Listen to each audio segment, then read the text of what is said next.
Okay, that should be working. Probably. Maybe? Possibly. Let's see. Hold on. Everybody hold on. Okay, that's... Alright, let's go. So, we're here with your boy, Cool Sunglasses McGee. I got cool sunglasses, and that's in my entire personality.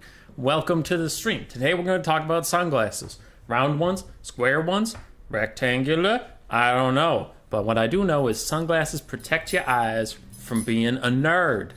A nerd.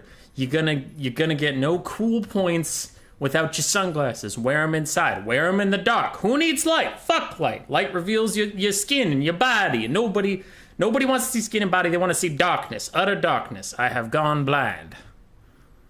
All right, that's the stream. I'll see you guys around. Next stream's probably going to be in October.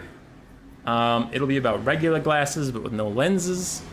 It's going to be a good episode. After that, we'll do one in September of 2023 about vaping. Because that's all the big YouTube channels now, is they make one video a year, and they apologize for not making a video, and then they also disappear for fucking ever again. Anyway, bit's over. I'm taking the sunglasses off. It's just a bit. Calm down. I'm not that far gone yet.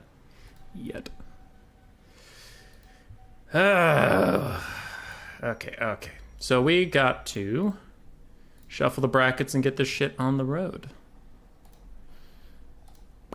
Left screen, come with me. So I pinged the people that haven't checked in yet. They've had plenty of time to check in. We have 20 people today. It's pretty good. So let's shuffle and go. Wait, hold on. I have to do process check-in results. Yes. Done. Now we can shuffle. Otherwise, people will check in while I'm shuffling. It's just going to get messy. 1, 2, 3. We go to the bracket. We make sure no clans fight right away because that sucks, and then we'll get going. Papa Palpatine, Evenstar. Very unfortunate for Papa Palpatine, but they are not of the same clan. Zep is not ODM. Vindemark is not Son of the Mountains, I don't think. If he is, I didn't know about it. Loopy and Deadly Bunnies, PE and ODM, VM versus Unaffiliated, and VM versus Son of the Mountains. VM versus Yumi. Yumi's not VM, I don't think. I think Yumi's just independent contractor. So we're good. We're good to go. I have to fight Berserk, who's very good, and then I have to fight Razel, who's very good, and then I'll have to probably fight Hadri's unless Tehran has a Mace upset. So I'm getting knocked out pretty fucking quick. But it is what it is. All right, let's go. Human Boy's first sponsor, sunglasses. The concept of sunglasses in general, yeah. Packmaster stuff? Okay. We are live, go. I just did an @everyone like a second ago saying... Stream's up, let's dance, I'll shuffle the brackets in 2 minutes, so people should know to look for their opponents. I don't feel like pinging again. That's a lot of people to ping.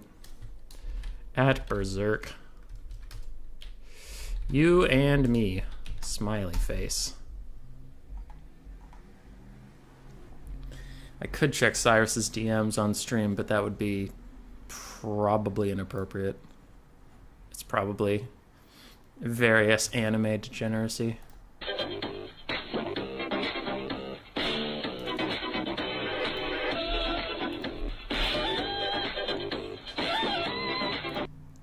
I see no issue with what just happened there. Alright. Boop.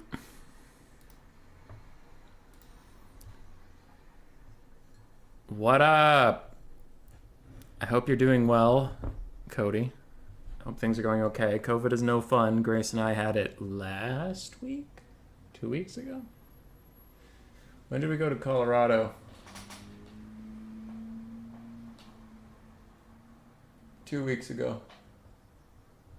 Interesting. You've got 3 hours, so you watch as much as you can.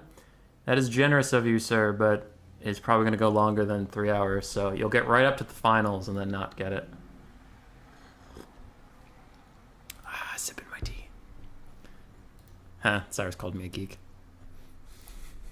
Now Deadly Bunnies is doing it too, god damn it.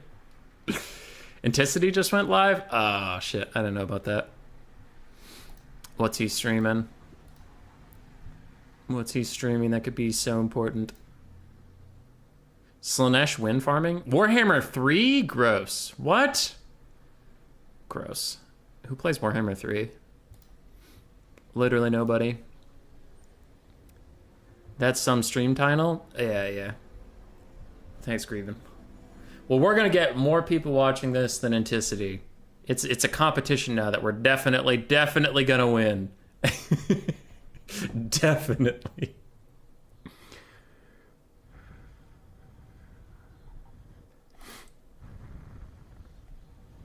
All right, I'll message Berserk somewhere that's not our Discord. I'll DM him. You ready to fight? Oh.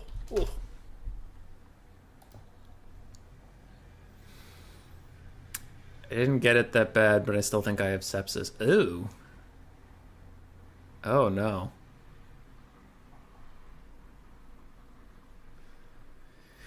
Well, I hope it turns around for you, dude. That really sucks. I'm sorry. Will Francesco, God forbid I get knocked out of the tournament, I'll watch the rest of the stream while playing my Krokgar Vortex campaign. That's a Chad move view, and considering you have to fight either Papa Palpatine or Evenstar, no offense, but I am betting against you. I wish you all the luck in the world, but I am betting against you, my friend. That is a very hard hill to climb. Rat Warhammer 2. Okay, invite. So we're getting Berserk. Where's the screen blocker? I do have to check that, make sure it's not completely in your way. So I'll show you the map. Okay, I can just make this smaller. Hold on, that's a lot smarter than what we're doing here. Boom. Where did their stats show up? Oh god, their stats show up right there. Okay, alright, getting used to the old game again. I have been on a hiatus from Warhammer. I'm still making like content for you people, but I haven't played a lot recently. I was talking to Coops about it last night, but I don't want to burn out before Mortal Empires comes out. So I've been playing some other games, so that when Immortal Empires comes out, I feel like playing it. Because if you force yourself to play something, it's not as good. It's not as good a content. Oh, we're already on the right map. All right, cool. It's like I planned it. I mean, I totally planned it. He's top of the bracket? Okay. Map set. You're first. What does Cyrus want?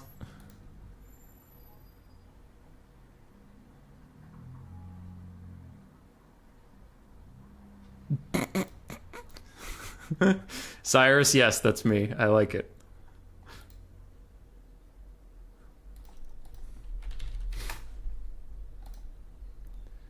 Okay. I got distracted. I played Palpatine once. He's a great player. Nah, he's shit. Kick his ass. See, now I'm torn. Oh, between me and Anticity. Go watch what you want to watch, dude.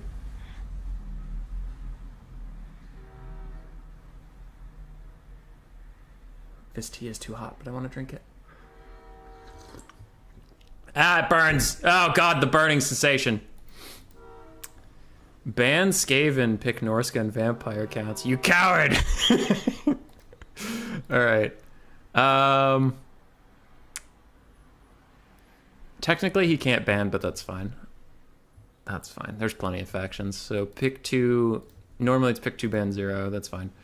Norse and Vampire counts. I really want to. I want to play High Elves, but every time I play High Elves into Norska, I know it's not that bad of a matchup for High Elves, but I just always get destroyed.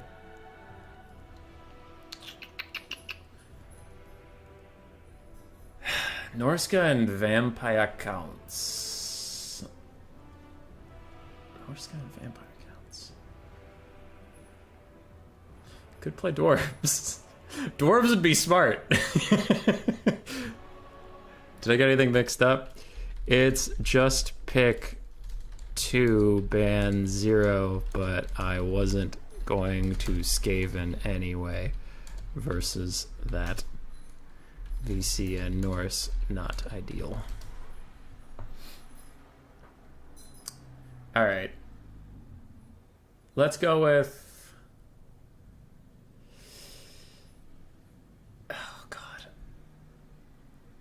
There's a couple of fun Empire builds. Let's do that. Empire for me. I really don't feel like playing Dwarves, so I would say Dwarves would have been the smarter pick here, but Empire's a close second. I'm not throwing, I just really don't feel like playing Dwarves right now. I have got enough boxing out of playing fucking Cathay, okay? I just want to... I want to be able to move around. Play better High Elves, Wood Elves? Dude, if I knew how to play Wood Elves, I would be a lot better of a player. Alright. Someone says pick Norska. Berserk had Norska in their pick too. Does that help?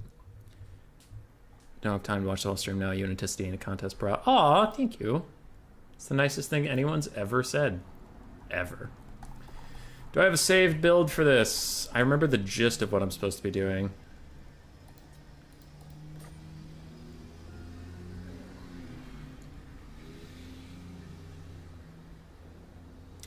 Okay, that's roughly what I thought it should be, but is that what I feel like doing?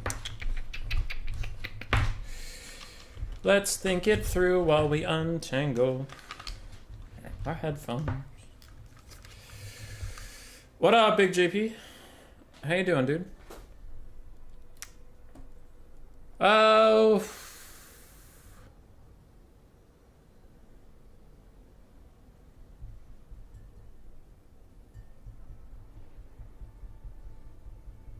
This is a houseplant build, and it's a good build. But there's also another build that has worked before, and I really want to use it. All right, we'll do the houseplant build. We'll do the smart build. We'll do the smart build. I might be more inclined to watch Slaanesh if it wasn't Domination, if Slaanesh wouldn't be one of the worst factions who can only shine in Dom. Yeah. Dude, we've had some pretty doom and gloom conversations on the Discord around Warhammer 3 recently. Because, like, I actually just noticed I have not had my finger on the pulse of the domination scene at all. But, like, patch 1.3 sacrificed land battles to the winds, all for domination mode. And then I heard today, this is from one source, not CA, like, from a random person, from one source, that domination players still aren't playing a shit ton of Warhammer 3, or they're not, like, huge fans. And that just, like, that one pisses me off so much. And it's not even CA's fault. Like, that one isn't. Making the decision to entirely throw everything at Dom and sacrifice land battles is CA's fault. But it's not CA's fault that, like, alright guys, domination players, we did everything you wanted. And the domination players are like, thanks. Anyway, and then still don't play the game. And for me, that just pissed me off so much of, like, listen, if you guys are gonna bitch and moan about domination mode being so, like, important and everything has to be balanced around you guys, then when they do it for you, fucking play. So I really hope that CA balances more around both game modes and the health of both game modes and not just domination mode.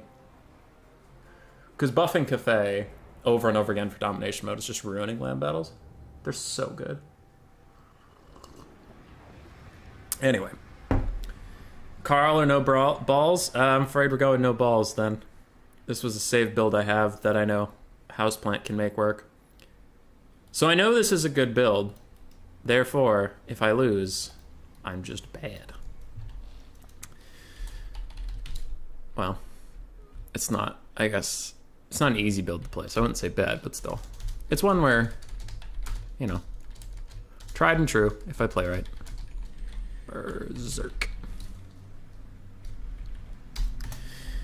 Alright. It's Pistolier Kite. Pistolier and Outrider Kite. Skirmish Cav, something I, like, literally never use. Which is why it's gonna go perfectly. Other than that, Houseplant, now, it's been a while since I've talked to him, but maybe he's changed his ways, but he was a huge fan of Empire infantry spam.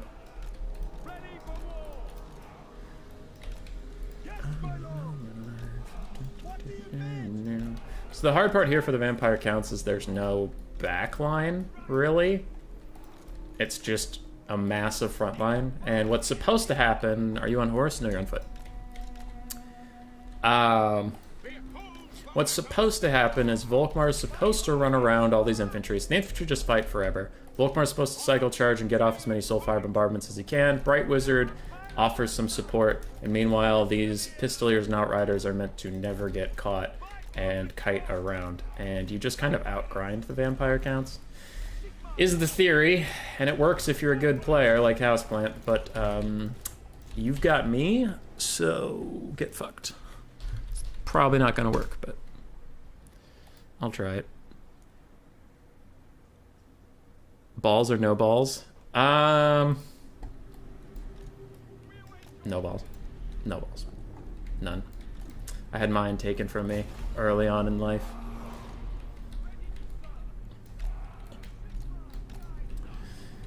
It's like bullying your dog a new buying your dog a new toy and they don't buy it.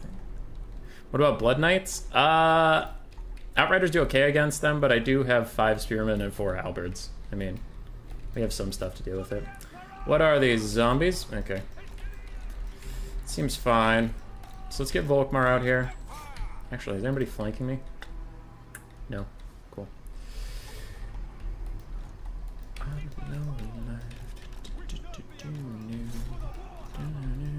White Kings on horses makes them a little easier to shoot. Volkmar, you're gonna go get some free little bombardments. Don't shoot that, you fucking idiots.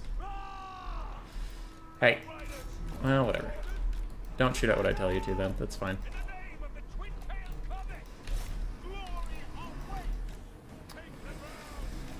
Alright, 1 Pistolier, go get him. 1 Pistolier, go shoot the Cryptors. What is that? Heinrich Himmler. Oh, goody.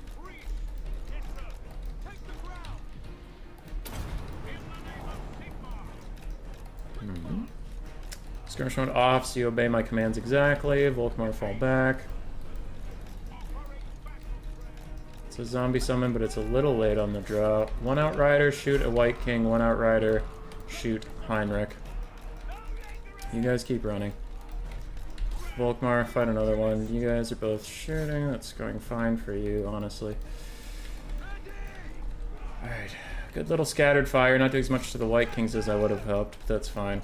You fall back. You shoot that guy. You come up here. Shoot at the Vargulf. You run over here and don't shoot at the Vargulf. You guys are doing great work, but I'm getting a little concerned you're going to get pinched by that rock, so don't do that.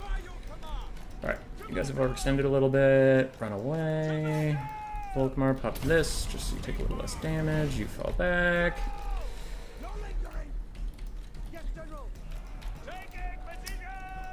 Oh, you're a Pistolier. I was like, why don't you have skirmish mode on? I thought my Outriders still did. Outriders do, because I really can't afford them to get caught by my stupidity. Of which I have plenty. Alright, these Outriders that are officially where I need them to be. Turn and shoot that asshole. 1 Pistolier, go this way. 1 Pistolier, go this way. Turn skirmish mode back on, because I'm going to avoid you for a little bit. I have other things to do, I'm afraid. You guys move in. You guys all move in. That's not bueno. Alright. You guys run away for a second. All of you keep running away. Kite out those Blood Knights. These come in, and now we give all these anti-large units some melee attack, and they go... Big thank you. Love you very much. You guys are great. Everyone over here gets fire damage. Woohoo! Fire damage. Chase that bitch down. I'll burn them. What do we have here? That's a blob. That's going to go this way. And then that one. Goodbye, friends. Goodbye! Cowards! Fools! I mean, whatever. It's fine. Soulfire Bombardment and get the fuck out. Keep shooting the Blood Knights, please. You really focus on pathing out. Halberdiers walk in. And you guys shoot that Vargulf if it follows me. Thank you. Pistoliers are doing great work. We're all doing very well, honestly. These Outriders are still doing great. Pistoliers, you're not doing too much to those Blood Knights. So, ooh, they're coming out. Okay, yeah, shoot them if they're coming out. Because we don't really want to deal with that. Run! Run! Run! Oh my god! They're coming for me! They're coming for me! You guys have skirmish mode on. Why do you keep standing around like dumbasses whenever you get caught? Okay. Pistoliers focus on the Crypt Ghouls. Crypt Horrors, sorry. Don't gaze him to gash Volkmar, you asshole. He's my favorite boy. Favorite boy, go. Outriders, turn to shoot at that, unless they're coming after you, which they are. Run, run, run! Leave me alone! Leave me alone, I'm just an innocent Volkmar. Okay, skirmish cab. What is that? Is that Krell? No, it's a White King. Alright, so you guys can shoot that. You guys can shoot that. You guys can shoot that. Volky G and the East Side boys come over here. That is a blob of zombies. Zombies. Graveguard. Graveguard. Okay. I don't love that. Leave me alone! Leave me alone! Stop it! Stop it! You're being a bullet! You're being a bullet! Leave me alone! Alright, let's get a fat burning head down these infantry. Boop. How's being an outrider going for you? Because you really don't seem to be doing too much about it. Go in there. Who are you? Come over here. Who are you? No, Kemmler, fuck off. You're being bad. How are you terror out, Experiment? You have full health. Ah! Alright, everybody in here gets some buffs and then I'm gonna leave. Leave me alone. Alright, these guys charge in, I guess. Pistoliers, charge in, I guess. These pistoliers, come over here. You come over here. The kiting boys, come over here. Where's the biggest blob of bros? Let's pile into the biggest blob of bros. No, no, not the White King! Not the White King! Not like this. Fuck off. Alright. Drag it this way. We are, in fact, losing Volkmar. Ow, ow, ow, ow, ow, ow, ow, ow, ow. Pistoliers! Nope, nope, melee mode only. Save me!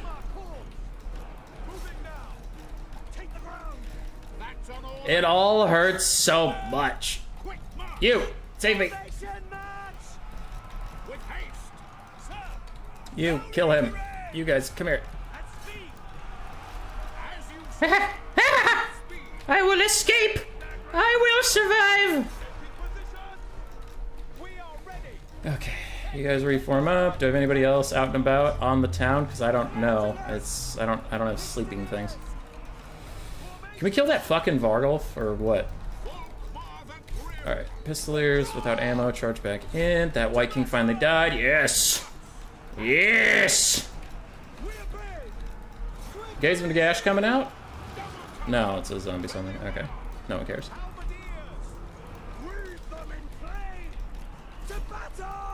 Run, Volkmar, run!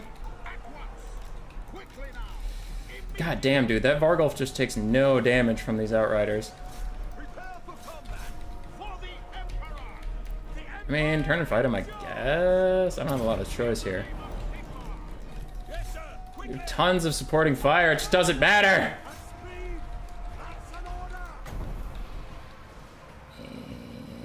There. Oh my god, he just won't die! Volkmar's dead and we're doomed. Alright, I used all my ammo. I feel like I played this pretty okay, but it just didn't matter. Stupid Vargulf. Taking no damage from Outriders because they're intangible objects.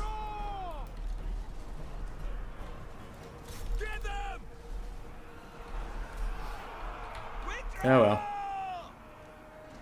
God damn, he's still going. I kind of just... I'll forfeit after he crumbles, but... Fuck him. No! No, he's gonna live, that bitch! That's the big sad. Ooh, I have unbreakable units, he can still crumble. Oh god, he's healing more than he's crumbling. Crumbling is the balanced mechanic. Damn it. Alright, that's the end of it. Or is it? Hold on, Sigmar's sons! I just want him to die! God damn it, he's dying so slowly. Holy shit.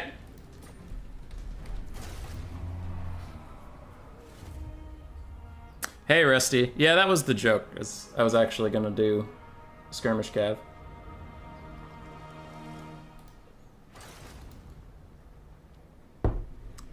Holy shit, these Outriders used all their ammunition. They got 600 value? How? How?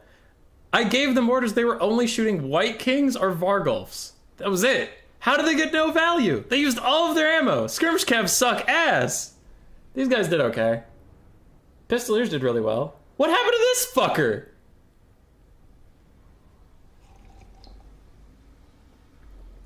Dude, skirmish cab blow. Skirmish cab or poop. Everything else did okay. Couldn't kill the fucking Vargolf. We deleted his Crypt Horrors and Blood Knights. They didn't get shit done. But I couldn't kill the single entities. I thought Outriders would do it, especially if I set them up like I did, but they just sat there. Take grenades. I would, but the problem was his single entities, not his infantry. His infantry didn't do shit. It was these White Kings with 1,600 value apiece and the Vargolf with 1,800. I don't see how grenades would fix that.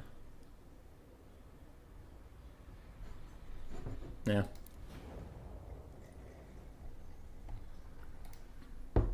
All right.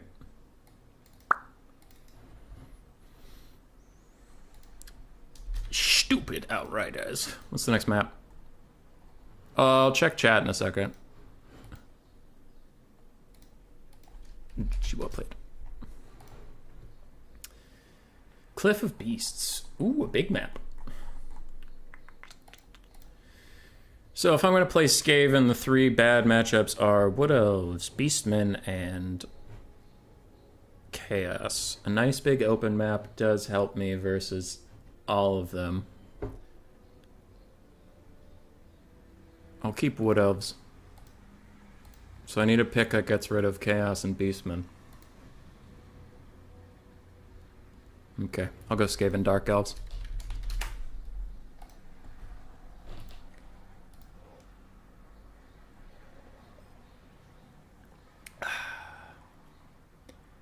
Six units with range is the super point. Hey, Rusty, how you doing? It's only 8. That's why I only the other half of the faction and lose all the time. Yeah.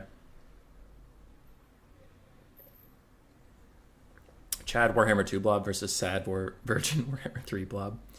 He didn't blob that hard till the very end. And then that's just single entities for you. You don't really want to separate out your single entities and let them get picked off.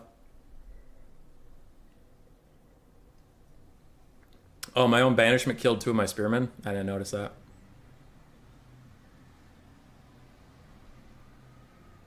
CA should just add Ethereal to the Vargolf unit card and excuse themselves of ever fixing it.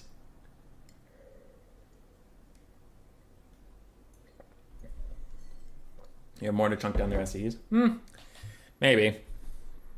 How expensive are grenades? 800, so only 100 more. Yeah, it could be good. Alright, Berserk's going Beastman anyway.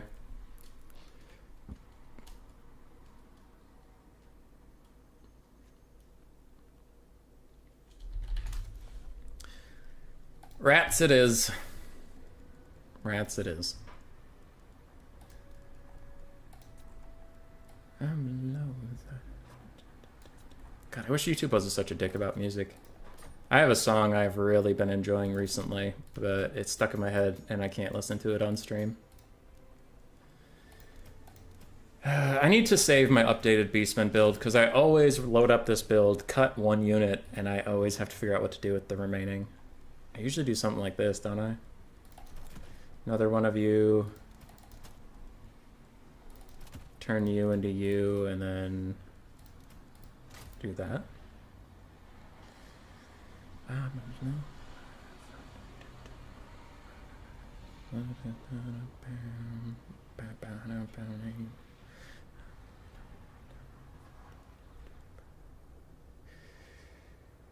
Is that what I want?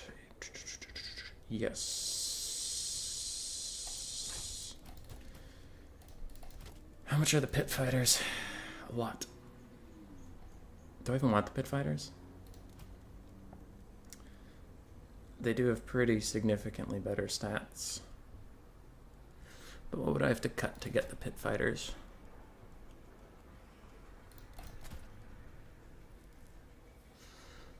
Cut shields.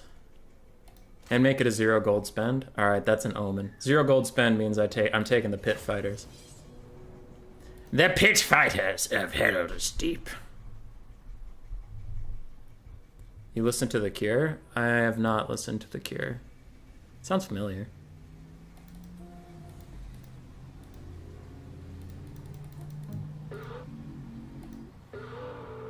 Adam Jensen's Low Life is the song I have stuck in my head right now. Crabbling is streaming your Tourney and he's got like 90 viewers.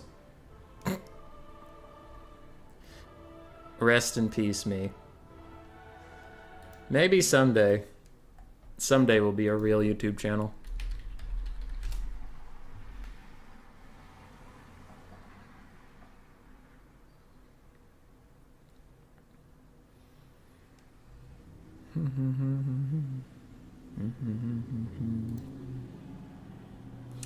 In Russian, though? Yeah, I would imagine.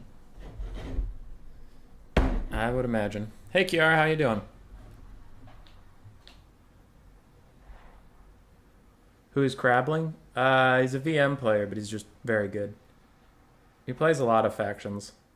Though I know Scaven's in his repertoire, I don't think Scaven's his main. I'm tempted to say he's a VC main, but I don't know if that's true.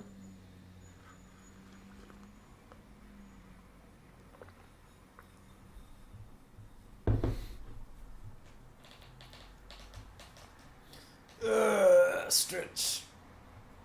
Scaven Beastmen.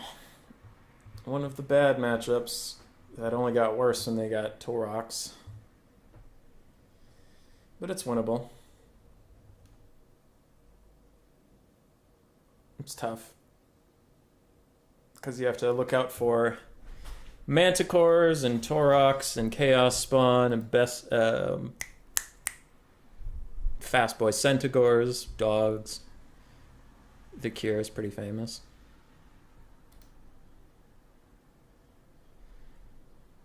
That video is not available in my country, Mr. Cyrus. I'm apparently not allowed to listen to that. Good as someone with Corona can feel. How about you? I'm pretty good. We had Corona 2 weeks ago. Crabbling is the leader of VM. A likely story. Alright, blocker, go away.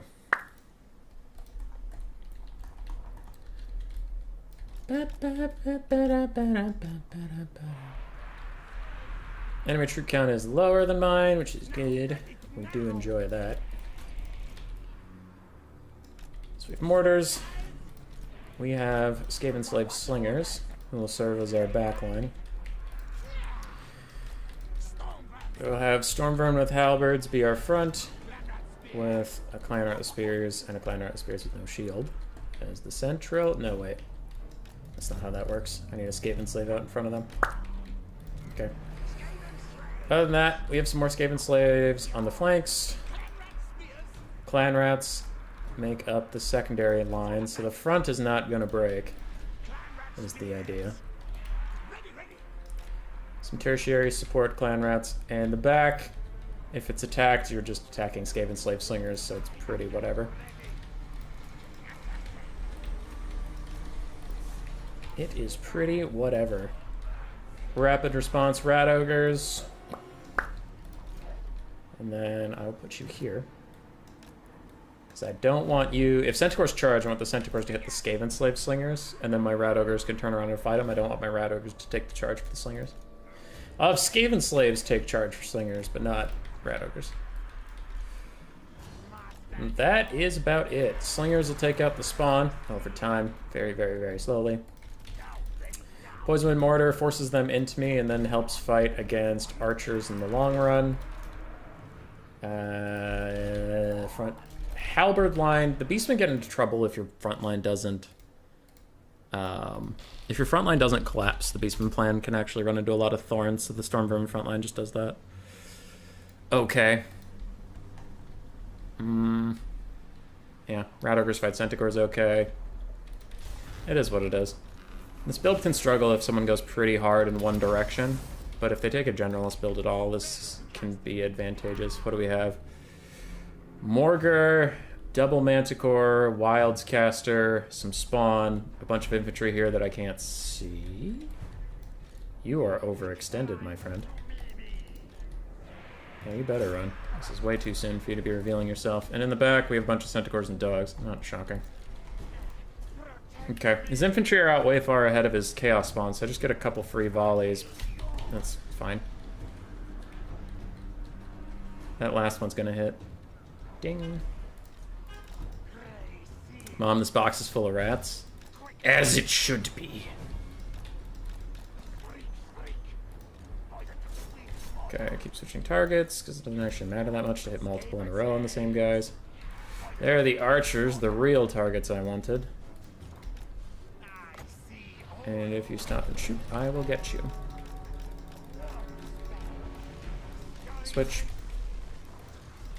If any of those hit, they should break that archer group. And they are going to hit. Switch over there. Centaurs are behind me somewhere. We all know that.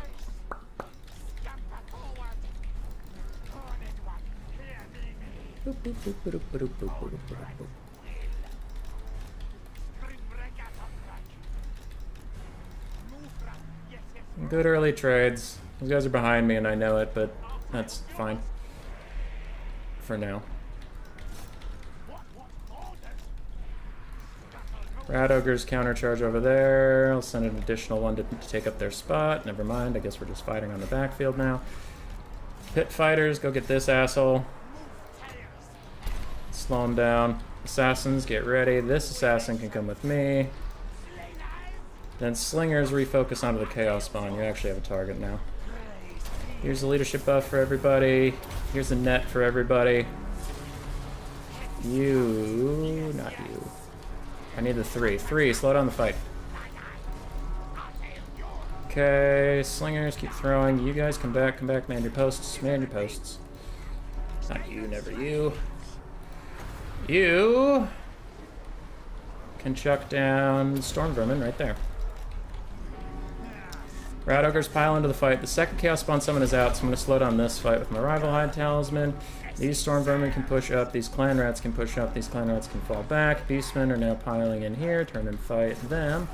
These Scaven Slaves can keep the back alive. This Assassin does need to kill Morgar for me, so please do that. Thank you. And these Halberds can come help. Council Guard plus an Assassin should do okay over there. Clan Rats going to pressure off these guys. Could use some of this. The big blob of guys is going to get hit with that. And these Clan Rats need to move. Big break in the back is not great. What it is, what it is. Assassins stay on him. Council Guards stay on him. Keep pressuring. Other Assassin leave this party. Make sure he dies. You keep running around in circles. These guys are all dead. You guys have come back, right? Hurt some Centaurs for a little bit. You guys have also come back. Just fight somebody, anybody. How are we doing on our second dreaded 13th? Not great. You keep fighting. Halberds keep fighting. I'll go deal with this, I guess.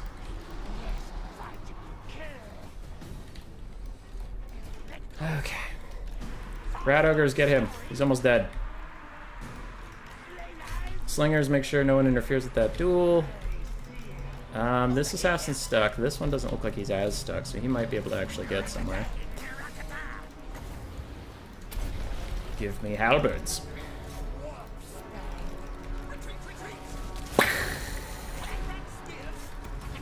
Alright. Halberd support, we should be okay. Unholy Clamor to keep everybody interested in fighting. There's a massive Beastman break. Any of you that can, come over here. You run around in circles in your Storm Vermin friend. Everybody fuck up this guy. Fine, since you can't get to Morgar, kill his friend.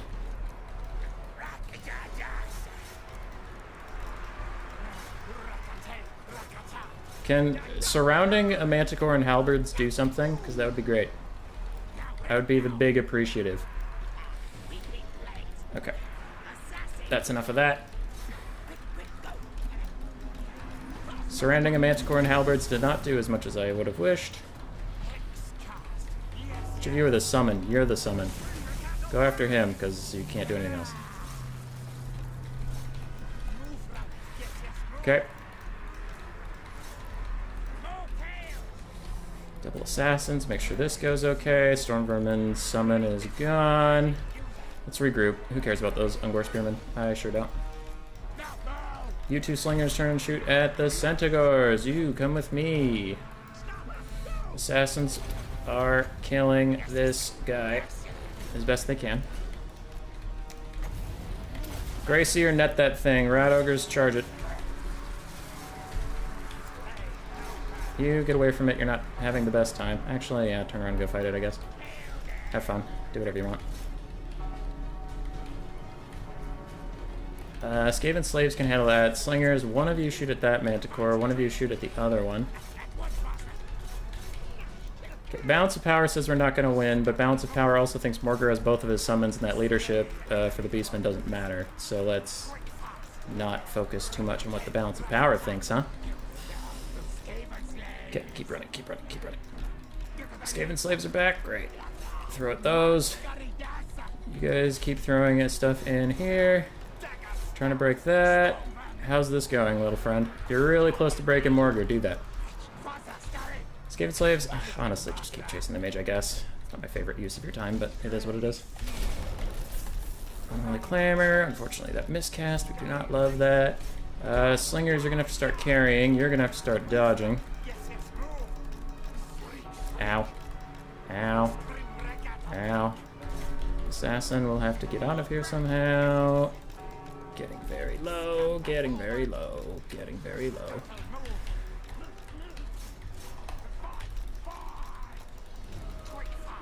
Use this as a leadership debuff for everybody. Keep running with the Grayseer for just a little bit. Assassin, I know you want to kill Morgur, but honestly those archers are also an issue, so let's just deal with them.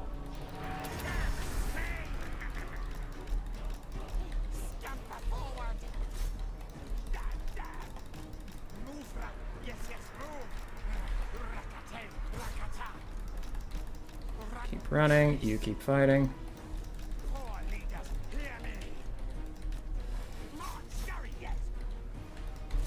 Okay. That seriously didn't break him?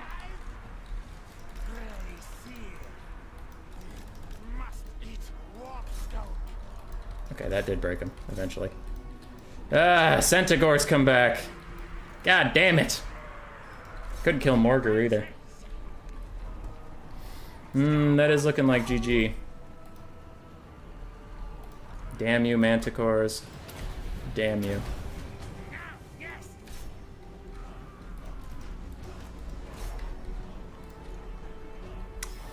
GG. Today is the day of nothing dying, I suppose. Morgur wouldn't die even when he was super low. Look at all these beastmen so low. Still fighting.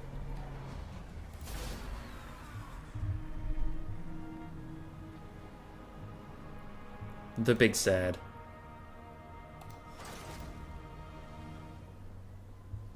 Jesus Christ. Is today the day I'm just going to always get more value than my opponent but lose anyway? Storm Vermin did great. Slingers did great considering they cost 225. That guy almost paid for himself. Rat Ogres got fucked up by something. Ungor Raiders didn't do anything. Blackhorn's Ravagers did well. These guys all didn't do anything. Caster did okay. Morgur didn't do shit. Dogs didn't do shit. Tuskor Chariot did okay. Centaur's all about paid for themselves. God damn fucking Manticores. Look at that shit. Look at those fucking Manticores. Even though I focused them down super hard, they still got twice their value and their value. Fuckers. It was close. If we had been able to finish off Morgur one of the 7 times I caught him, we could have won. But he just got down to like negative HP and then hung around. So, it is what it is.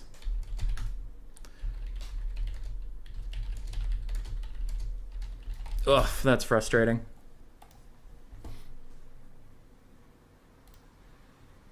Very frustrating.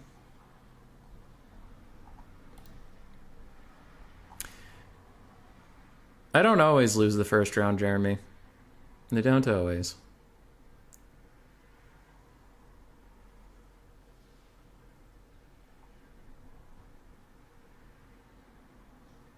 All right, reading through chat, I have nothing to reply with. Unless they are mounts, then they are good boys. Yeah, Manticore mounts are always a little underwhelming. All right.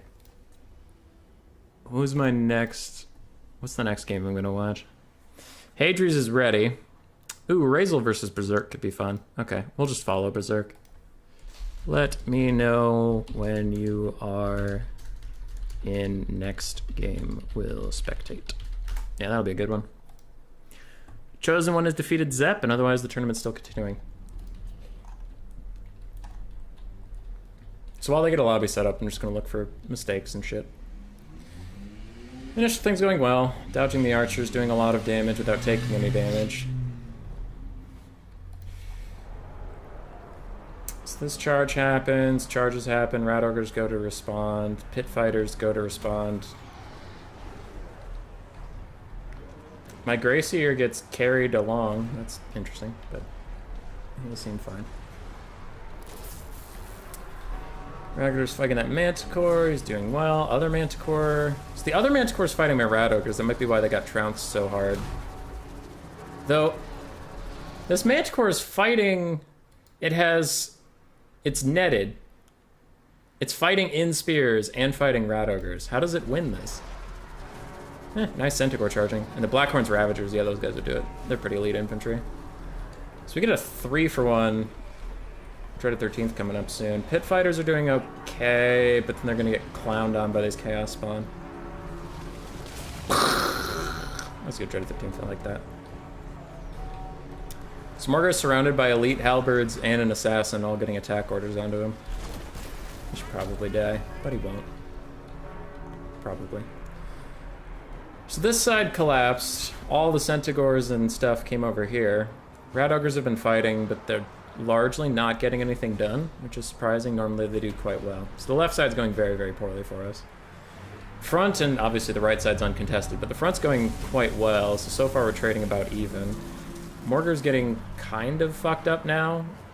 But he just, like, walks straight through all my Storm Vermin. What the shit? Fuck you, Morgar, you bullshit-ass motherfucker. Alright, Center's lost. Everybody's falling back. I'm slightly behind in the balance of power. Chasing around his stuff. Chasing around his Morgar, who just is somehow walking through, like, the entire battlefield without getting caught at all. My assassins surround him. This guy swings at nothing, and Morgar gets behind some Chaos Spawn. And this assassin, this absolute Chad, chases him through Chaos Spawn, but still gets dove on by 2 Manticores. How do they have that much health? Both of you assholes were stuck in spears and rat ogres. How do you have so much health? Fuck you, Manticores. So here's the part where I saw he was really low, and they sent some rat ogres after him. What happened there? I don't know. Dude, fuck Manticores. They just take no damage ever. Ugh, assholes. Ugh, pieces of shit. So what happens here? Oh, he pulls out some chariots and Centaurs. That was a good play. Nice job. You. Over here, summon some halberds. And the Manticore is just gonna walk around 2 different units of halberds and a Clan Rat Spear, because the Council Guard come back, remember. So this Manticore is just gonna walk around with halberds all the time, walk around with halberds all the time, halberds, more halberds, just fly away. Stupid infinite mass, cheap ass, bullshit ass, not taking any damage ass Manticores dives in, kills an assassin. Dives in, starts fucking up another assassin. The assassin actually trades back okay. Rat Ogres pile in, assassins pile in. Yeah, we take him out. Woo, we killed one. Alright, here's the second time Morgar gets really low. His leadership's hanging on by a thread, but I can't get to him.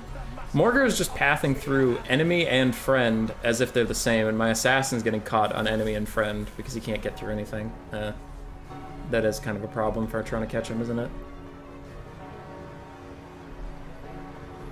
Manticore sitting up there with 0 leadership. Yeah, if we had been able to finish off Morgar, it could have been different, but aside from that, he peeled for him really well.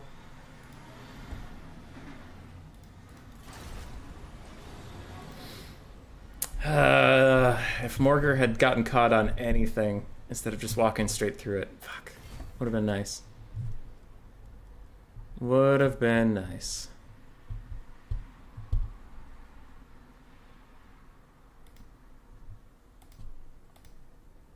Alright. Berserk and Razel have not made a lobby yet.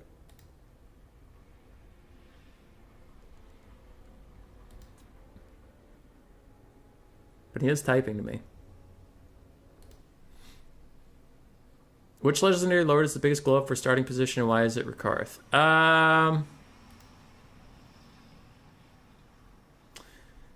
What were the starting positions? I'm trying to think. Human Boy lost again? Yeah, I did. Chosen one. Manticore's 2v1'd my entire army.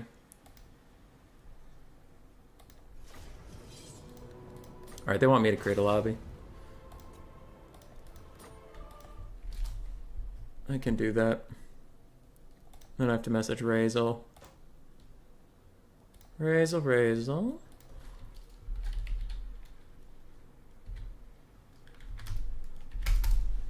Okay. So they're coming. Need some of that zap? Maybe. Hadries.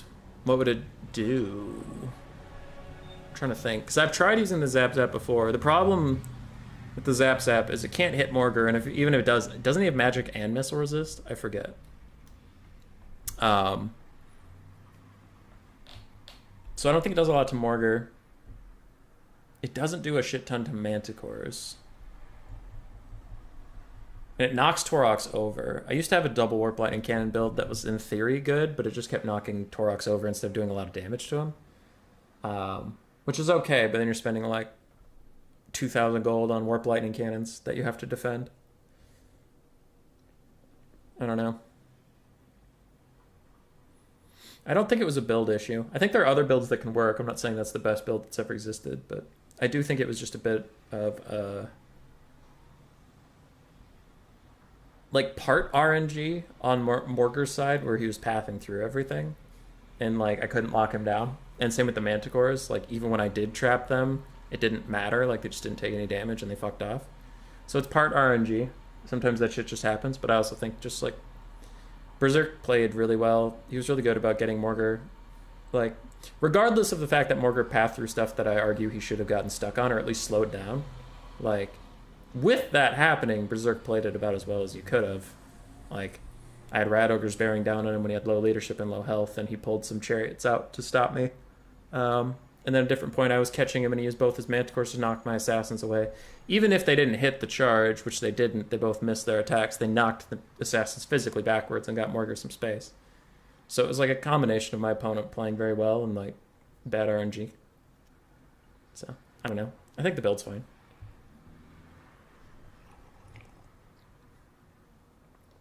Build's fine.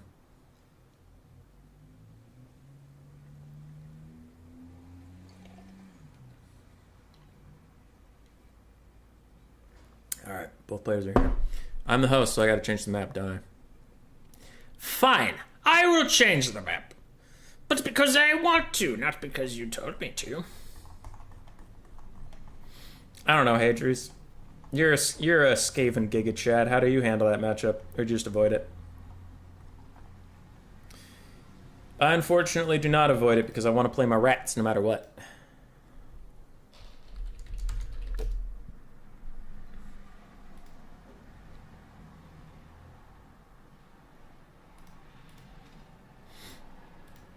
But I'd rather play the rats and lose than not play them. I've said it before, but in case you haven't been around the stream to know that, back when I played Warhammer 2, I played Scaven in every single best of 3. Just because I wanted to. I don't know. I get bored of meta stuff easily, so I do what I want, and I accept that I will never be the best player alive, but I'm okay with that. Joseph Alfano, I have not forgotten your question. It's sitting right here on my screen. I'm just thinking. Best goal for starting position. Probably, like, hot take, probably Grombrindle. Grombrindle not being a part of Thorgrim's thing and also being, like, very far in the north, as he should be. There was a mod I used to play with Warhammer 1, way back in the day. I played with Warhammer 1 mod that had Who's that? Karazar Karak. Wait, no, not Karazar. Karak, I think. The blue dwarves that are above Kislev right now. Those dwarves. The mod had you play as them with Grombrindal. And I liked that mod a lot because I liked northern dwarves doing northern dwarf things. So I think Grombrindal is the best change of starting location.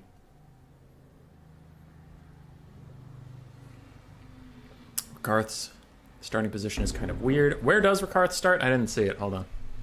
Everybody, hold on. Total War blog. Immortal Empire starting stuff. Cool. Scroll. Dude, I warned of this, and I only speak from what I know because I am, my opinions are my own. But like this slow drip feed of starting locations, I just checked out. The last update I watched was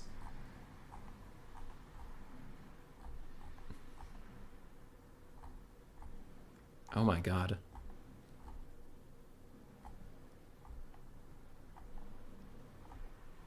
Oh, these aren't in order. Okay, the last update I saw was not even Brett. Not High Elves either. I think it was Lizardman, because the last one I saw was that Nakai was in Cathay. So yeah. Anyway, going down to the most recent map. I really don't like this release one a day kind of format. I think they should just shit him out and get it over with. Rakarth? Oh, he's way down in Lustria. That's weird. Where's Lokir then? What the fuck, Lokir? Lokir's way over here. Oh my god. That's hilarious. That's really funny.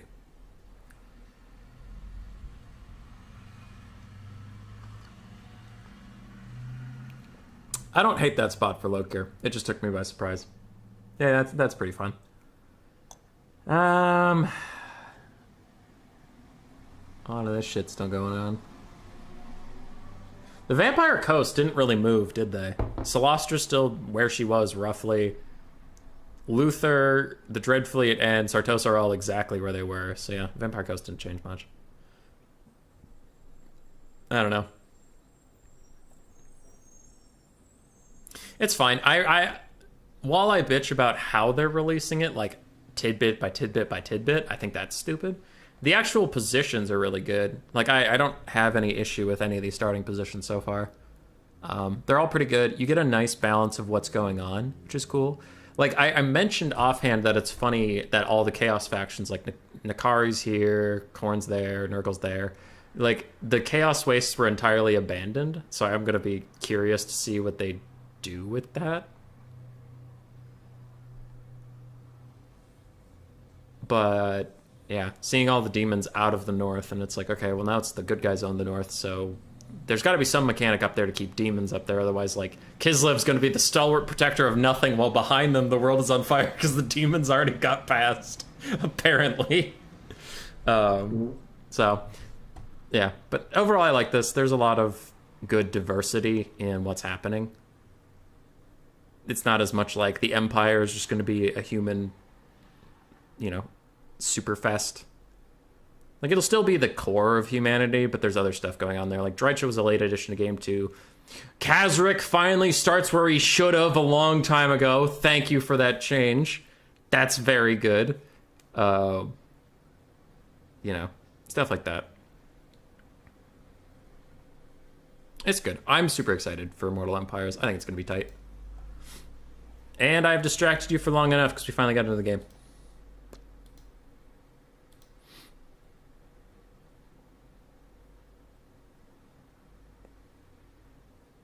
Razel went Scaven Tomb Kings, and our boy Berserk went Norska. I got rid of the blocker for you, right? Nope, not yet. Hold on. Someone's asked me a question. Does anyone know who Syntax is? Durandal? Okay, cool. They found their opponent. Alright, Berserk is blue now, so I have to switch what side of the nameplates he's on. Come with me, and your sheep. Berserk is right about here. On the other side, we have Razor. Boop. Done. Hands chat daring. Look, here's potential, but Cthulhu is so barren at the moment, like Eshin will just die, Nakai will wander around, Cthulhu pair will just expand east and eat Lokir. True. Morgar equals thick boy. Cthulhu's nice. Zap will shoot anything and everything large, and if they bring Caster and Chariot, you win. Grazies. Oh, yeah. Hadries. Caster and Chariot is a huge bait versus Scaven. They're much harder to kill on foot. Much harder. What does Akoi want? Go away, Akoi.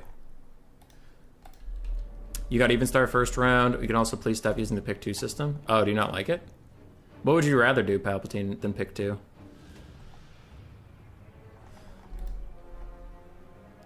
Only match I really avoid is Wood Elves. Oh, the Wood Elf matchup is annoying as a Skaven, but it's not unplayable, I think. I think Chaos is their worst matchup, personally. Cyrus showed me the next dating sim you're going to play. Bold choice, my friend. I did not agree to anything. Actually played Skaven vs. Wood Elves a few times without knowing how horrible the matchup actually was, because I kept winning. Yes.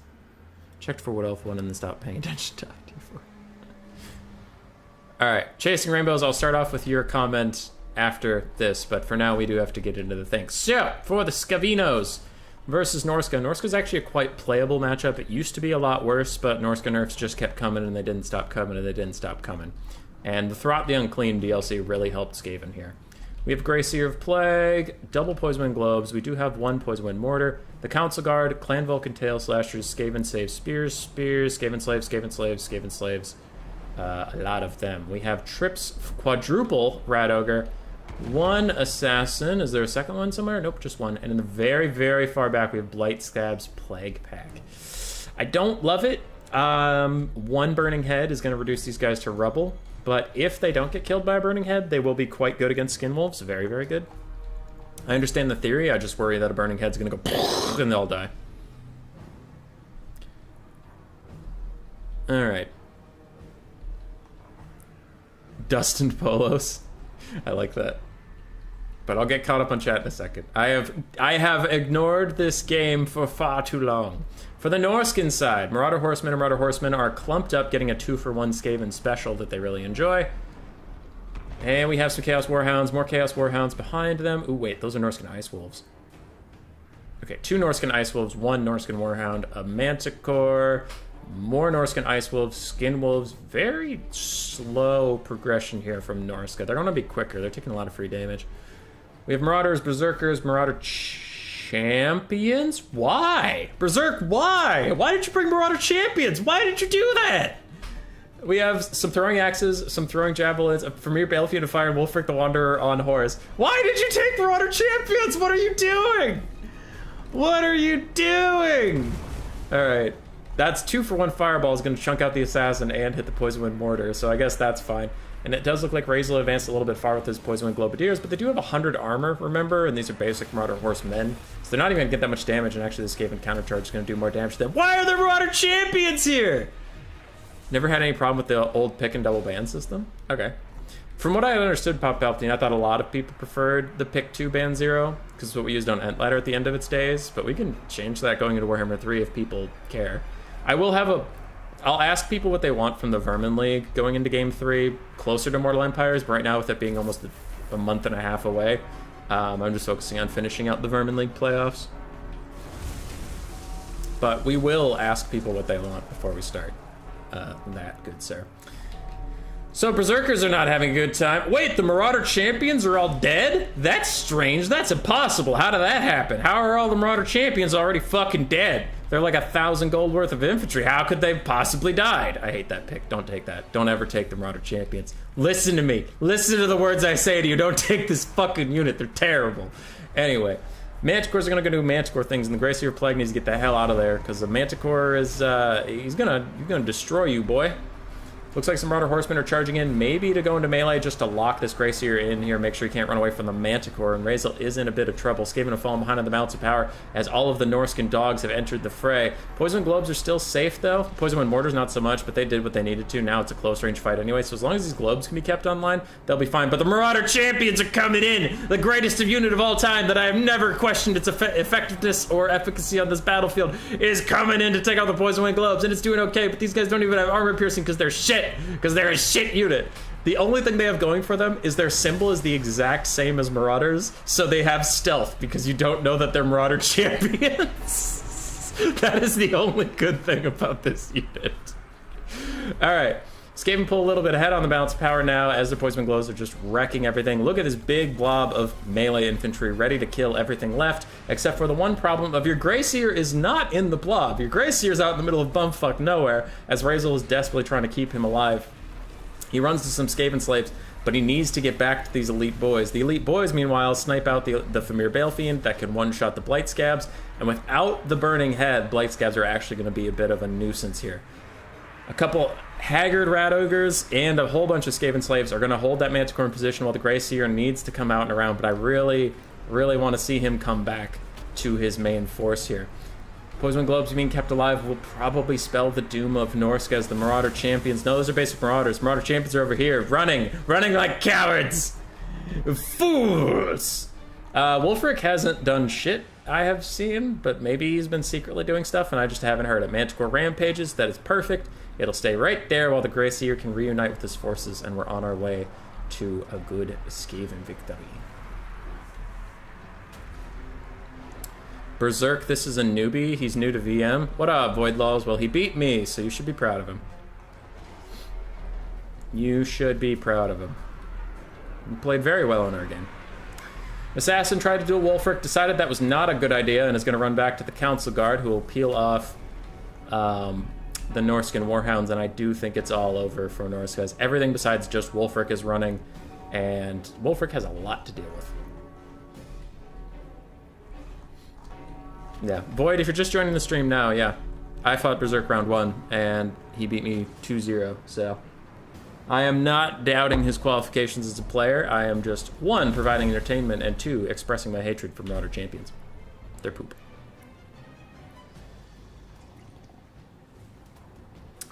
Coops, Marauder Champions are a great unit. Always take them.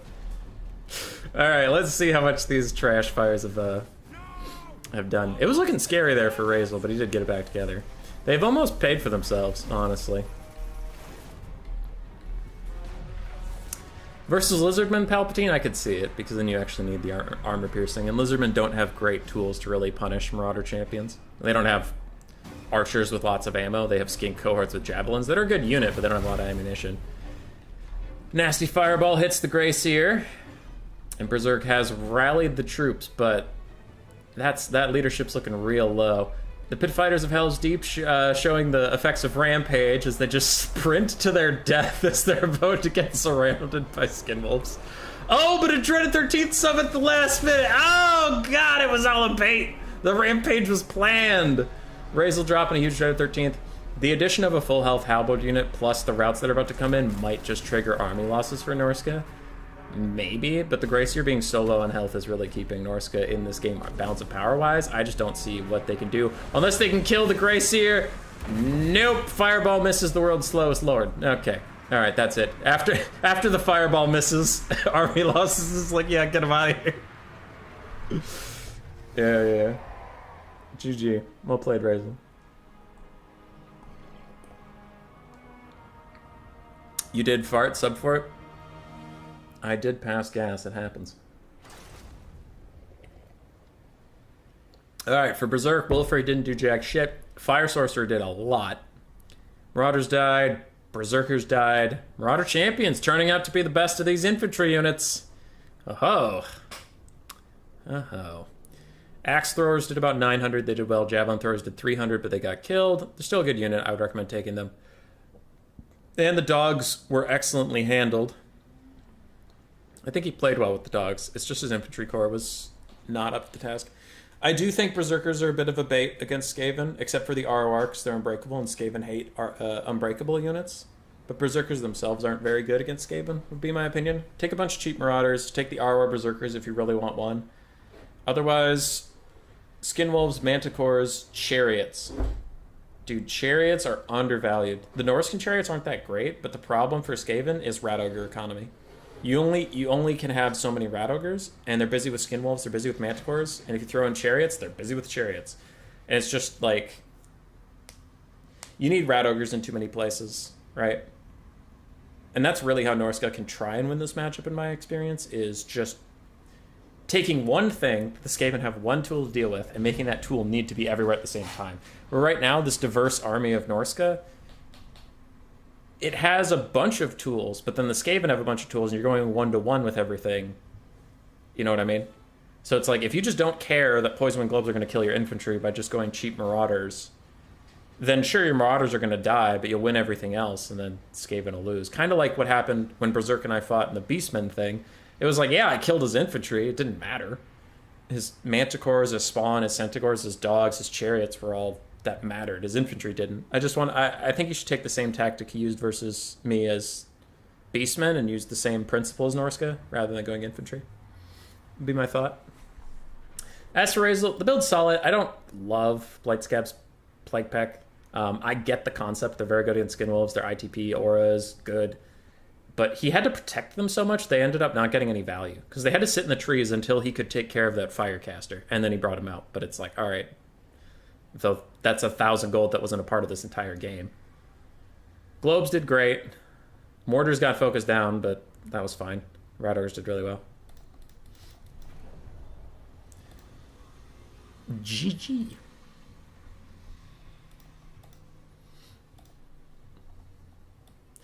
Dude, I know we shit on Warhammer 3 a lot, and we'll probably continue for a while. But one of the things I'm so excited about for Mortal Empires that I just realized sitting here talking about it is this game has rosters big enough to make decisions. You know what I mean? Like, Razel and I have very different ways of handling that same matchup, and both work in their own way. But it's actually a conversation, rather than the tiny rosters of Warhammer 3, because they don't have DLCs yet. I understand why they're so small, but it just sucks that they're so small. Because it's like, oh, well, Nurgle took a Mortis Engine, a Soul Grinder, a Cultist, and some Plague Bearers. I would prefer it if he would take a Mortis Engine, a Soul Grinder, a Cultist, and some Forsaken. Blew your fucking mind there, didn't I? Really changed up the conversation by changing one unit. Because the rosters are small. There's nothing you can do. Cathay and Kislev have the roster depth to be interesting to talk about. But in land battle specifically, they're not incentivized to play with anything besides a blob or a box. So it's like, if they take something interesting, it's interesting, but they'll probably lose. I don't know. I forgot part of my enjoyment of Warhammer 2 was theory crafting and trying new things. And in a smaller game, that's just not possible. Which wouldn't be a problem. People have asked me a couple times, like, was the launch of Warhammer 2 this bad? Yes and no, in a way. And what I mean by that is, no, it wasn't as buggy or any of that stuff or whatever.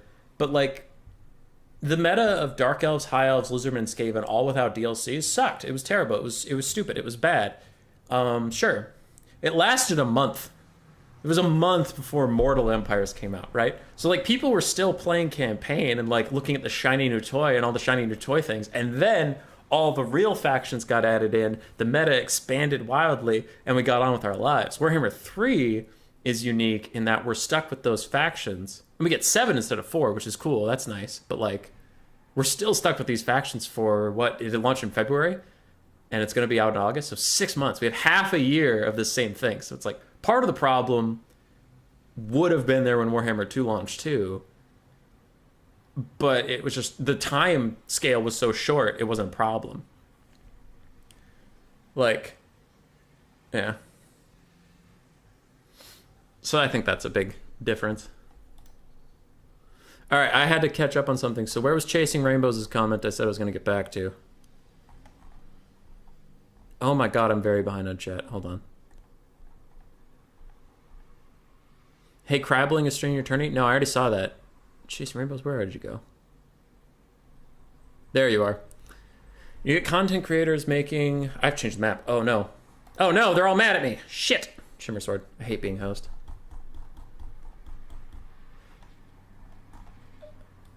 Yeah. Okay.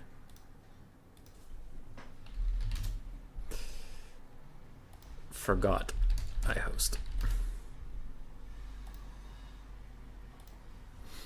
Alright.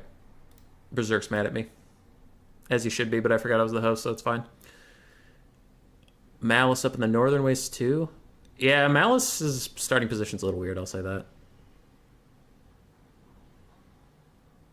Celestia moved way to the north, even further than her vortex start post near Morathi. Yeah, she's still on Negron, though. Excited to run over some Empire troops with Kazarek. Kazarek should have started in Middenheim, or Middenland, if you know his lore at all. He and Boris Todbringer have a thing, but for some reason in Warhammer 2, he starts in Astalia, which is like, why are you there?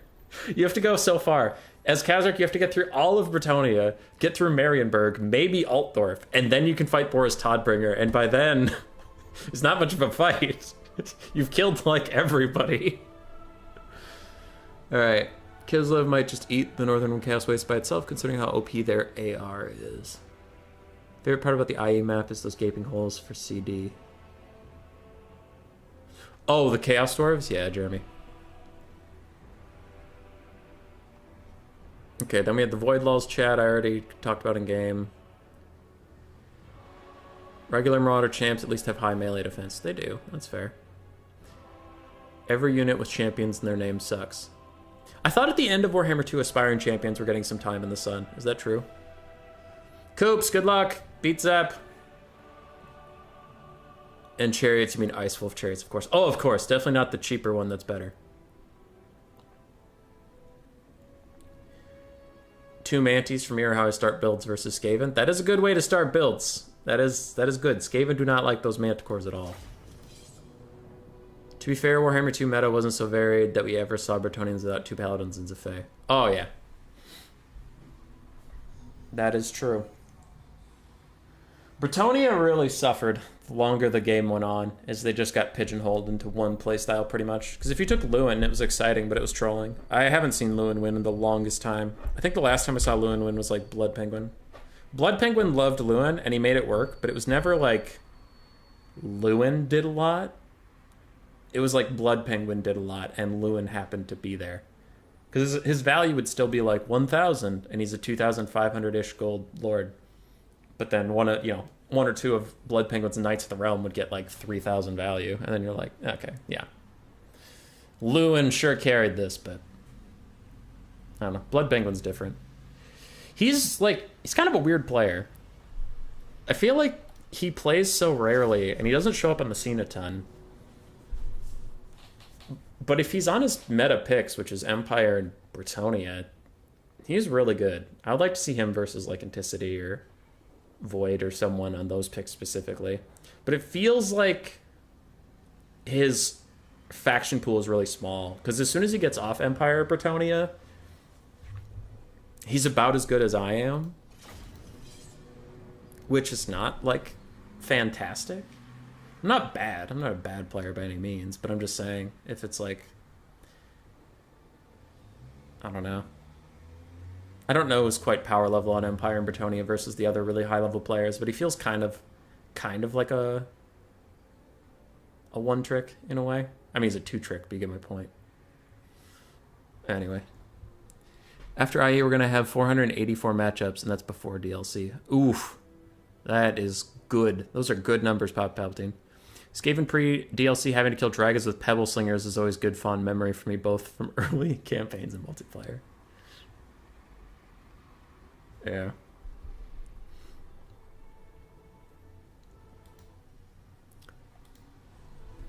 I'm just grateful that Gotrek isn't in the Bretonian Good Squad. Gotrek and Felix are a weird addition, because it doesn't feel like they're very good, but whenever they're brought, like, I see Gotrek lose way more than I see him win, but still, whenever they're brought, you're like, oh, fuck.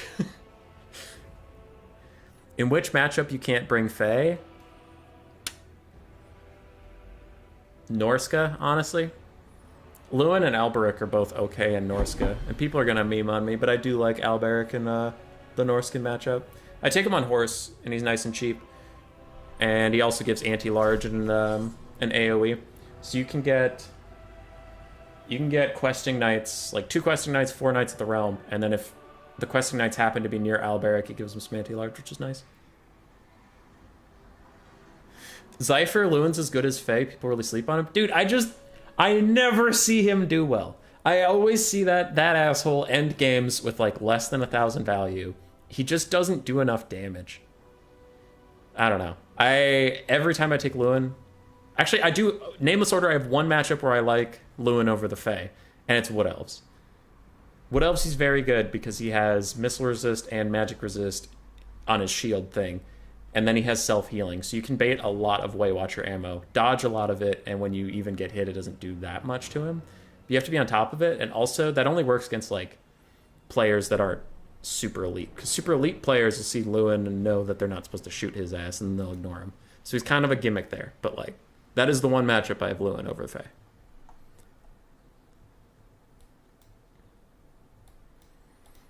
Fae's just really good. Sounds like me when I get off of Chaos and Beastmen. Also, a bad round of RNG will rout Lewin and he loses all of his fancy stuff. True! True. As a viewer, I just don't remember ever seeing Bretonnia win without the Fae. Yeah. It could be true. I mean, if you scour through my old Warhammer 2 streams, Blood Penguin barely ever plays with the Fae and he wins a lot. So look for that name specifically and watch that best of 3 and see if he wins that one. Other than that, I mean, keep an eye out for him in the future. I saw him on Warhammer 3 a little bit, so I know he's around. But, yeah. Blood Penguin's, like, I keep calling him out, not just a fanboy, because we're talking about Lewin, and I know specifically I have seen Blood Penguin take the Fae maybe, like, twice in my entire life. And we used to play a good amount on Night Ladder.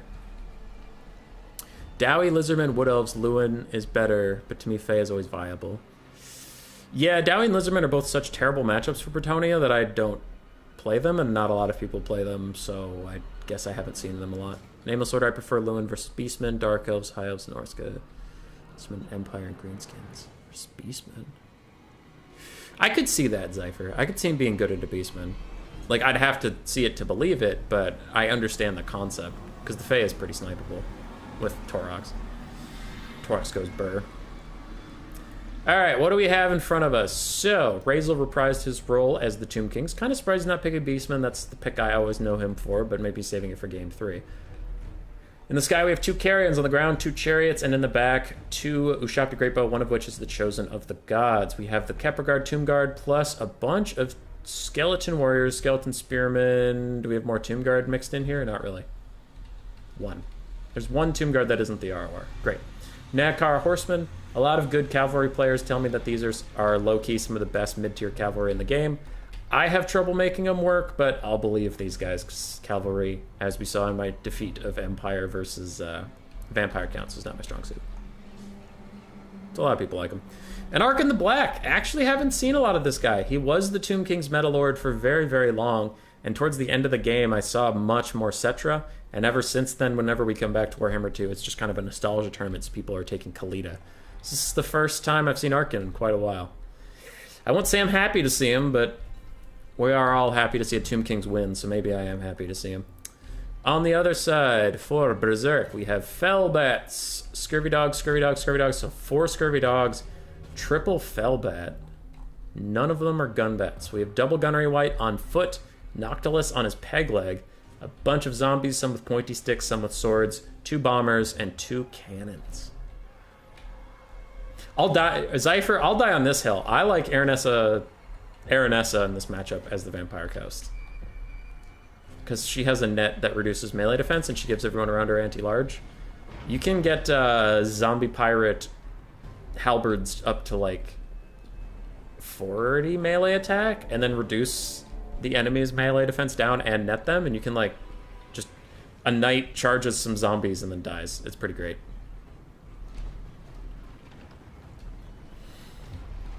Alright, Ushapti are getting shot by triple cannons, if you include Noctilus up there, and the Nekar Horsemen are organized by Razel in a column formation, which means more of them are going to get hit by these cannonballs that are coming in. Though they do now start to dodge, so maybe they'll avoid that fate. Don't know. Really want to see that shot. You piece of shit. What were you aiming at? What were you aiming at? That was nothing. Ugh. Poop. Regardless, that cool shot that could have been is no more. Ushapti Great Bows are not firing at Noctilus. Instead, they are just going... Ooh, wait. They are going for Noctilus. I just can't see their attack orders for some reason. Okay. Cool, good for them. Meanwhile, Noctilus's first summon plows into Skeleton Spearman and Tomb Guard, though both are trying to get past here. Nekar Horseman going to countercharge the Scurvy Dogs, and they do get caught up on infantry a little bit, so that is going to be a nice side charge from the Horsies. Chariots chilling back. Doesn't look like they're getting too aggressive for the time being, though the Tomb Kings are, in general, moving up slowly. Fellbats, uncontested in the skies as the Carrion are elsewhere. Carrion are far on the flanks. The Fellbats are going to move up now, but there's not too much they can do. They can just muck up the Chosen of the Gods and the other Ushapti, but they won't actually do that much damage. I think they're relying on the cannons to be firing in at the same time. Arkin looks like he's going to take the fight. Fellbats are terrible melee combatants, so I don't think he's in too much danger. And I'm liking the Tomb King's position in this, though they are taking a lot of damage, and the balance power is about even, a little coast favored, honestly. Interesting use of the Wraith Storm. Hitting some Nekar Horsemen, and these Gunnery Wights are just shooting at Chariots for now. They will do a lot of damage there. Chariots are trying to muck up some of these cannons, while the Fellbats are doing the same to the Ushapti Greatbow, and a big Pit of Shades cast from Noctilus is killing some of his dogs and zombie powered deckhand mobs a little bit, but it looks like it's mostly going to hit skeleton warriors, so at least it wasn't Tomb Guard getting caught for the Tomb King's sake. That Chariot is just about dead. Chosen of the Gods are still firing in, but it doesn't look like it can get onto Noctilus, who's their real target. Second unit of Chariots is in. This one has not been harassed nearly as badly, so it actually still has a little bit of love left to give, and it might actually shut down this other cannon. How are Ushapti doing? Not great. They are not loving life. Chosen of the Gods are down to 4.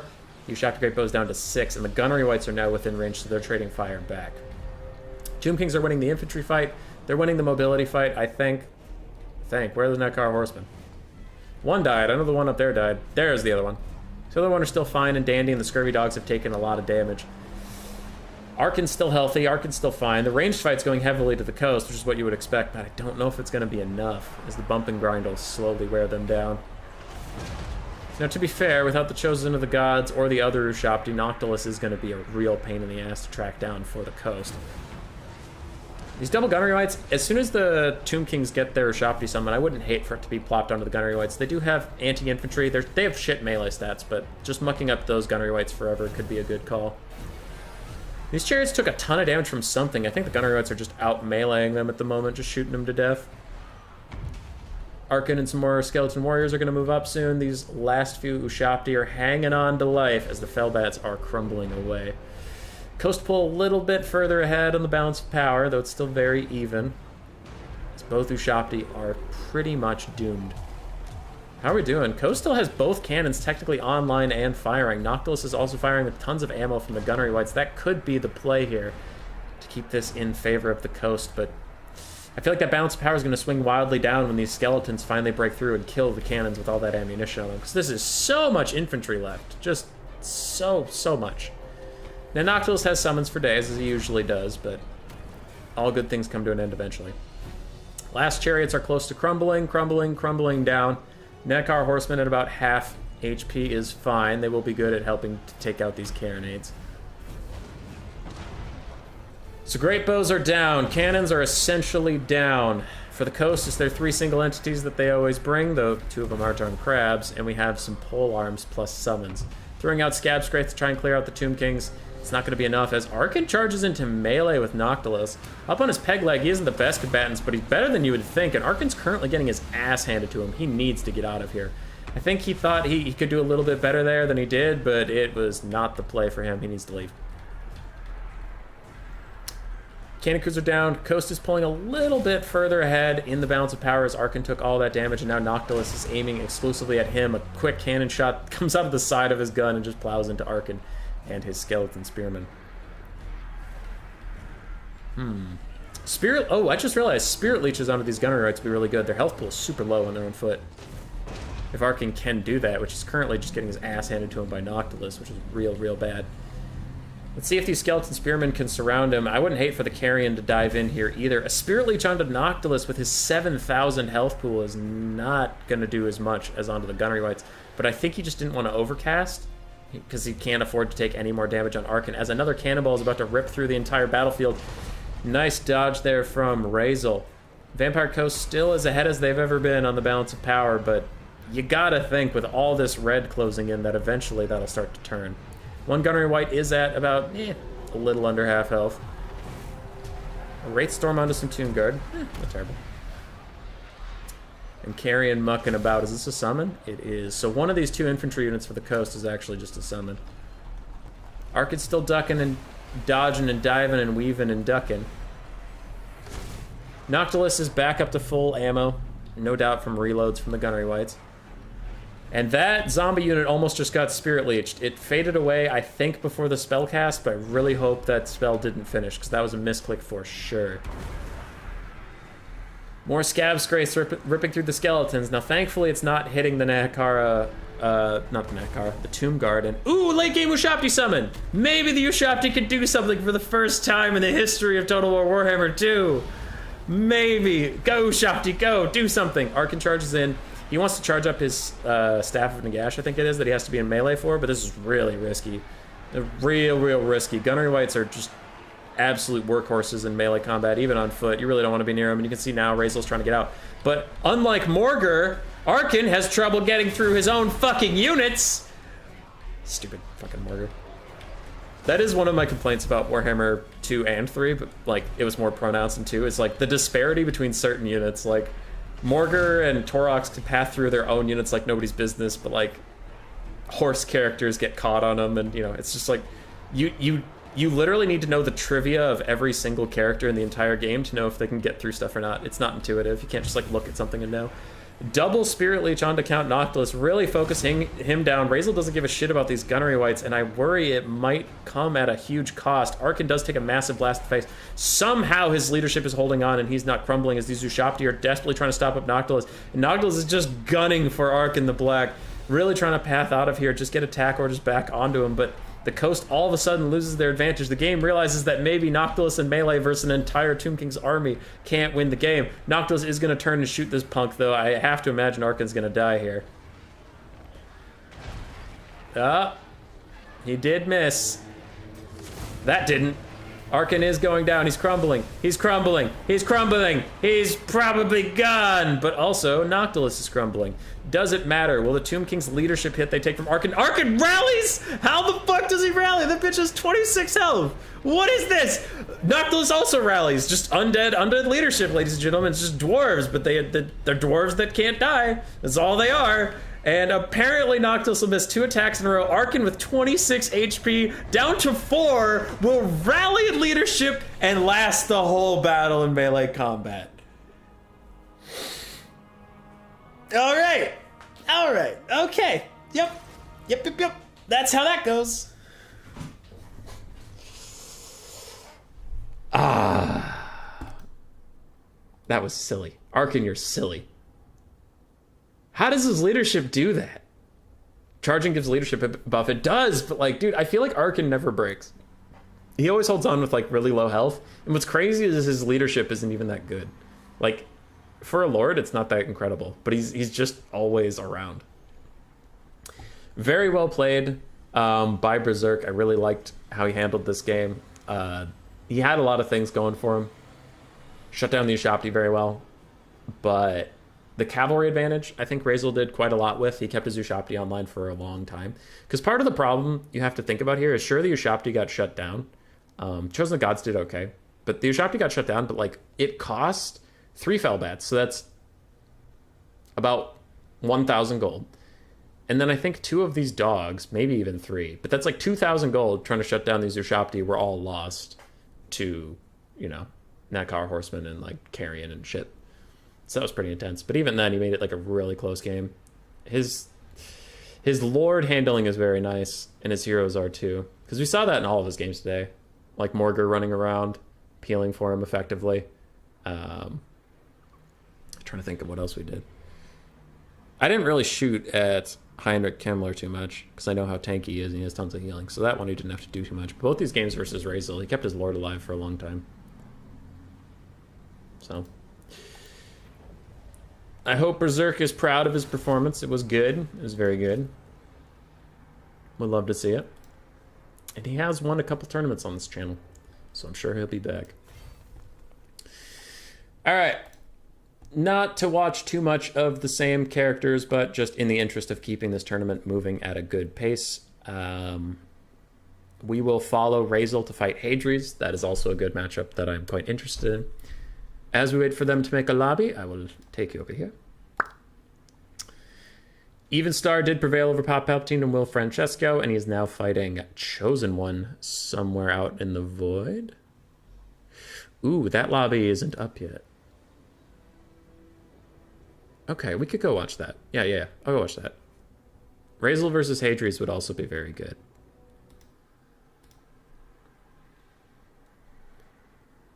But we've watched a lot of this. Like, we watched Mia versus Berserk, obviously, because I was in it. Then we watched Berserk versus Razel. I'll just put it to a poll. Go Evenstar versus Chosen One. I think it'll be interesting. Of course, Voidlaws would vote for Evenstar. Or go to Crab. Crab doesn't have... Crabling doesn't have an opponent right now. Is the problem. Alright, super quick poll. Even v Chosen or Raise v Hadri's. Super quick poll. Even Hadri's. Go. Go. Super quick poll. Evenstar doesn't have an opponent yet. The lobby still just has one person in it, so it's not like they're going to start. Or does he have Evenstar 1? There's 2 Evenstar lobbies, so I'm getting a little confused. Go to Murph versus Hubby. Okay. All right, I'll message Chosen One and Evenstar. It looks like that's winning. Can I spectate? Don't start. Okay, cool.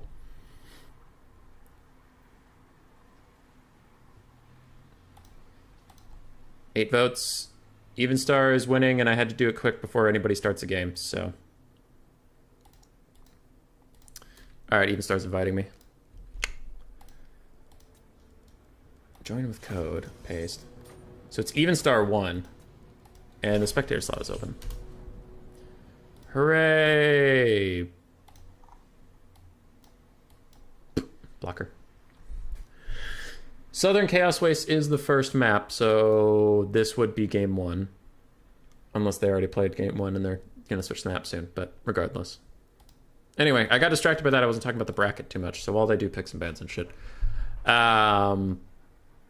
Dr. Jellyfish is fighting Syntax right now. Cummerdinner prevailed over Yumi. Cummerdinner's been another person that's been in a lot of our tournaments recently. And another streamer. He's over on Twitch.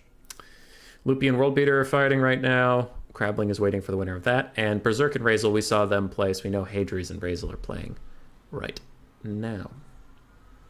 That would also be a good one, but it's hard to choose between Razel and Hadri's and Evenstar and Chosen One, so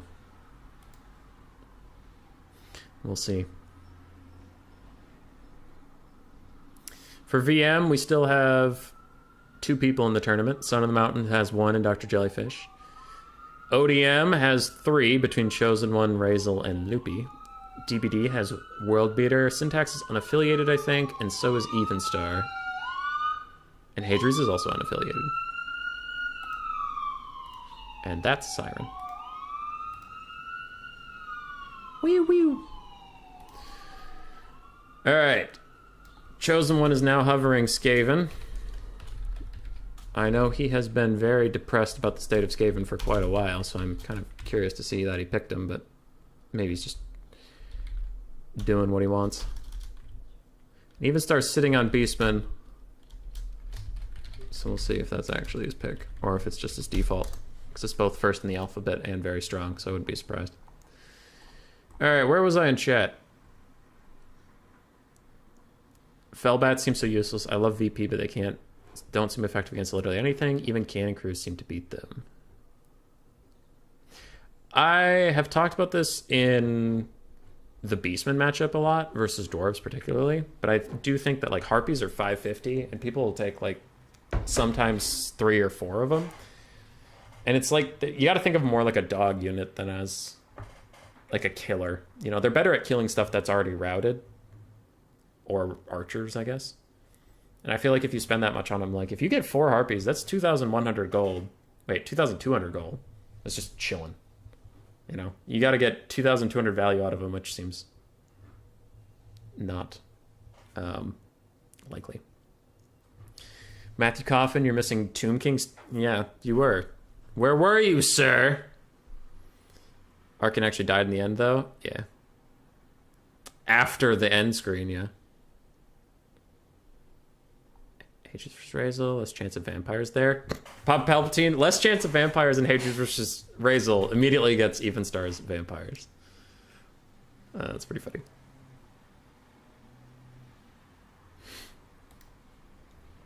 All right, Scaven versus Vampire Counts is the pick.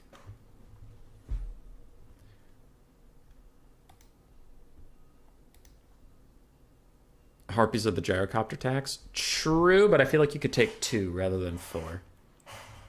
And not waste money. I also feel like you could just take a Spirit Leech caster. They do quite well. Throwing axes also do okay. Like, I'm not the best Beastman player in the world, but I just... As dwarves, I really like to... As dwarves, I love to see Harpies.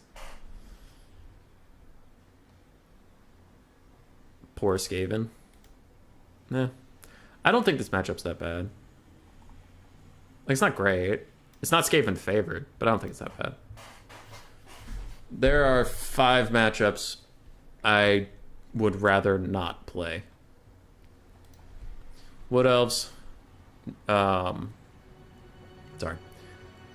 Wood Elves, Beastmen, Warriors of Chaos. Maybe Tomb Kings because of the Chariot Blob. Like, the whole matchup isn't that bad, but you have to prepare for one particular cheese that's really annoying. And then, the Scaven Mirror. I hate the Scaven Mirror. So, I'd rather face Vampire Counts than those. I'd rather face Norska than Vampire Counts, but Norska's also not a great matchup.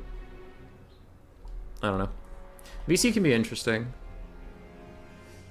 I've never had that big of a problem with it. Because, like, Skaven are one of the matchups where VC don't cheese you as much. Like, there's nothing no one complains about where it's like, you know, Spirit Leech kiting or whatever, because usually Skaven force the tempo of the game.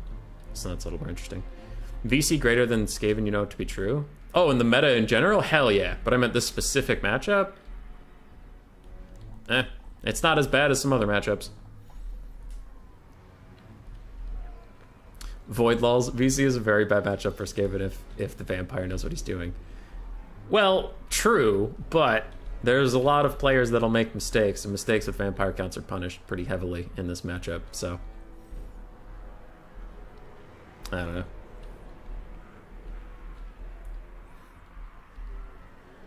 Alright.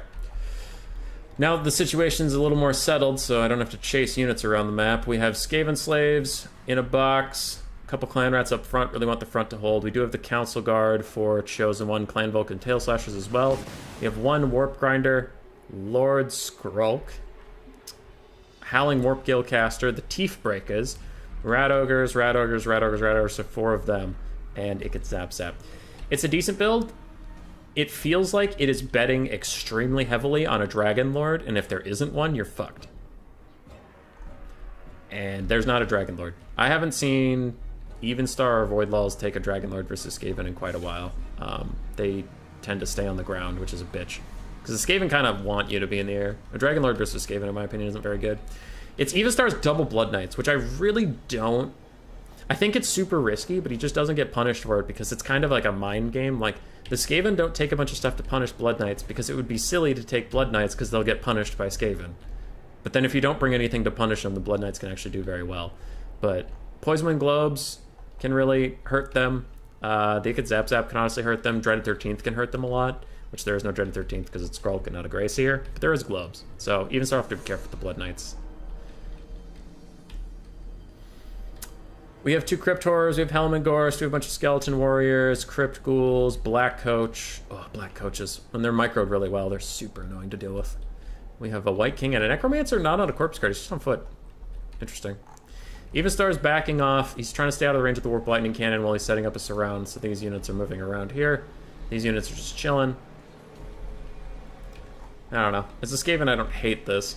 That's fine. You're building up your Winds of Magic, you're getting some free poking with the artillery. But I suppose the vampire counts are also building their stuff up. Yeah, Blood Knights versus Skaven? Yeah, dude. Evenstar does this all the time, and it's so weird. Because I have a build I really liked versus counts recently that was 4 Rat Ogres, Gorich, a Packmaster, a Greyseer, some Slingers, 1 Globe, and some Skaven Slaves, but it's like you charge them. And that's really nice for double White King Vlad, which I was struggling with. But then Evenstar whips out double Blood Knights. I'm like, well, for fuck's sake. And he just kills all my Rat Ogres instantly. So it was like, okay, all right, Evenstar. Bring in your weird-ass double Blood Knight, Black Knights. I guess Chosen One shouldn't have to worry since it's not like Evenstar is a good VC or anything. Yeah, dude. Evenstar sucks. He sucks. These are jokes, don't hurt me. Alright. Evenstar is still sending some Crypt Ghouls around. There's a nice surround. Staying out of range is very nice. Evenstar is using tactics and strategy. We should play domination instead and forget all that toxic stuff. Yeah. Look at that balance of power. That. The Skaven have taken literally no damage, and the balance of power is like, these kids are fucked. Alright. Chosen One's Warp Lightning Cannon still firing. What's it shooting at? Probably task it onto the Skeleton Warriors now. Maybe the White King, but they have a very hard time hitting things on foot. You honestly think that Evenstar on VC is unbeatable? I beat him once, I think, on Beastmen. I was on Beastmen, he was on Vampire Counts. I think. But that might be the only time, and I might be misremembering. Alright, nice Warp Lightning Cannon shots onto the Crypt Horrors. Doesn't actually kill any models, though, unless they start off with 16, but I think they start with 12. 12, okay. Ultra unit sizes, rotting my brain. Dun, dun, dun, dun, dun, dun, dun, dun, dun. Nice shot on the Necromancer. Damage here matters a lot, because he's got to use, like, his Rod of Corruption if he wants to get extra stuffs. Oh, the Necromancer isn't on foot. He's on a horse, at least. Okay. Helmengorst has nothing. Damn it, Evenstar, you do all these weird builds. So, Helmengorst has nothing. He just has his Mortis Engine and his, like, healing and stuff. But he doesn't have any spells. The Necromancer's the only spellcaster. Alright, the Vampire Counts have committed. They can no longer retreat. And the Teethbreakers are going to unload on this hapless White King? He's a foot character, so they're not going to do anything, but still. This seems a little over-aggressive. I don't know why that White King's running out there like that. I guess I'll postpone my judgment. As now the Teethbreakers are fucking up their own clan rats. And the White King's still out here, just vibing and surviving. Skrull could just throw a Liber One-Shoticus on him, do a lot of good damage that way, but maybe he's saving it for Helmengorst. I don't know. It's the exact build he used against you, Homeboy. How did you already forget everything about it? It was a long time ago? I don't know. I took Greenskins against Evenstar's VC in the last round. It was a very fun match. Are you being sarcastic or real? Because if you're real, then good for you. But if you're being sarcastic, then I am sorry. Nice Rat Ogre countercharge before the Black Coach even gets into the Clan Rat Spears. Get some good damage, but this does leave the Rat Ogres a little vulnerable to Blood Knights wherever they are. So these Rat Ogres want to get back behind the Spears in a hot second here. What is this? Howling Warp Gale to stop all of the Fellbats in place. Meanwhile, Teethbreaker's going to turn around and shoot at them. Helmengorst's not having a good time, but they could zap at all. But part of Evenstar's weird strategy with this is that he's not actually the caster the Necromancer is. So if you lose him, it sucks, but it's not the biggest deal. Meanwhile, the double Blood Knights are completely fucking up Rat Ogres that countercharge them, because of course they do. They're Blood Knights, and this is not a good time for Skaven Rat Ogres at all. Fellbats have taken a lot of damage, but they got what they needed done, and the Necromancer, who's the true lord, has run in and used a zombie summon on the Teethbreakers. Meanwhile, Warp Grinders are going to chuck down their net and their damage spell, but it is too late for the Rat Ogres that were already here. Skrulk's also just chilling, but the Skaven need to either commit to this fight or bail out. Standing around like this is a big mistake, but it looks like there's just a lot going on.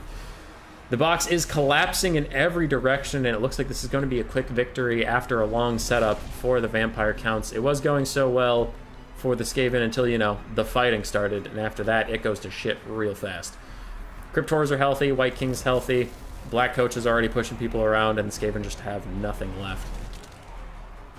Plague Monk's summon from Chosen One's pretty good. That'll kill Skeleton Warriors decently effectively, but I don't know how much it's going to matter, really. Oof. Oof, baboof. Gorst is super low, but he's not. It doesn't matter. He's just a Mortis engine that's tankier.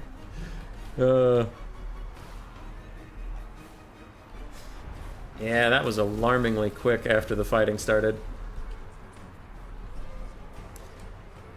That's why I went to my Rat Ogre charge build with Gorich and them, is because boxes were just not working for me for a while with Skaven, but I also think that this build versus from Evenstar is very good against that Rat Ogre stuff because of the Blood Knights, so it's tricky.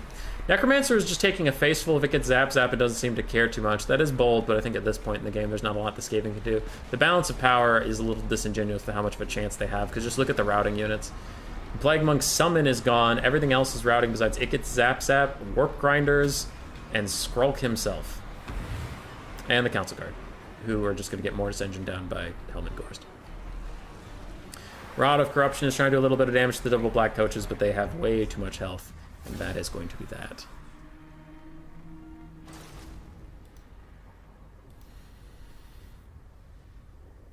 It was a bold strategy, but I think as soon as Chosen One loaded up and there wasn't a Dragon Lord, I imagine he was pretty pissed off.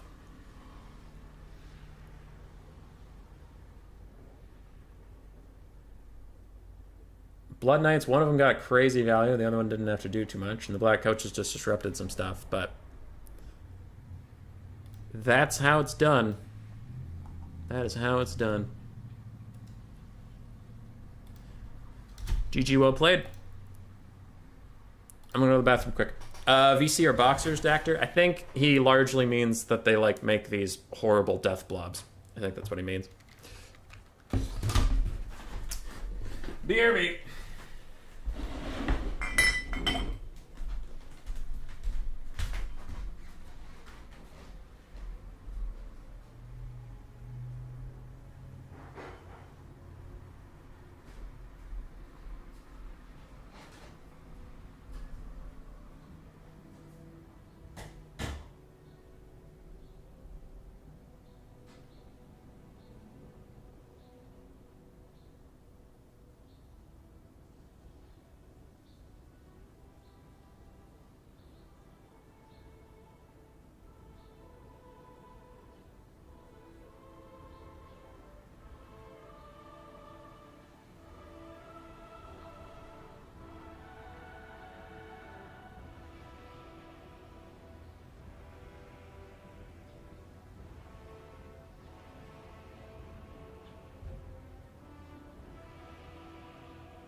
No Gorich, no win. It's true. Though I brought Gorich last time I fought him, and Blood Knights made quick work of him.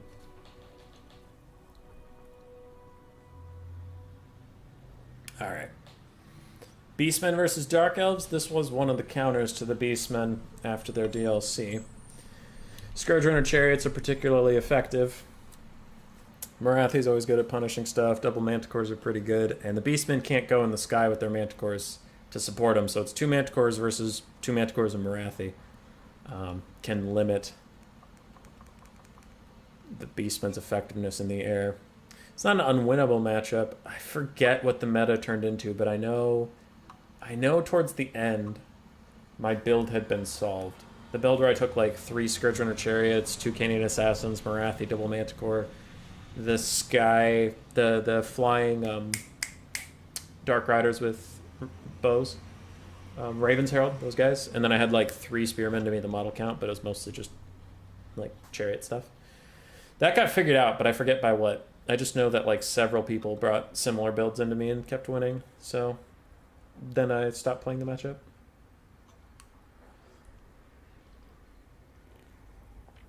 Heralds are so much fun. I love the Raven Heralds. I think they're good unit design. Like flying, armor-piercing cav, and then how do you balance them? Make them incredibly squishy and terrible in melee.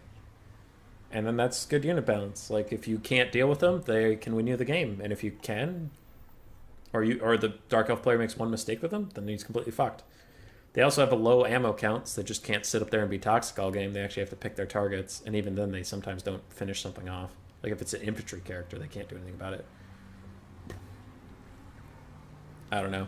Because like, take that, and then compare it to like Oxyotl unit design.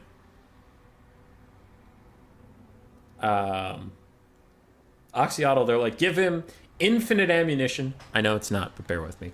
Give him like infinite ammunition, make him cheap as hell, give him stock and unspottable, give him 360 shooting while moving, make him tanky as all fuck. His melee stats aren't even that bad, and you got yourself a character there. What's that? He's overtuned? Well, fuck.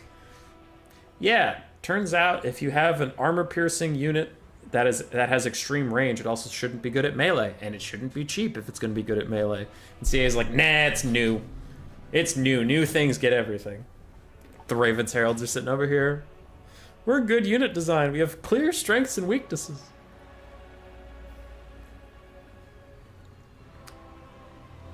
Are we going to see a creative Beastman build or not? That's the question. Well, I can't answer that because it's behind the blocker. And if I answer that, that would defeat the point of the blocker. Dark Elves, let's go. Hope we see Foot Crone or Malice. I strongly doubt that, but maybe. Strongly doubt it. Probably going to see Marathi. You wish Ogres were in Warhammer 2? I kind of don't. I don't know. I'm not in love with the Ogres. They're fun to play, but the way CA is balancing them forces them pretty heavily into a playstyle I don't enjoy. They're not, like, every time they find something that works for charging the enemy and, like, taking the melee fight, CA is like, and nerfed. So it's like, fine, we'll do pistol and scrap launcher and iron blaster kite. Fine, we'll kite. CA. Oxyotl gets eaten by Warhounds very quickly. Yeah. It's not that he's unkillable. It's just comparing his balance to, like, the Raven's Heralds is what I mean. Is like, there's a reason he's in most Lizardman matchups these days. Or why people hate him so much, you know. Foot character things. Hell yeah, Raven's Heralds. Alright, double Scourge Runner Chariot, double Manticore, Raven's Heralds, Marathi, Canadian Assassin. It's pretty standard. I'm surprised there isn't a second Canadian Assassin, honestly. We have 2 Witch Elves, 2 Dread Spears, 3 Dread Spears, 4 Dread Spears, I think 5. A bunch of Dread Spears, a bunch of Bleak Swords. That's more infantry than I'm used to seeing. Where's that money coming from? I think chariots were nerfed in the rules after a while, so maybe, I forget how many is the limit, but it might be 2. And the second Canadian Assassin not being here is giving Evenstar a lot more width. So this is a wide build, but it is pretty standard. For the Beastmen, we do have a bunch of Centaurs, so it's a Centaur rush. Pop Palpatine, I don't know if that's what you wanted. Meanwhile, a fuck ton of Gore Herds, which is also interesting. So, medium tier infantry, we have Morgur the Shadowgave instead of Torox, a Brave Shaman of Wilds with only Traderkin, 1 Feral Manticore, 2 Centaurs with throwing axes, one of which is the ROR, a backline of Centaurs, and Centaurs with great weapons mixed in. The Centaurs with great weapons, and 1 dog with poison. Centaurs with great weapons are the unit that ruined my chariot build. I realized that after seeing them, but I didn't want to say it behind the blocker. But yes, these units, the Centaurs with great weapons, if they get onto the Scourge Runner chariots, they fuck them up. And it's kind of funny because as far as I know, Now, Papa Palpatine would know better, but as far as I knew, most people considered Centaurs with great weapons to be really bad. But then in this matchup, they really changed how it worked.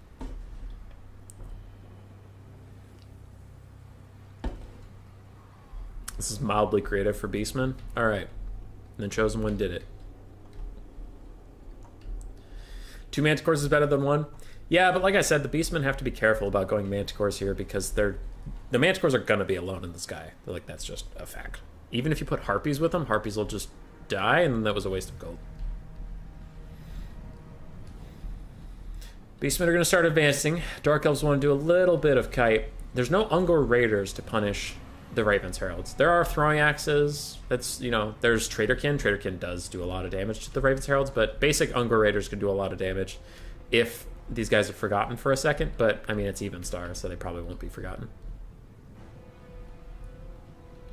This is a good cover to Even Star's Dark Elf build. I do like it. I worry what's going to happen with all of these Bleak Swords and Dread Spears and Witch Elves, because all he has is 5 Gore Herds, but proper Centaur Micro will do it. It's a hard build. This is a very hard build from Chosen One. He has to micro so much shit. Even Star, he can let most of his infantry fight on autopilot. He just has to keep very certain units alive. No Jabberscythe really gives it less points. We need the ROR Gorgon is what we need.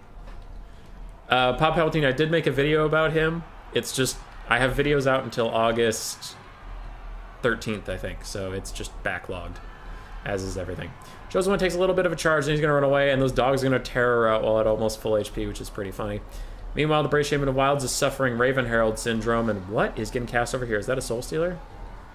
That is a Soul Stealer, but you can see what I mean. The Raven's Herald take a ton of damage from a single volley of the Centaurs with throwing axes.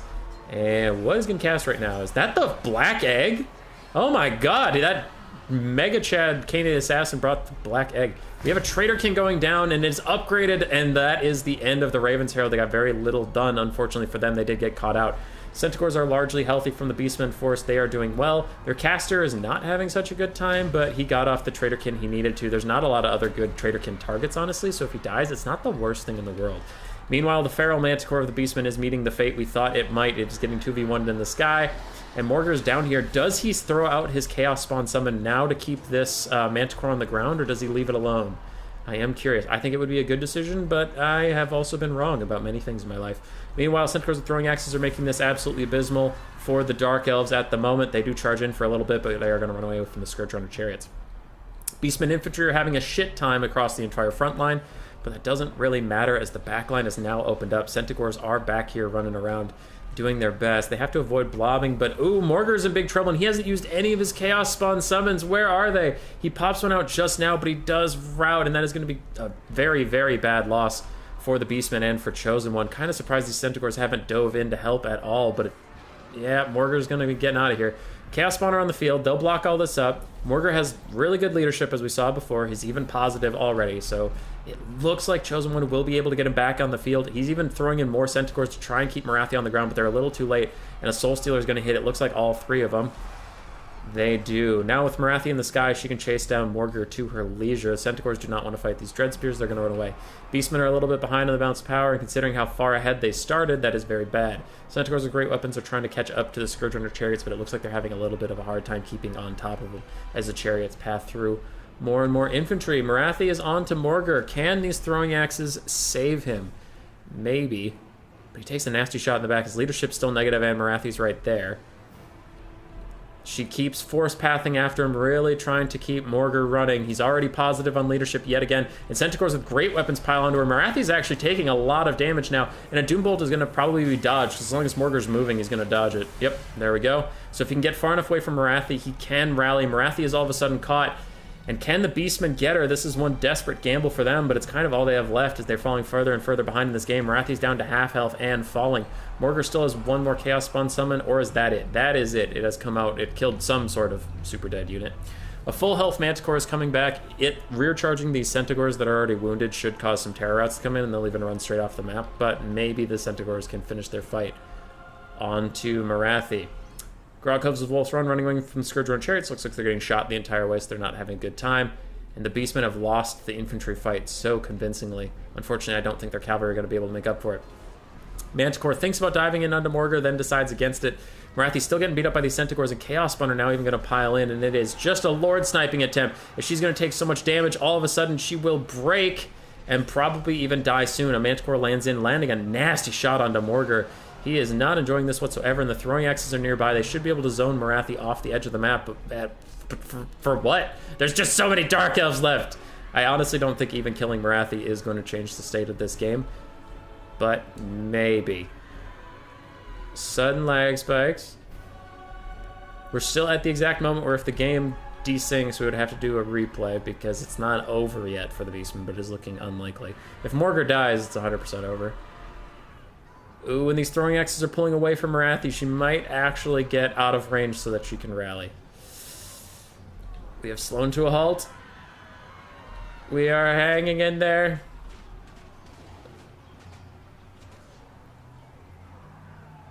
Marathi is still within range of the Grog Hooves, and she is off the map.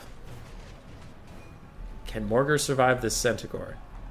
I mean, yes, this Centaur. Anyway, can Morgar survive the Manticore? I don't know.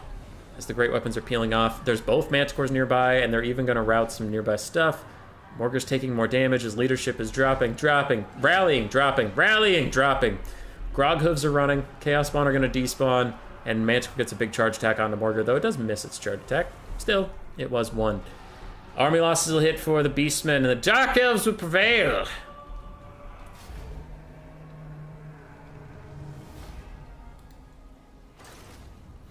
Alright.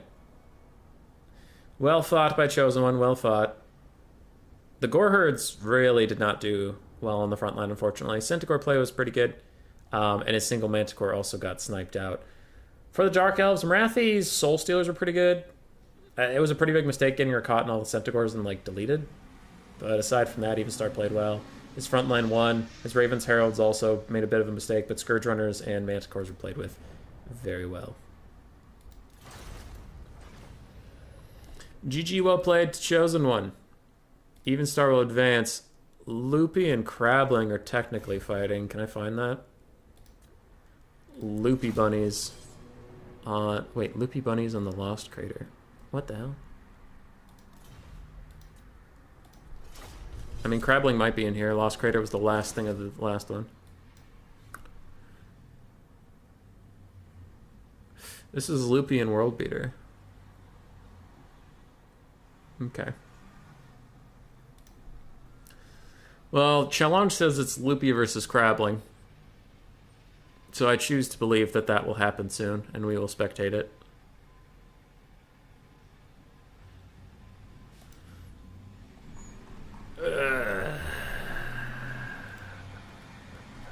Who dares message me in my own server?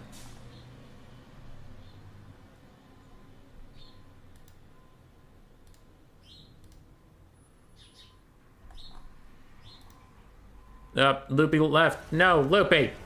I wanna watch you beat Crabling. You're gonna beat Crabling. That's a tall order. Wait, what screen are you on? Okay, good. I was checking some DMs and I just had to go back and make sure you weren't all watching me type in DMs. Okay, cool.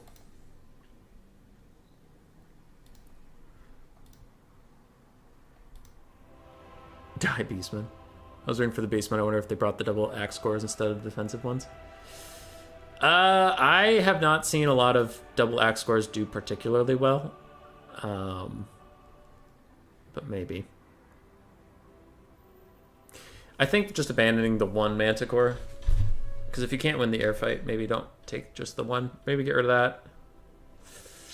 The Gores weren't super impressive, but then Ungors aren't that great either.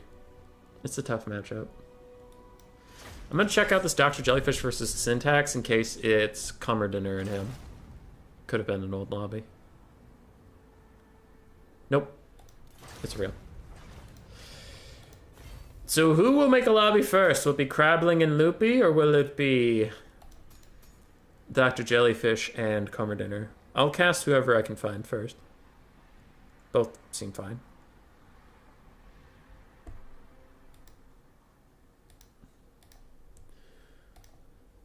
As for the tournament as a whole, I've announced most of it, but you heard. we're in the quarters. Dr. Jellyfish, Cumber Dinner, Loopy, and Crabling, and then Razel and Hadries are still fighting. Now, this tournament is it's a long tournament. Shit happens. We are not going to cast both semifinals in their full. You know, I told the players only wait for me at finals because they literally have to.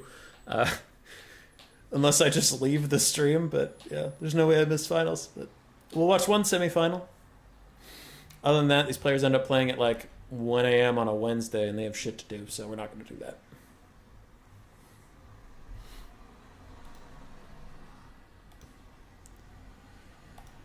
Who am I looking for? Loopy? Loopy, can you host? I can. Cool. I want watch, please. Very fun man you are. Boop. I see Razel versus Hadries just left Prague. So if it's 0-2, we'll know who wins right now. Or if it's going to game 3, then they'll switch over to Summer Song.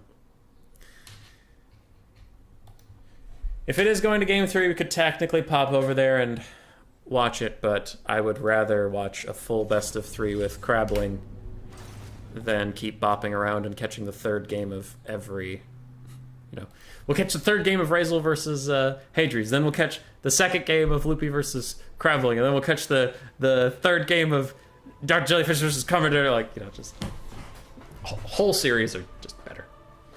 So we have Crabling, who is also streaming. If you speak Russian, you can pop over to Crabling stream. Just look for Crabling on YouTube. He'll come up. He has like 3.3 subscribers, 3.3K subscribers, so he's over there.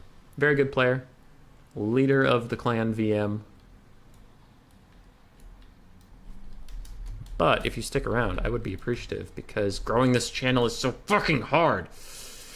It's okay, just calm down, it's fine. It's fine. Nope, it's fine. Everything's fine.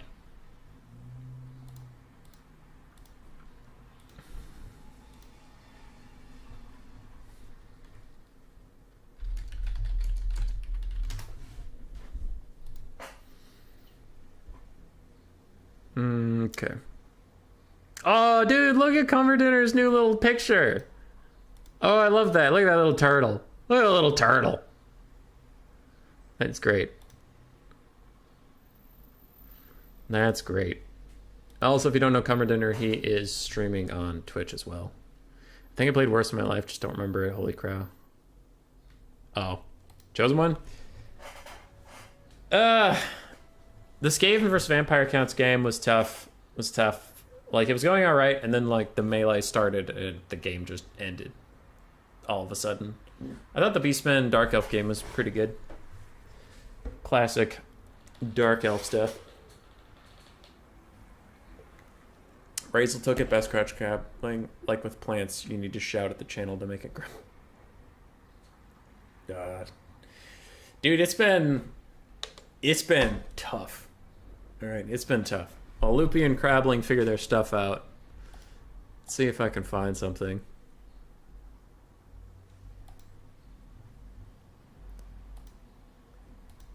Okay, well, there's people being mad at me for pointing out bugs, so I'll ignore that. I'm gonna choose not to see that. Audience, lifetime. Alright, you want to see why I'm such a salty Sally all the time? Look at this! Look at this! That is my channel throughout its entire existence. Utter garbage. Utter shit. Stuff starts to pick up around the end of Warhammer 2. Alright, cool. Utter garbage. Utter shit. And then, boom! Warhammer 3 launches. We get a ton of views. Everything's going great. We're doing awesome. And then Warhammer 3 ends up sucking. And I'm literally back to where I was, like, at the start of this. And it's like, you get to experience, it's like, man, if Warhammer 3 had been good, I would be popping the fuck off. But it's not. So back to mediocrity with you. It's been tough. 1.7k subscribers after streaming pretty regularly for over a year is brutal. Anticity's up to 24,000.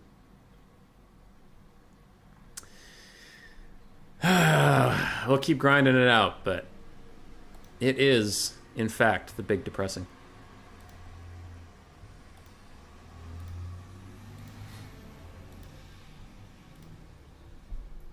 Stop sucking? I'll try.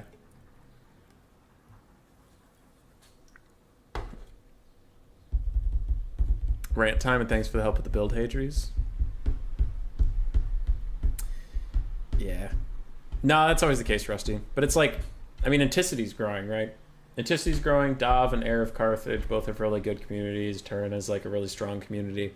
Crabbling currently has like 3x my viewership. So it's like, there's growth. There's angles of growth. It's just frustrating. Warhammer 3 needs to stop sucking first. Yeah. I think here's the part about it that's frustrating, right? And I've talked to my pack masters about it a decent amount. But what sucks is agency. Like, I feel like I don't have any agency in whether or not my channel is going to do well. Like, I'll release 3 or 4 of the same type of video, the same quality, the same effort I put in. One will get like 5,000 views out of nowhere or something, and you're like, oh, that's cool. And the other 3 get like 300 a piece. And you're just like, what? But what was different about this one from the other 3? What happened? Or like, you know, some streams recently we've had 50 viewers. This one we're averaging about 20, which is fine for us. We're not like growing, you know what I mean? But then I don't know what the difference between the stream that had 50 viewers to this one, or like the videos or anything. So like, that's my point, is it doesn't feel like it matters what I do. I'm just along for the ride. And it feels like I'm pulling a slot machine, right? Where you're hoping the numbers come up right, but you're not doing anything different besides pulling the lever. Because I've had videos I put way more work into that fucking bombed. They bombed out. And I've had videos that I put very little effort into that did quite well. Now, not all my videos that have no effort in them do well. Some of them do poorly. And not all the ones that I put a ton of effort into do poorly. Some of them do okay. But I'm just saying, it's like, on my end, it's much less of like, I wish it was more like if you put your hand in a fire, you're like, fire hot, not do that. Haha, hand not burned. I did a thing. YouTube just feels like, you feel like you're rolling dice. And instead of gambling money, I'm gambling hours and hours of my fucking week. Alright, I put 60 hours into YouTube this week. What did I get? Nothing! Alright, I put 60 hours of YouTube into this week. What did I get? Hey! Like 50 subs. That's good. So, it's been tough. Alright. Catch up chat. Chosen one, I don't play the game at all now, but like that Scaven game, I can't believe how poorly I played. Like, I was really shooting at Gorst, like, seriously. Dude, that even star build is tricky. It's tricky, because in the game, after the game, or if you're spectating, it's really easy to be like, well, you should have done this. But in the game, it's like, you see Helman Gorst, the Lord, on a slow corpse cart, and you're like, I can shoot that. But it seems like Evenstar's plan is to make you do that while his Necromancer is his real Lord. Gorst doesn't matter. Destiny went PvE for a while, and that boosted him a lot. True.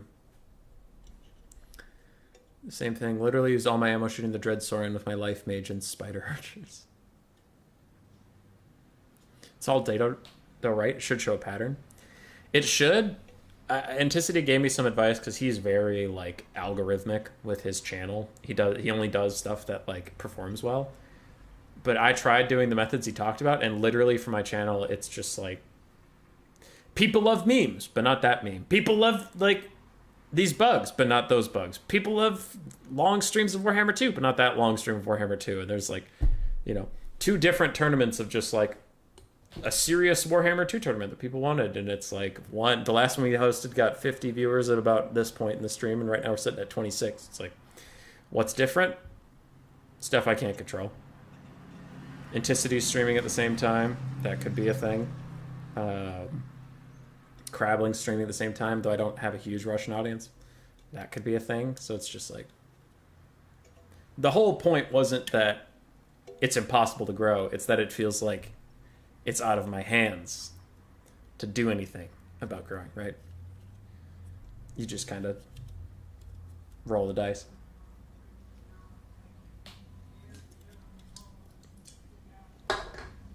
That was my point. Try spinning, that's a good trick. I think it's funny that Imric starts in the Mouth of Ruin and Kugath starts in the Dragon Isles. Everyone hates High Elves. Why is Kugath on the Dragon Isles? That's so weird. I know they're like... I know their reasoning is he wanted to go down to like the tropical islands to invent the perfect disease, but it's still so strange. Yes, Kugath is going to have to get on boats to fight anyone. Perfect. The point of the cannon is to kill the caster, whoever it is. My build is purely an anti-dragon lord. Ha! I was right, Chosen One. During the game, I was like, I think this is an anti-dragon build, and he's going to be pissed off when he sees there's no dragon. Did you announce your stream on Turn's Discord? In the self-promotion area, yeah, but I didn't add everyone. Because I don't think I'm allowed to do that. I think only Turn and Flying Taco are allowed to add everyone. Because Flying Taco don't play by nobody's rules. Alright, behind the blocker we had a rather long build phase. But it looks like we got Empire versus Wood Elves. This matchup's interesting. I know a lot of Empire players that'll say it's Empire favored. I know a lot of Wood Elf players that'll beat my ass anyway, so yeah. Kugath cooked up some plague on the Dragon Isles, and the other 3 good and clean ones ambushed him there. Weird. I'm not saying it'll be bad, I'm just saying it's interesting to think of like Kugath as making boats. So for Loopy we have triple Great Stag Knight, triple Waywatcher, some Eternal Guard with shields, we have a Glady. Yeah, it is the Glady, right? The net. Yeah. Ziglady and a Branch Wraith. Branch Wraith has Pendulum. No, it's Melkot's. Pendulum doesn't suck in Warhammer 2, so I'm kind of surprised not to see it, but Earthblood. On the other side for Crabbling, we have a Huntsman General. Okay, alright. Okay, Huntsman General, not Marcus Wolfhart for some reason, but okay, cool. What does abilities even do? Hail of Fire, everybody around him gets fire damage, and then an Arrow of Akshi, which is pretty much just a nice single shot thing. Then we have a Bright Wizard. Oh, I kind of see the point. Cascading Fire Cloak and Flaming Sword of Ruin, but it's mostly to do Kindle Flame. 20% weakness to fire damage from the enemy army, and then you pop with, you give everybody around the Huntsman General fire attacks too. We also have Shem's Burning Caves and a net, so 4 spells between 2 wizards is going to be hard to get value out of that. Meanwhile, quadruple Huntsman, plus the silver bullets, triple Knights of the Blazing Sun, a lot of fire damage. Also trying to synergize with the Bright Wizard's Kindle Flame. And then a front line of Spearmen and Swordsmen. So, shielded, chipper, cheap. Actually, the Spearmen aren't even shielded. Good God, man. That's a weird build, Crabbling. The triple Knights of Blazing Sun is pretty meta, so are the Huntsmen, but all the rest of this is wild. Kugath's campaign is a pretty slow start due to faction mechanics. Maybe they wanted to try and give him a bit more isolated a start to get going. Maybe. Maybe. I think Cyrus and some other people have been telling me Crabbling always has really interesting, strange builds, though. So I guess I shouldn't be shocked he's taking the Huntsman General. And a nasty Shem's Burning Glaze start onto the Glady. Huntsman General's firing off some shots, but Loopy is on top of dodging him. So the triple Waywatchers are probably pretty pissed off. They don't have a lot of stuff to shoot. Front line of random chaff and or shielded chaff. They'll do okay against the Huntsmen. Okay, but then again, Huntsmen are also quite cheap. They'll do okay against Knights of the Blazing Sun, but they are armored and shielded, so you have to really catch them. None of the lords, all the lords being on foot means the Waywatcher's going to have a really difficult time lord sniping. I think the Wood Elves are in trouble. They just don't have targets. If those silver bullets are visible, the Waywatchers need to shoot them and not these swordsmen. Because that would be a nasty volley. They get the order. Are they going to fire? Is it going to hit? No. A dodge by the silver bullets and net onto the Glady. Huntsman and silver bullets are all going to turn towards her, try and take her out. A quick Earthblood from the Dryad. From the Branch Wraith will keep her a little bit alive. And the net is worn off. She does need to run away immediately. Huntsmen are taking a lot of fire. Oh, and so is the Glady. She is dead. She is dead as dead gets. And with that, I just think the Wood Elves are doomed. Their Waywatchers have nothing to shoot. Their Glady is already dead. Their Great Stag Knights are okay, but they'll trade poorly against Knights of the Blazing Sun for the cost. And the Empire is more frontline. It was all in on a sniping build with nothing to snipe. Damn you, Empire, being the Scaven of the mortal factions. No, I like Empire. It's a jest. Empire's a fun faction. I'm bad at them, but I don't mind them. She dead. She's very dead. Yes. This is the deadest I've ever seen a lady be. Loopy's still trying to kite. But it's hard. This Branch Wraith has got to be careful or she might be the same fate. Though she isn't on a horse, she's actually harder to insta-kill, but still could get netted and could be a bad time to be alive. Triple Way Watchers moving in. I'm suspecting they're going to try and shoot either the Knight's Blazing Sun or these Huntsmen. Though the Huntsmen are... they're firing while moving and like stalking and unstalking constantly, so it might be hard to get attack orders off onto them. Boom! Take that, Knights of the Blazing Sun. They turned to the last second to try and dodge, but they actually just turned their shields away. So they took more damage than they needed to there. I still don't think it's going to matter. I just don't see the stopping power in this build. I mean, the Glady wasn't a huge source of stopping power, but it's important to have high leadership and nets and whatnot. Loopy's trying to stay away from the white line. Obviously doesn't want to run straight into it and then get surrounded, so he's trying to pull out this way. But Crabling's kind of okay with this. The nice part about Huntsmen versus the Wood Elves is they can follow and shoot while they're running. They can fire while moving as long as they're aiming in front of them, which they are. So they aren't too perturbed with the fact that the Wood Elves keep running away.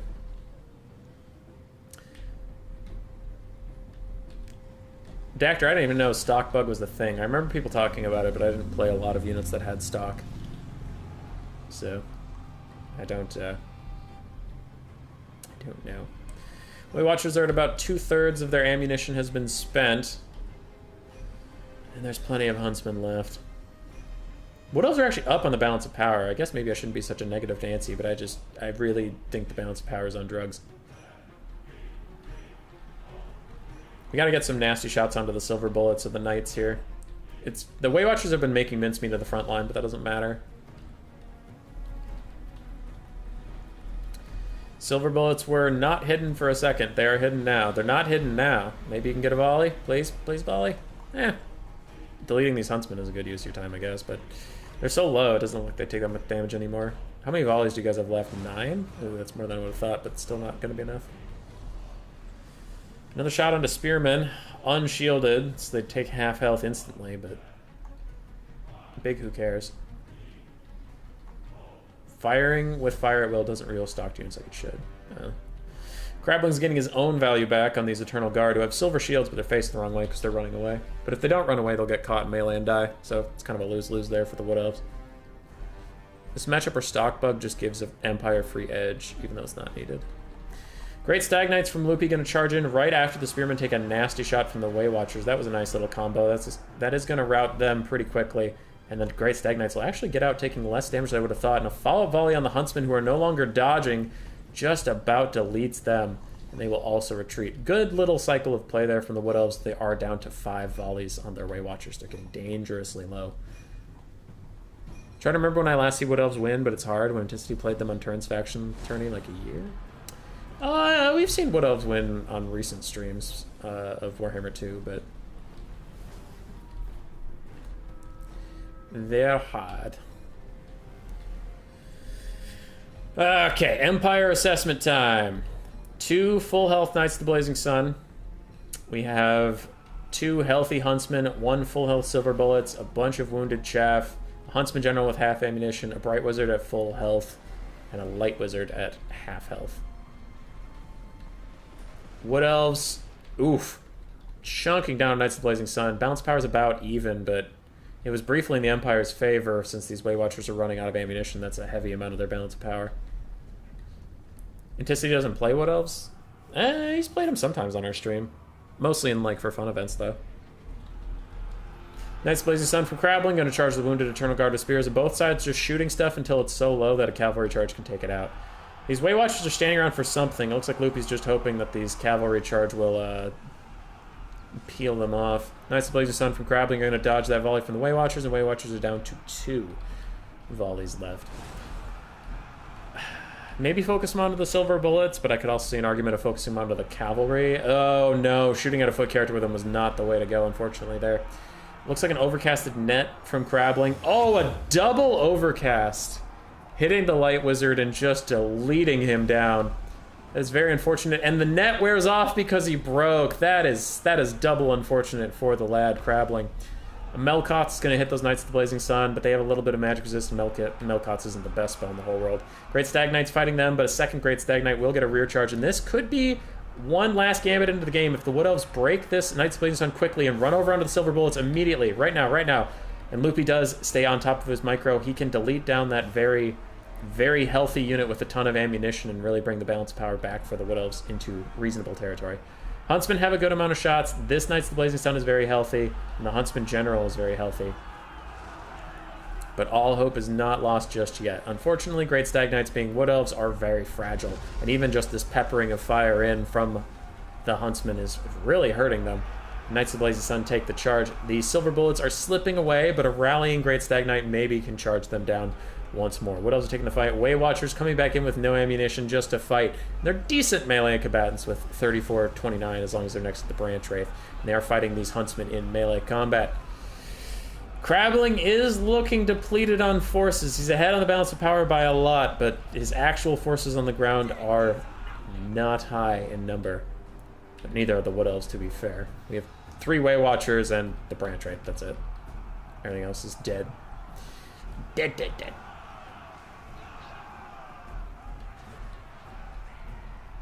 He owned Chaos with Stag Knights. Costly units, very limited ammo, vulnerable, Loster. I believe they're good, but rarely see them do well. They're a high skill faction for sure, but skilled players, Wood Elves are top tier in tournament play. They are super good. Now this is looking doomed, where Crabbling has secured his Huntsman, even as this actually healthy one with a ton of ammo that I didn't see earlier. Silver Bullets are shooting in, and the balance of power will tip into Army Losses territory. Well played by Loopy to make it close after his lord got insta-gibbed, but that is a brutal way to go. Oh. I still don't understand the Huntsman General over Marcus Wolfheart, but it worked. I mean, Wolfheart could combine your two, have the net and have everything the Huntsman General provides. Knights of Blazing Sun, one of them got good value, the other two did not, but all of the ranged units of the Empire did very, very well. For Loopy, the Glady got 1 tapped. Branch Wraith did okay. Infantry all died. Triple Way Watcher did fine, but there wasn't a lot of good targets for them. The Great Stag Knights did what they could. And Loopy popping in saying you gotta love the stock bug, so yeah. It does seem to be a fan favorite. Crabbling's up 1-0.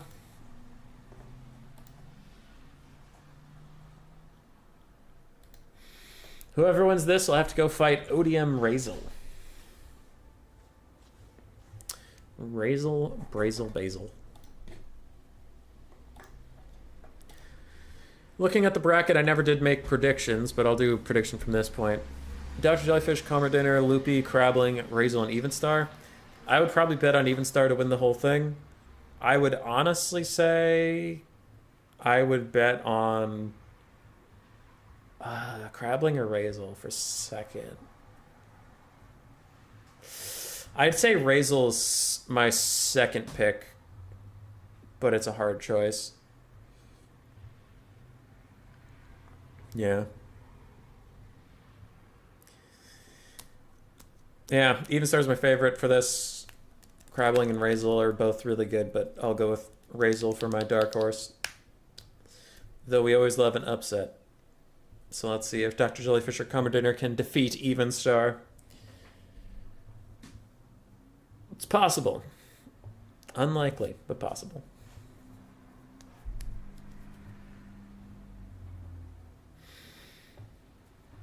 There's a lot of good matchups in here that we unfortunately didn't catch. Didn't get to see Hadri's play. Didn't get to see Papa Palps. Crowd favorite Papa Palps. Didn't get to see Deadly Bunnies fight Loopy. Crowd favorite Deadly Bunnies.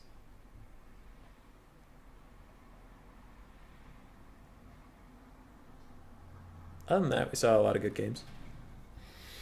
Glad we caught some crabbling.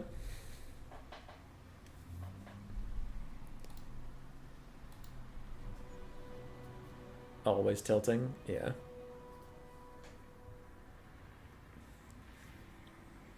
Pugnabone, they don't have limited ammo except everybody except Lords and Sisters of the Thorn have like 20 ammos or more. What they need is restock, is what you're saying, Pug. Also, Pug, why aren't you in this tournament? I didn't see you in there. Pug. Pug, Pug, Pug. Pugnabone shirking his duties. Alright, Loopy's hovering Nagarath. I think they're his favorite faction. The High Elf sub-faction of Alithana. I'm gonna go to the bathroom again because I don't like any of you people.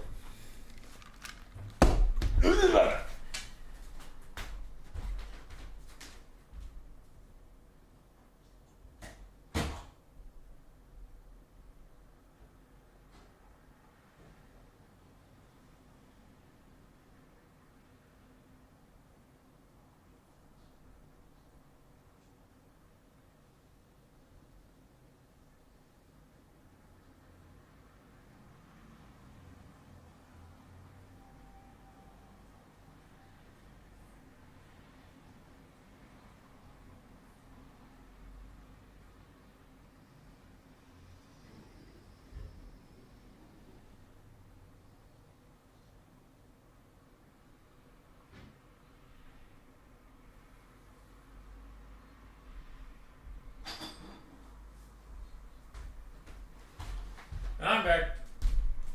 Crabbling's still thinking, huh?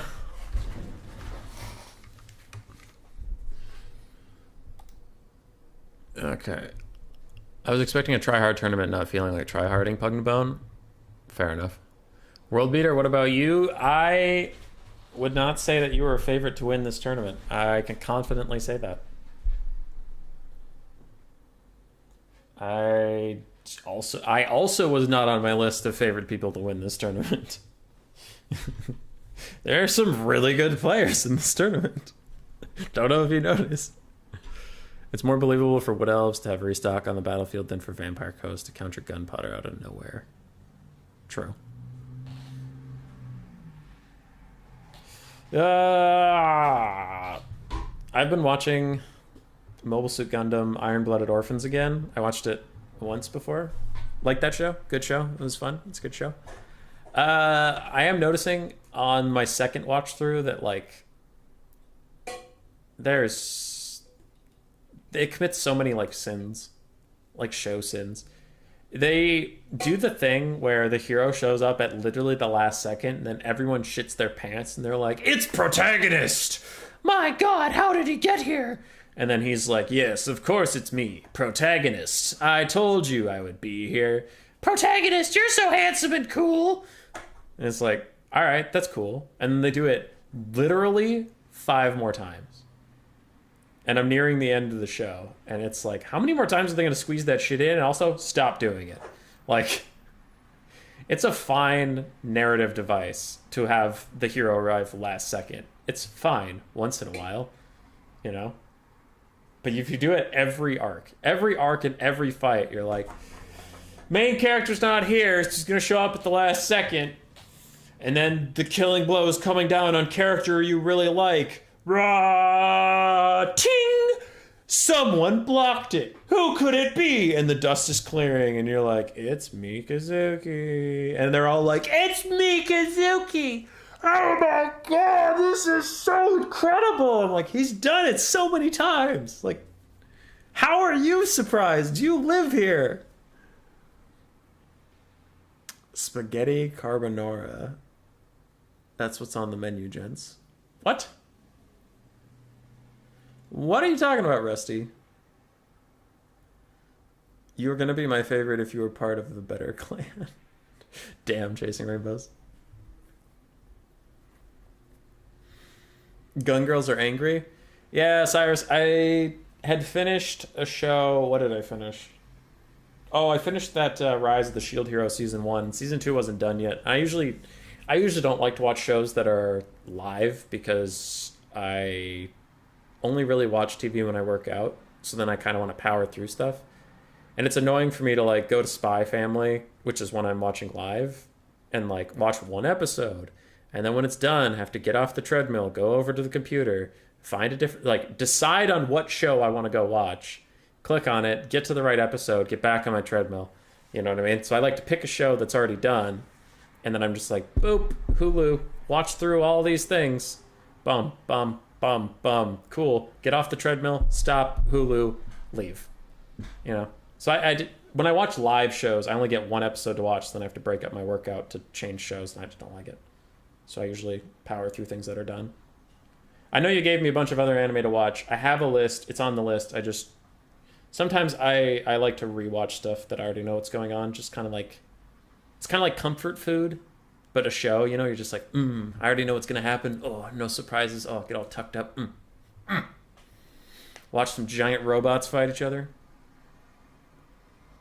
Oh, sharing your food decision for tonight. Okay, Rusty. Sorry, from my perspective, that just came out of nowhere and I was confused, but I'm hoping you're having a good vibe, dude. That sounds lovely. Pasta is one of the best combinations of food there ever has been. I think on my top 10 favorite foods, like 4 of them are pasta. Protagonist Ex Machina, an anime classic. Yeah. Dude, Menacing Platypus, you know what also is an anime classic that this anime does frankly too much now that I'm rewatching it? Because when you don't know what's going to happen in a show, you notice less mistakes because you're paying attention to the plot so intensely. But like also, this show does that anime trope so much where people repeat things that were just said to them. Tonight for dinner, we're having, what did he say? Spaghetti carbonara? Yes, tonight for dinner, we're having spaghetti carbonara. Carbonara? Spaghetti? Yes, it's an Italian dish. It's not that surprising. Why are you shocked? Shocked? I am? Yes, you're talking like a crazy person. What's going on with you right now? But that can't be. I'm not crazy. And I'm like, oh my God, this dialogue. Jesus Christ. Not everything needs to be repeated, guys. Not everything needs to be repeated. I saw it. I saw it happen. You don't need to tell me again. It's a lot of like hand holding for the audience. Like, did you catch that? That was an important plot point. We're going to say it 3 or 4 more times. Did you catch that? All right.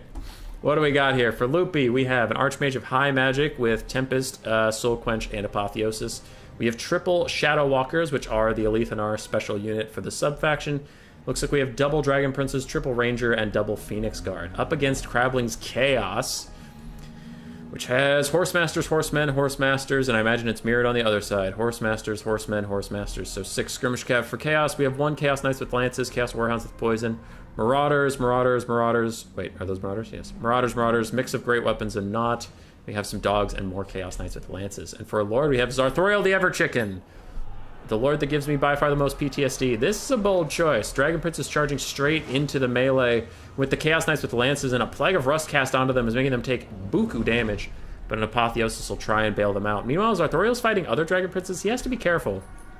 He has support nearby, but Zarthoriel himself is not a great melee combatant. One of the reasons he's so annoying and so, like, tanky is, you know, his movement and stuff. But if he actually sits here in Dragon Princes, he's going to have a bad time.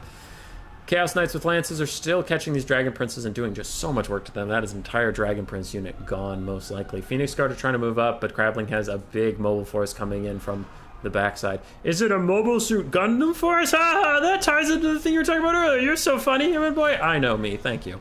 Zarthoriel does a bullshit attack animation to pile through an entire unit of bunched up cavalry because mass isn't real. You fucking greater Lord of Change of Zinch, you fucking Warhammer 3 flashbacks you can't tie him down. He's invincible. He's invincible. He's throwing a final transmutation down on himself. It's only going to catch Rangers, though, because Loopy does pull away in time, which is nice. Meanwhile, Phoenix Guard and Shadow Walkers are just destroying Skirmish Cav. Shadow Walkers are not your average archer. They have 42 melee attack and 39 melee defense. They're kind of a hybrid unit. They were doing it before Kislev made it cool. High Elves are actually ahead on the balance of power, which I find shocking. Personally, it looks like it's going very, very poorly for them, but okay, balance of power. Do whatever you want to do today, I guess. Phoenix Guard and Dragon Princes are all trying to punish Zarthoriel. It's not really working. He's kind of just doing whatever he wants to do today. And more Skirmish Cav are going to pile onto Shadow Walkers. Shadow Walkers are now just melee units trying to fight their way out as more heavy Cav of Crabbling is going to pile in as well. Chaos Knights are very, very healthy. Sartorial's doing just fine. I think Chaos is in a good spot. Balance of power, fuck you. You're an idiot. We do have 2 Phoenix Guard in here helping with the bump and grind. That'll be helpful when they lock Sartorial down and he can't move, like a Slanesh Lord, right? Like the Slanesh Lords? The ones that can't move if anything happens to them? No! You're like a Tzeentch Lord, you just go wherever you want, you piece of shit! I hate you! I will always hate you! Fuck you, Sartorial! I hope they nerf you into the dirt when Warhammer 3 comes out. You know what? I hope they forget about you. I hope they forget you in the code and the designers say, wait, we got the Bird Lord, right? Yep, he's on Tzeentch. That's him. It's him. And Sartorial gets left behind in the dust. Fuck him. I hate him so much. Anyway. Shadow Walkers are continuing to get caught, but the Dragon Princes are trying to trade back on anything that gets the Shadow Walkers. And actually, Phoenix Guard are getting to fight with Dragon Princes right now, so that is going okay. I mean, Chaos Knights, sorry. That's going okay for them. Dragon Princes are trying to block up Sartorial. It's just not mattering. He's walking through like they're not even there because he's a real Lord. Because he's a real Lord with real interactive mechanics. His bullshit-ass character model just lets him go through anything because all of his shit is perfect. He was the Torox before Torox was a thing. He's Torox with Final Transmutation, the piece of shit. I'm not mad, you're mad. Shadow Walkers do rally. They're trying to fight off some of these Martyr Horse Masters, but Martyr Horse Masters, much like the Shadow Walkers, are like melee units with bows. These are just light cavalry with javelins to throw. Phoenix Guard are still bumping and grinding. Bounce power has gone against the High Elves just a little bit. It still has more faith in them than I do, honestly, but it's doing okay. Loopy does get the Archmage of High Magic to get a side charge onto the Horse Masters. That is a good play, but there's even more Horse Masters, even more Chaos Knights with Lances, and Sartorial piling in, and these Shadow Walkers are doomed. We are pretty much down to 2 wounded Phoenix Guard and a High Mage versus this entire Chaos Force, and still the balance of power is like, they got it! Oh, they got it. Phoenix Guard are famous for their ability to carry games. They got it. And I don't think they do.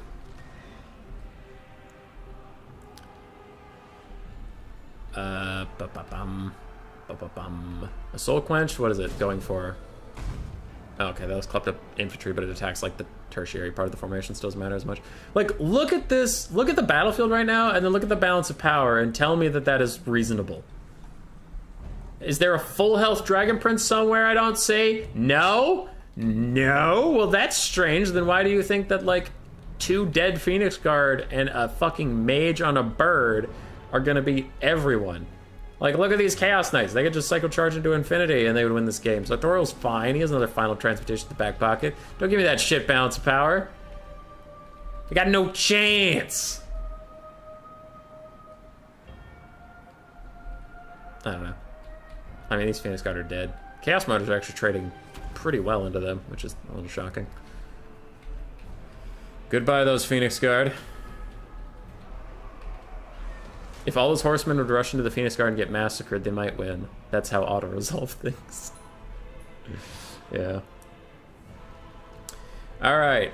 Chaos Knights with Lances are about to get a fat charge onto the High Mage, and that'll end this game for sure, as he just gets completely punked. Because unlike other bird characters on the map, when Heavy Cav charged the Archmage of High Magic, it actually does damage. Do you hear that, you bird bitch? It actually does damage. Fuck you. I hate you. There's 2 things in this life I hate. Wait, 3 things. 3 things in this life I hate. Wood Elves, Sartorial, and Tom Brady. Alright. Loopy, you gave it hell, but Sartorial's just too balanced. Shadow Walkers got punked. Really nice round and good cav play from Crabbling. Very nice stuff there. Phoenix Guard did okay, honestly. Rangers got destroyed. For Crabbling, Sartorial did great. His Marauders traded up. Look at those Marauders, the great weapons, trading against the Phoenix Guard, just getting so much value. Dogs got murdered. Chaos Knights with Lances got a ton of value. They did very well. And the Skirmish Cav didn't get as much value as you would hope. Wow, they did. A couple of them got punked by melee fights, so I thought they would be more roadblocks, but it looks like they actually got value too. And Manticores, true. And Manticores. Alright. For the easiest path, Crabbling and Raising.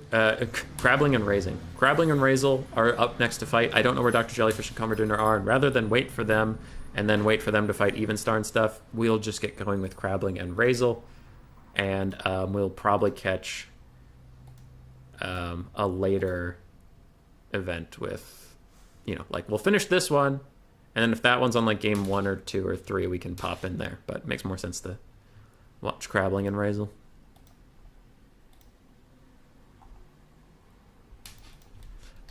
I love that. I used to do that as a kid. Take the sticker off a banana and put it on yourself. Alright. Spec slot for me too, please. Mr. Crabman.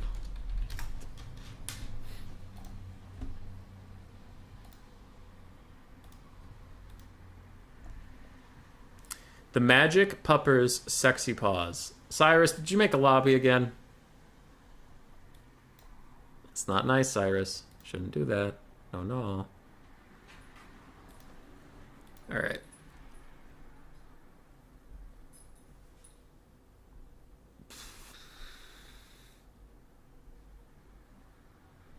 Okay, now I have to find out where the hell Chad is. Oh my god, there's so much stuff happening. Spy is done, you late boomer? Good, then I'll finish it up after I finish Iron-Blooded Orphans. Mother is Italian, she would kill me if I didn't. Yeah. Does Amos still exist? Yeah, they're around. I talked to some other people. I've rewatched Firefly and Farscape more times than I can count. Best food is lasagna. Oh, Firefly was good. I only watched it once, but it is good. I agree. Rusty, do you use pecorino or Parmesan Reggiano? Italians say words wrong, all right? Reggiano. I know how to say that. That's Reggiano. See, I did it right. Bad anime is a pretty good time, to be honest. Very funny. With friends, yeah. Alone, it gets a little sad.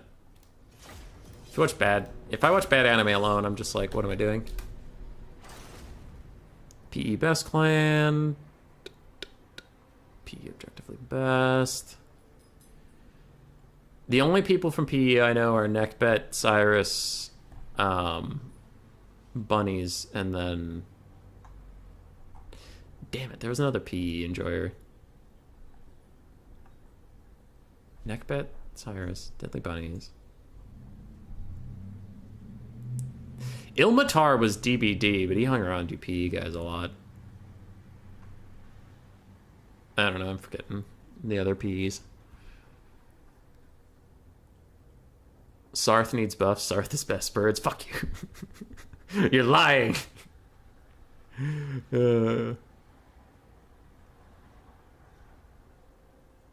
Watch the Domestic Girlfriends telenovela level trash fire. Cyrus, no.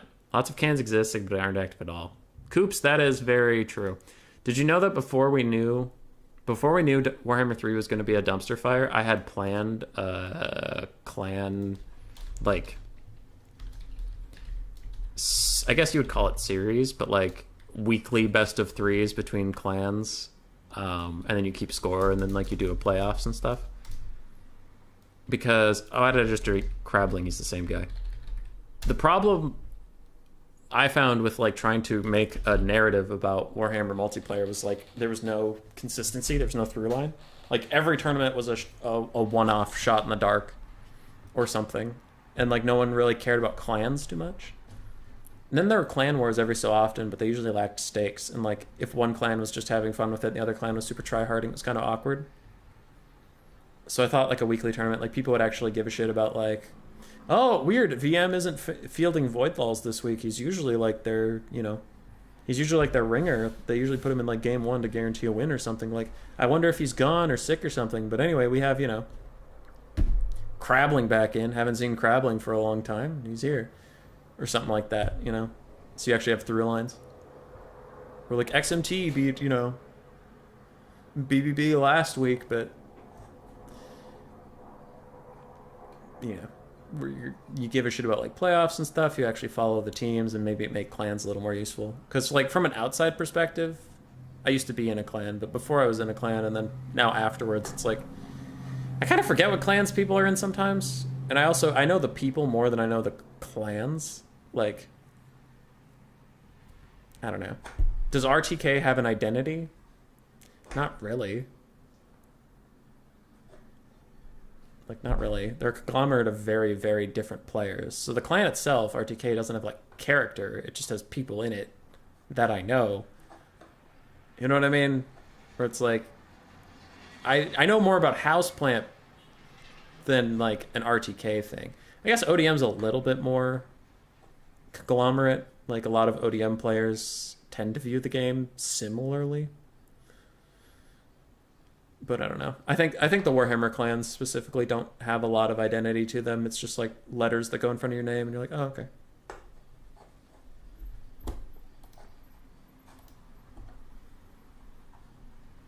Katam is PE. That, dude, I have not heard or seen Katam in forever. Way is PE? Really? I thought he was XMT Way. Is XMT still a thing? XMT is like... Alright, this is not going to be popular, but here we go. This is half joking. But like, XMT is everyone's like... You know how you sometimes have like a side girlfriend if you're unfaithful in your relationship?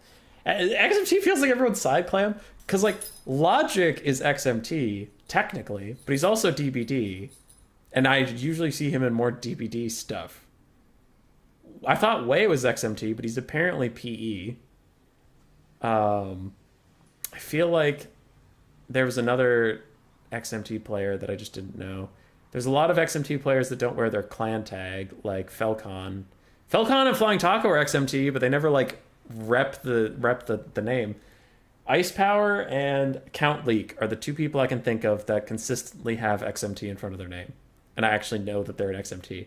Like when I was in RTK and talking to some people, we were talking about like who to recruit, and I was like, we should get Flying Taco, and everyone laughed at me. I was like, what? And they're like, he's like the founder of XMT, and I'm like, why didn't I know that?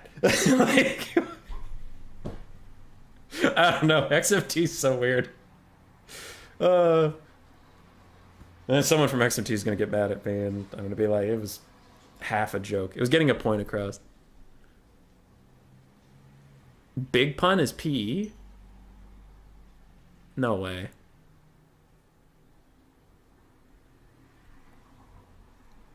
The Deranged seem pointless in Puppet Masters. I just played Zep and it killed half the arena.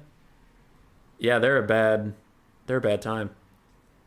As a sacrificial piece, they are cheap and easy, and you can be fodder for other things. For instance, undead strategies or other demons that require sacrifice. Yes. Yes, the Deranged are meant to be a bad time for the arena. Because you gotta have mechanics. Sorry, we're talking about my board game Puppet Masters. You gotta have mechanics that like stop blobbing in things.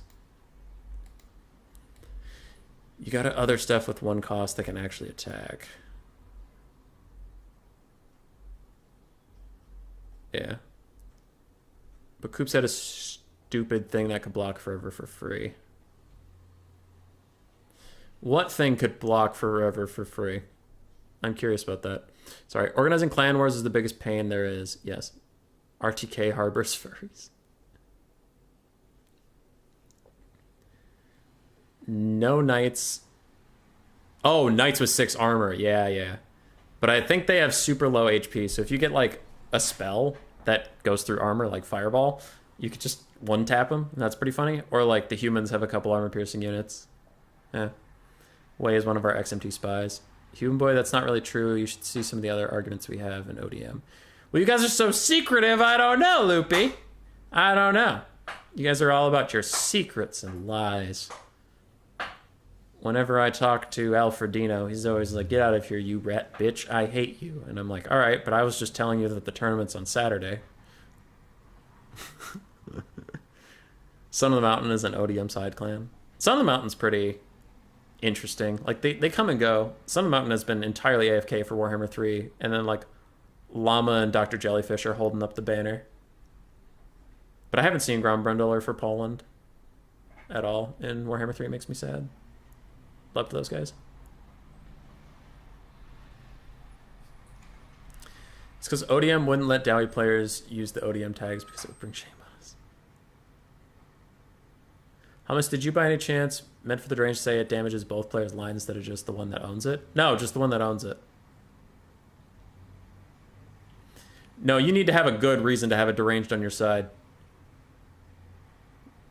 Like, sacrifice, like... You can throw them away as a blocker and let them die before they burn your own line, because they only burn your own line in the maintenance phase. But yeah, no, you don't want to keep Deranged around. They're a bad time. Sons of the Mountain is an ogre subfaction. True. True. It would be... I know CA doesn't know Grombrindle that well. Like, but it would be very funny to me if for one patch, as a joke, if you picked the Sons of the Mountain subfaction, you could take the Dwarf Lord Grombrindle. Like, he was just there. That would be very funny. Because of, you know, there's a Son of the Mountains player literally called Grombrindle who plays a lot.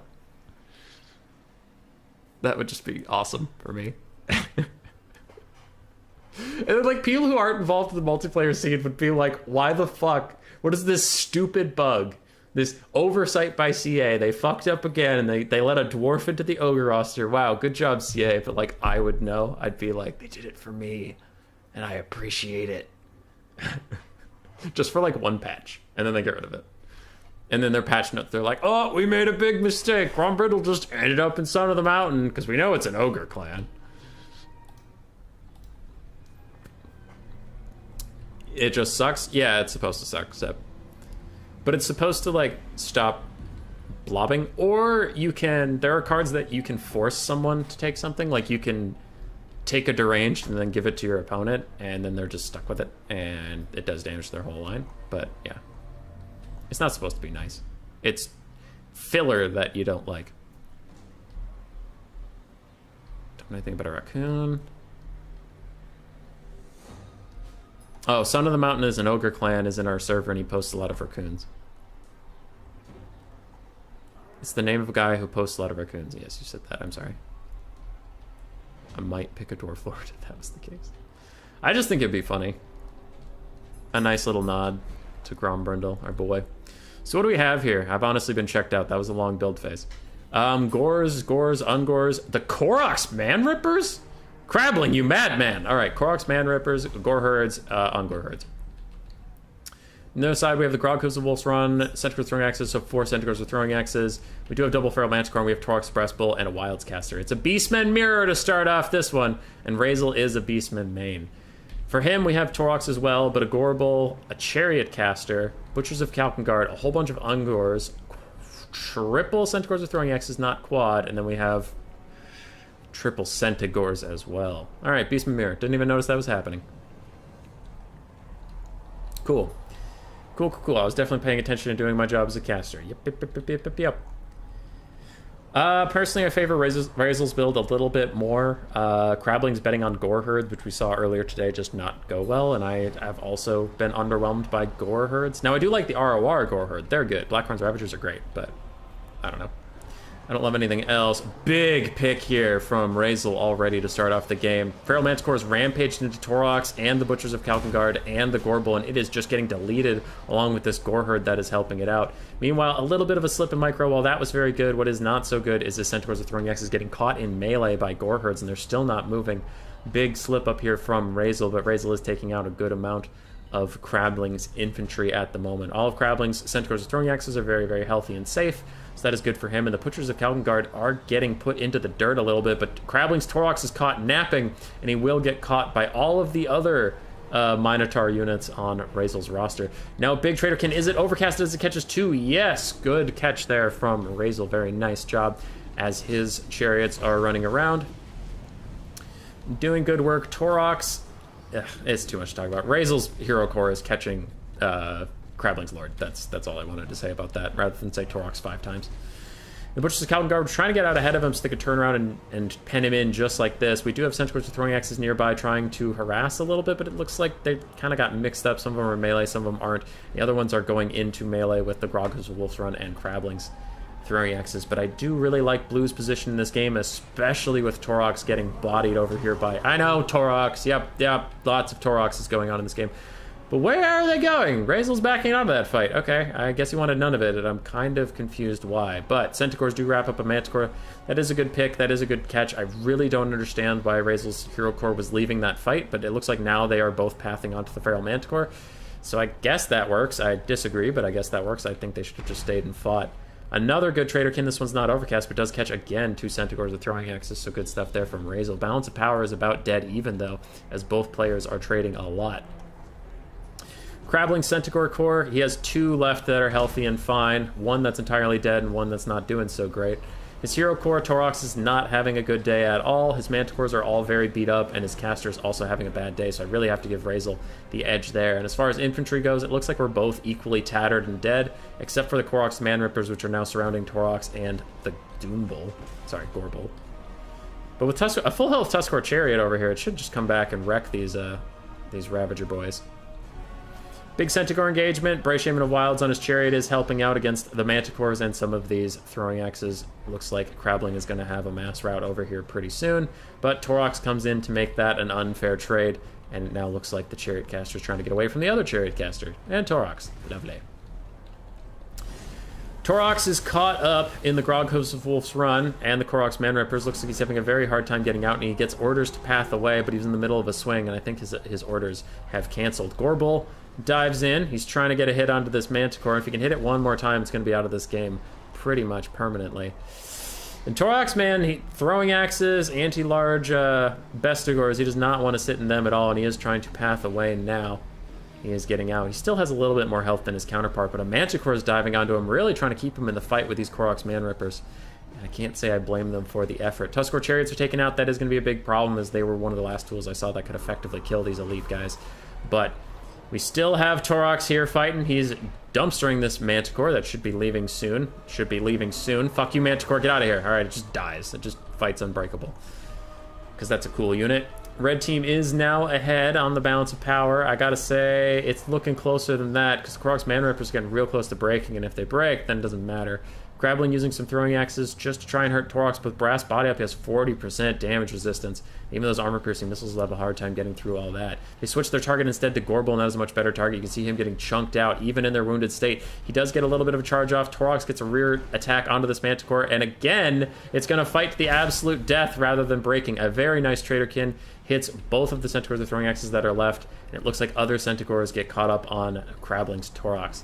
Now, what Crabbling is going for him is a pretty much full health Groghooves, a healthy Caster. That's about it. Meanwhile, big snipe here from Razel onto Crabbling's Caster. Looks like he throws out his own... Oh, what is that? The something spell. Anyway, he throws out a Beastmen spell. It actually hurts his own units more than the single entities of the blue team. And Torox charges in only to run immediately away. Razel chucks out his burning body or burning bush. I don't remember what the fuck that ability's called. Does like no damage to the Koroks Man Rippers though. And Razel is all in on trying to kill Torox. He knows he can't do very much about the Groghooves of Wolf Run or the Man Rippers if Torox is still alive, because their leadership will be healthy and he'll get lots of Psycho charging in. But Razel's just out of stuff. He just has nothing left. He has some single entities, that's it. Tuskor Chariot's trying to come back in, but to what end? To what end? Razel's Wilds Caster is trying to hold Torox in place for other Torox, but other Torox is having a really hard time getting through these Centaurs. The Groghooves are locking him in entirely, and he just can't move, and that is going to be army losses, and Crabbling will take the win.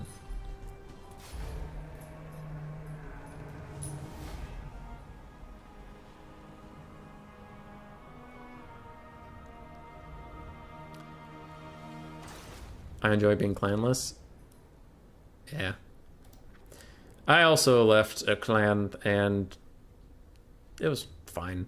They were nice enough, but a lot more opportunities opened up for me after I left. Like, I get invited to cast more things now that I'm not associated with the clan. So that's nice. Koroks Man Ripper is getting 2,200 value. Centaurs with throwing axes did okay, but the Groghooves did a lot of the good work, and the double Manticores did okay. Really surprised the Butchers of Kalkengard didn't do well. They were put in a lot of situations to succeed, but it seems like they just didn't. And then Razel's single entity core did a lot of work, but his army just couldn't follow up.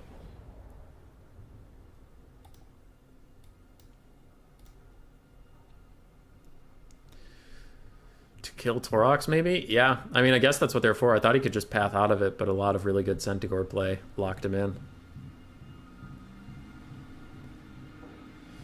Don't BBB have a YouTube channel? They do. Oh. Left equals kicked the fuck out. Oh, I see, I see. Minotaurs are just in a sad state in Warhammer 2? Yeah, they don't feel like they get a lot of attacks off. They kind of feel like ogres in that way. Maybe it's just a monstrous infantry thing, but like... They feel like if you get a full surround, they sometimes just don't swing. Like one of their 12 models will swing, and then they don't get a lot of damage out. Who wants a furry? I'm not a furry, but RTK is usually pretty chill about that kind of thing.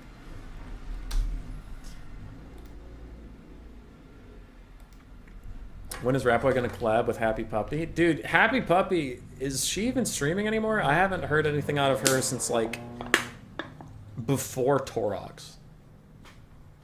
Before Torox came out was the last time I heard from, like, Happy Puppy. I think she streamed, like, once after Torox came out and was thinking about getting back into streaming and then just, like, didn't.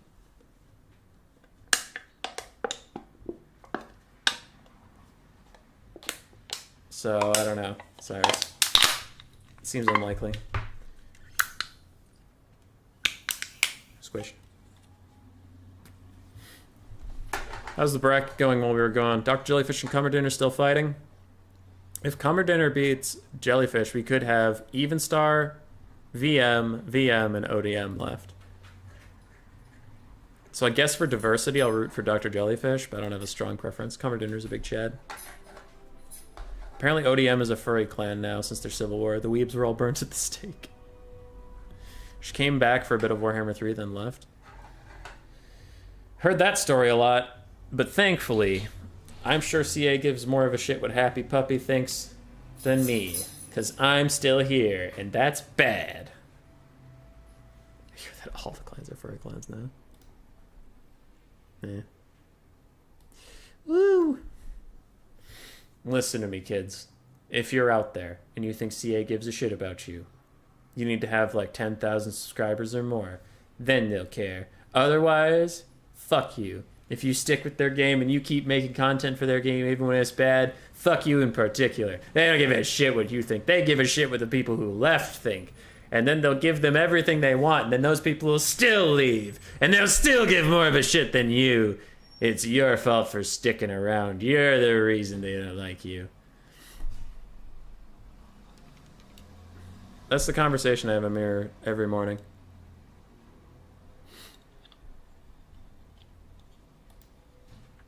Crabling is hovering Norska.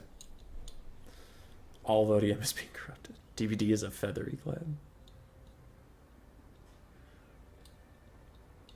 Ever since Alfredino became ruler, things have turned to the dark side. Who was the old ruler? Was it Shidoku? I never, like, spoke to Shidoku. I heard good things. I talked to Alfredino a bit. Alfredino's a neat guy.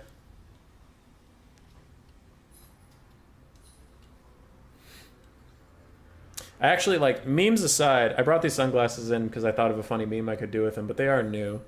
I just got them. They were 16 bucks. Real talk for a second. No memes or you'll hurt my feelings. But if you actually don't like them, say you actually don't like them. But I want real opinions, not memes. Real opinions. Sunglasses. Not during the stream, but like in general. I don't know, I like them. My friend Jeremy had round sunglasses and I really liked them. And I was like, you know what? I should just go get those. Like, I don't know. I kind of had a mentality that, like, I already have sunglasses, so I don't need any other sunglasses, but I ended up losing those in a river, which is why I was all sunburned. We went on a tubing thing, but I lost them in a river, and I'm like, you know, there's my excuse to buy sunglasses. I'm going to buy some circular ones. I like them. Hi, puppy. Hi, little pup. She's like, take them off. Take them off, you fucking animal. Behind my face, it looks like Razel's going Chaos versus Crabling's Norska.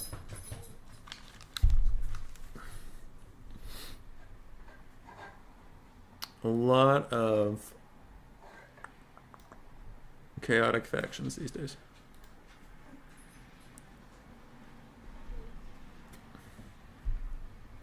Hazel stopped barking. She doesn't want to be part of the cringe of human in sunglasses.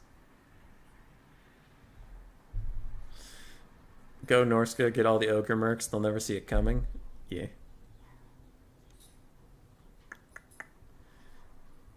burr, pop, burr, pop, burr.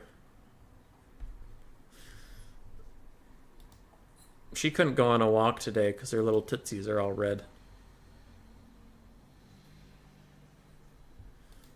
Cyrus, I wasn't asking about shades on the stream. I meant, like, in my general life, when I wear sunglasses, like, outside when it's sunny. Sir. You mean Marauder Horsemen versus Marauder Horse Masters? Norska versus better Norska. Yeah. These are literally the same thing. It was a Beastmen mirror into a Norska mirror. Or Warriors of Chaos mirror, whichever one you want to call it, honestly. But yeah, this puppy can't go for a walk today because her tootsies are all red. Because we think she has allergies, so...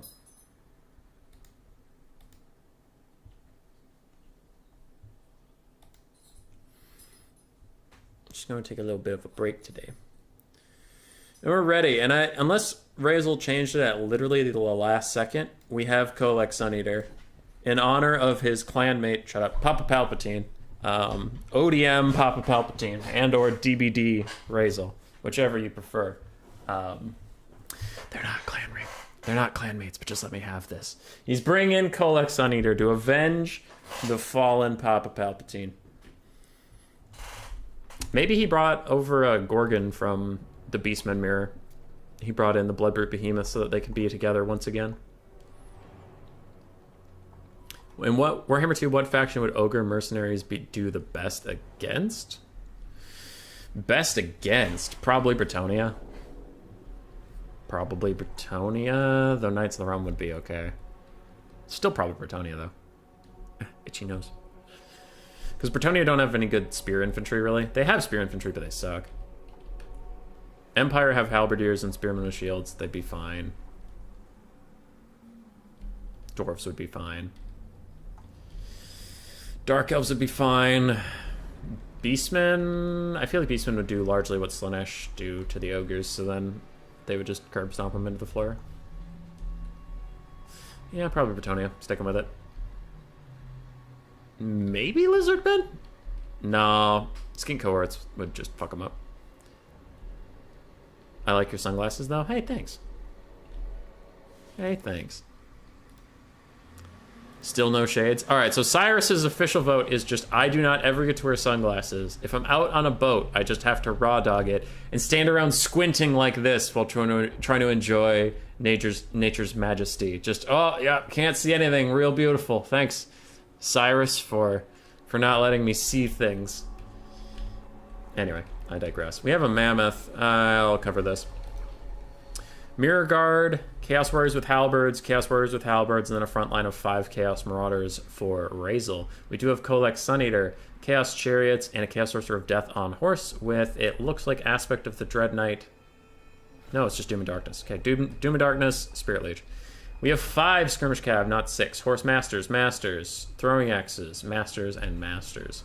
On the other side for Crablin, we have 6 Skirmish Cav. Masters, Horsemen, Horse Masters. I'm imagining it's the same on the other side. Masters, Men, Masters. Perfect. Beasts of Tashnar, Norscan Ice Wolves. And then we have double Norscan Ice Wolf on the other side. For your Infantry Corps, it's just Marauders with great weapons. Plus, actually, the Icehound Marauders. Okay, good to see them. Shaman Sorcerer of Metal with Final Transmutation and Plague of Rust. I think that is a huge mistake. Shaman Sorcerers have such abysmal Winds of Magic regrowth that you get off, like, 1... Final Trans and 1 Plague of Rust in a game and you're out of Winds of Magic. It's so bad. And then we have Wolfric on a Mammoth. I think Kolek should just walk at him and kick his ass. Norscan Ice Wolves are piling into Chaos Marauders, actually doing more damage than I would have thought on the charge with a little bit of Skirmish Cav support. And they didn't take any damage in return. Interesting. The sunglasses, you look like a cop in a movie who doesn't play by the rules. The captain threatens to take him off the case. You know what? I'll take that as a compliment, Nick. It's Strat Game! Yeah, it is Strat Game.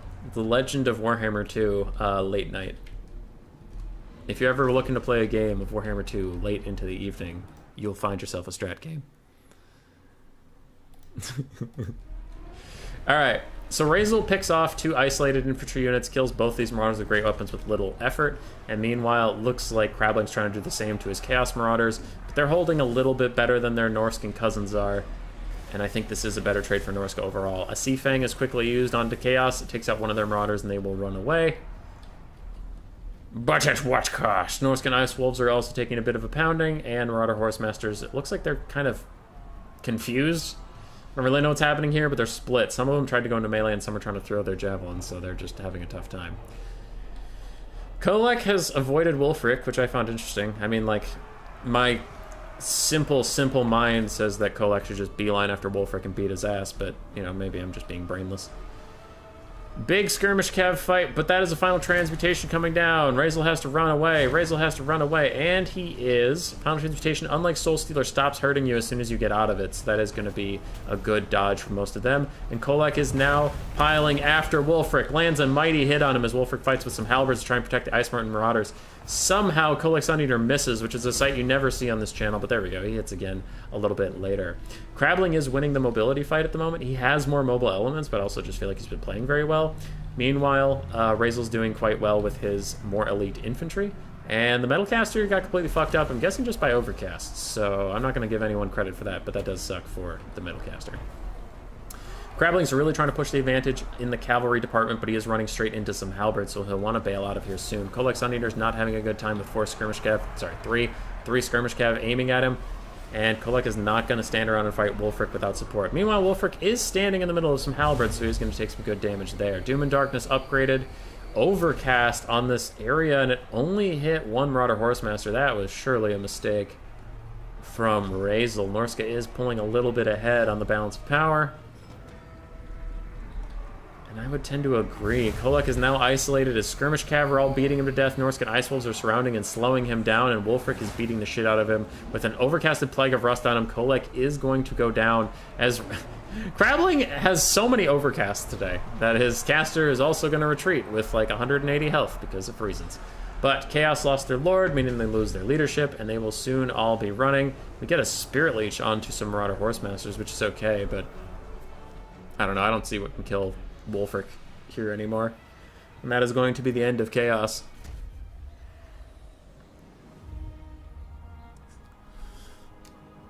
I asked you to play. Wait, hold on. Strat game, I didn't say that you don't play. I was marketing when you're usually on the old Discords. I'm at the dive bar of Total Warhammer 2 late night. That's pretty great.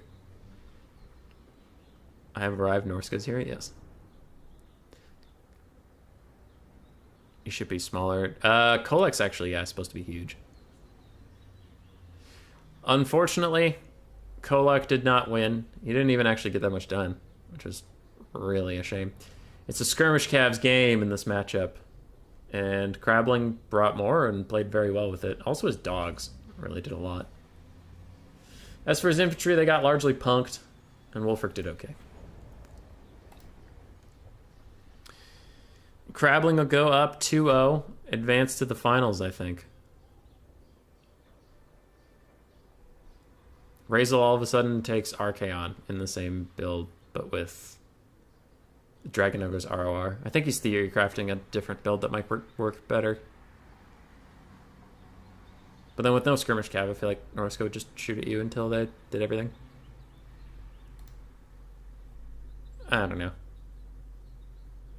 Evenstar and Dr. Jellyfish are fighting on the other side. Looks like Dr. Jellyfish did prevail in a 3-game series.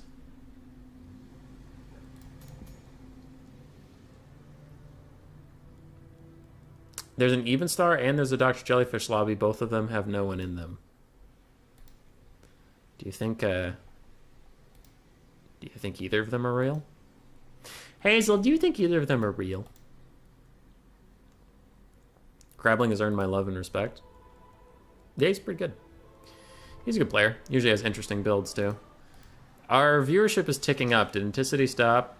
Anticity stopped, didn't he? You don't have to lie to me. He did. He stopped streaming. I see how it is. You all could come crawling back as soon as Anticity stops. You know what? I don't want your support. Get out of here. Get out of here. If you came from Anticity's stream, we don't want you. He said as he's trying to grow his channel. Whoops. I'm kidding. Dr. Jellyfish is asking Evenstar who should host, so it looks like that best of 3 has not started yet.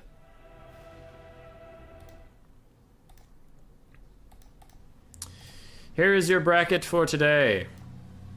Evenstar versus Jellyfish, Crabbling left. So I had personally thought Razel was going to be the second place behind Evenstar, so I was already wrong there. Crabbling did prevail.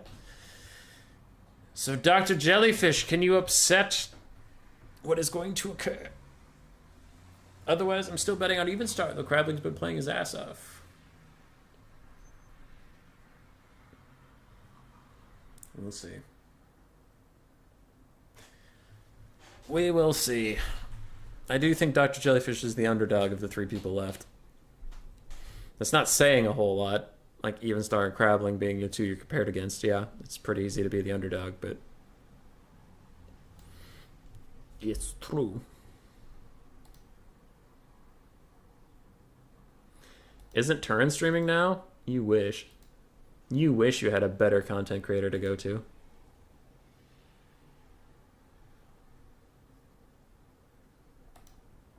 Alright, Dr. Jellyfish, trying to get a lobby together? Kick Evenstar's ass. Do it. Mount the upset. Then take out Crabbling, too. You got this! Lol. Hammond, that's pretty funny. Hey, we got a lobby. Oh, so you're still watching my left screen? No, you're watching the scoreboard. Great. Evenstar 1. Is this it? It's on the amber bow, so it doesn't seem like the right map.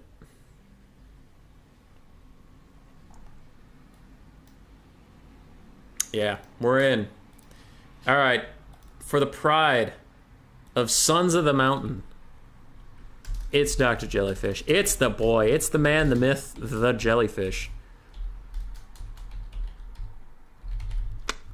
And on the other side, the tournament favorite, the heavyweight champion of the world, Evenstar. Oh my God, it's Evenstar. Wonder. Oh, whoa. Who will win? How much Beastmen will we see? Oh, let's find out. We might see Dwarves with Jellyfish, maybe. Maybe. Though I know Jellyfish doesn't play. He plays a lot of different stuff. I've seen him play Lizardman, seen him play Vampire Coast. What factions have we not seen literally at all today? We have not seen Bretonnia. We have not seen Dwarves, though I'm sure a lot of you are happy about that. We haven't seen any Lizardmen. It even starts hovering it right now. I'm okay with seeing some Lizardmen in my day. They're not my favorite faction to watch, but it's better than none. We've seen everybody else. Yeah, we've seen every other faction except for those three. Bretonnia, Lizardmen, Dwarves have not been played. And Jellyfish plays 2 of those, I think. Jeremy demands realistic-sized Kolak. I think that'd be fun. Chaos should bring 2 skirmish and a bunch of infantry. Don't speak for me, I hate this stream. What if Norska also going full mobility, whereas Chaos would trouble killing the wolves? I feel like Chaos Knights would beat wolves because of their super high armor. Chaos can also go a bunch of Dragon Orders in Norska. I prefer the stream because I feel more comfortable insulting Human Boy than I do Inticity. Oh, dude, that would be so funny if we eventually became a big boy. I'm a real boy!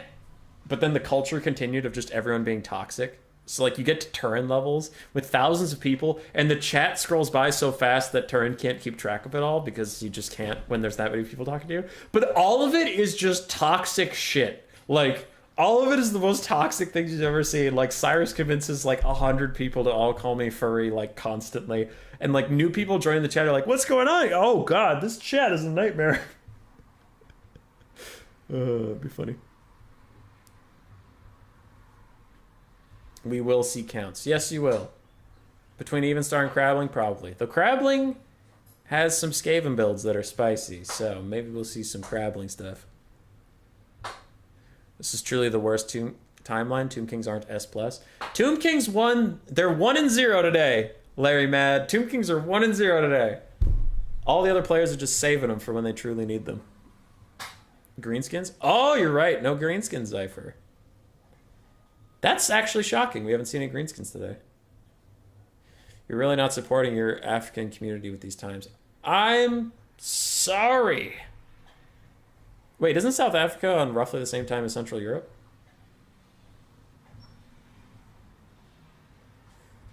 Because I would have to go earlier. Yeah, because going later wouldn't help you at all. I usually stream... I try to switch off between North American and European times, but... The North American audience is tough, because they shoot themselves in the foot a little bit. My viewership is much lower when I stream North American stuff, and signups for tournaments are much lower when I do North American stuff. So I try to host stuff for them, but yeah, it is a bit of a numbers game. It's really hard to to justify catering to a North American audience. But that kind of works against itself, right? Because if you don't stream in North American times, you don't build a North American viewer base. But then streaming in North American times to try and build that viewer base hurts my YouTube algorithm. Pick 2 ban 1 or pick 3 ban 2? It is pick 2 ban 0. Good sir. I strive for a world where everyone is toxic to hummus. Good. Good. North American shooting themselves. Classic. Rip. Pick 1 ban 50. Alright, I think the matchup we're going to get is Beastmen versus Lizardmen. No one's moved for a while, so I'm going to assume that this is what we've got. And while they build their armies for 65 minutes, I'm gonna just do this. I'm just gonna do this. No sunglasses, calm down. Oh! Who's the puppy everybody loves? It's Hazel.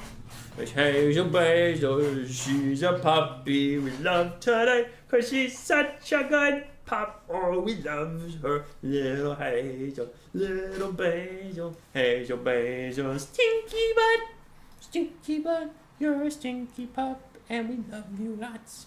We love you lots while they do their picks and bans. While we do their picks and bans.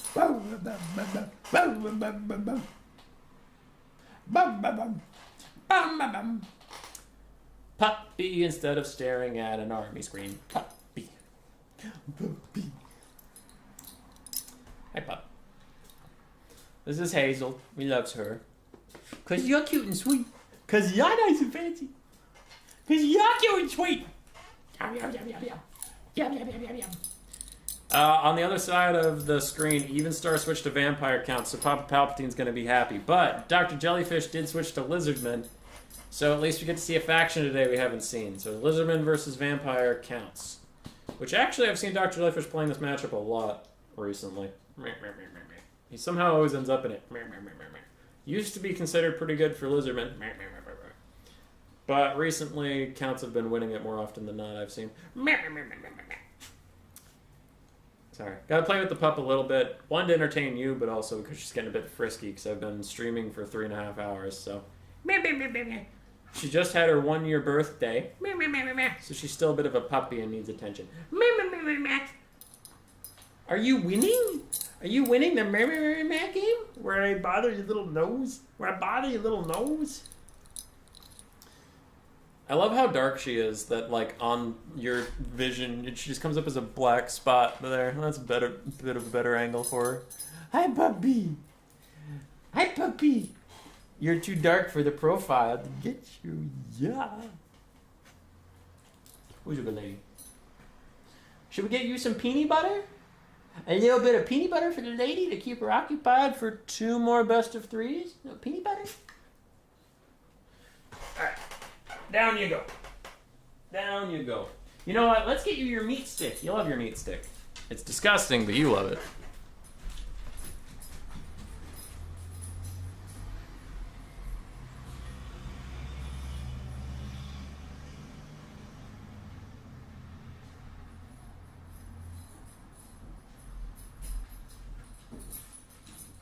Alright.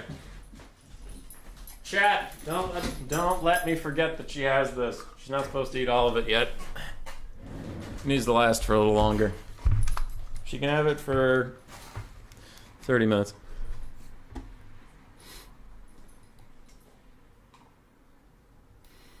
Even Star hovered greenskins for a moment, but he went back to vampire counts. So I'm suspecting the army building.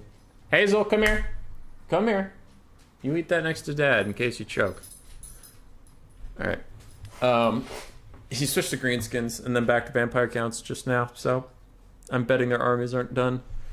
Then again, these are two very veteran players, so I'm going to hope that they know what they're doing and get this show on the road.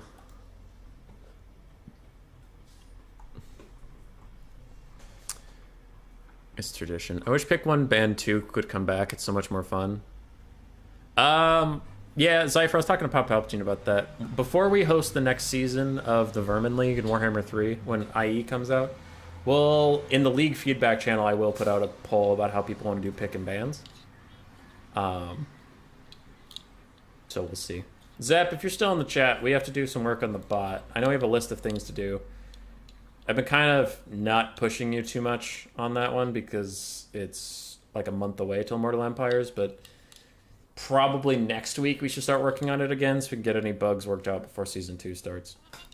FYI. Because we don't need the bot anymore to track points. The Vermin League playoffs are set in stone. If you played 1 million games right now, it wouldn't change anything about your score. Anyway, a lot of people talking about the dog. You want to know what's in hubby's closet? A lot of clothes. And a printer and some construction paper and shit for making board games. Speaking of which, I made another board game. I printed off the prototype of it now. I just have to cut out those cards and finish them up, and then I need to play that a couple times and see if it's even viable. Getting back in the swing of things. Puppet Masters is pretty slow. Not a lot of people are buying, so I gotta figure out what I'm doing with my life. But I got another idea for a board game, so I just went ahead and made it, because I'm trash. Someone mentioned Jellyfish he needs to mirror. Don't say peanut butter or meat stick. It could be misunderstood. It's all about context. Another box versus army that doesn't work with attacking rules. Filthy vampires, their weak sorcery cannot rival the greatness of Nagash. Well, they're trying. They're trying their best. Another card game or an actual board game? It's a card game. The advice I got from a lot of people within the industry is that as a small creator, I should make card games that are easy to play and can fit in the palm of your hand. Because that's an easier way to get your name on the scene. And then when you're a more known person, you make bigger board games. Because bigger board games reach a smaller audience, so you need to have bigger reach to reach the smaller audience. Whereas card games reach a larger audience, which if you have smaller reach, you'll reach some of that larger audience. You know what I mean? I don't know. So working on it. I have real board game ideas, but that's difficult to do as an independent person and get anybody to give a shit about it. So for Dr. Jellyfish, this is roughly what he's been going with recently. Oh god, that is a lot of 360 units. Just making sure it's fine. Yep. So we have skink skirmishers, chameleon skinks, skink skirmishers, skink skirmishers. So 5 skirmishers, 1 chameleon skink. We have the Shredder of Lustria, Dread Saurian. We have 2 Bastillodons, 1 with a Revivification Crystal to do some healing, and 1 Arc of Sotek to clear out Graveguard with great weapons. Nakai the Wanderer with his Perfect Vigor item to help all of his big dinosaurs. We have a Caster of Beasts with a Manticore Summon and Amber Spear, which is weird. And then 2 Saurus Spears. For the vampire counts, we have 3 Fellbats, a bunch of zombies, including the Tithe. Secondary line of Skeleton Warriors, Graveguard with great weapons, more Skeleton Warriors, and Skeleton Spearmen in the far back with 2 Crypt Horrors, double Vargulf, Helman Gorst, and a Necromancer. Necromancer has all the spells again. Gorst has just Gaze of Nagash and his items because he wants to double cast it with the Liber Noctis. He can cast it, throw down the Liber Noctis, and get another cast off. Oh, and we have Vampire Death in the Skies with Spirit Leech. Oh, okay. I thought she had Purple Sun. I usually like to take a Purple Sun caster in this just in case of a Temple Guard box. The Shredder is 360. It technically is, but it isn't qualified as a 360 unit on the rules thing. Neither are the Bastillodons, even though they're also 360. Do you own a Gimp suit in your closet? Nope. Nope.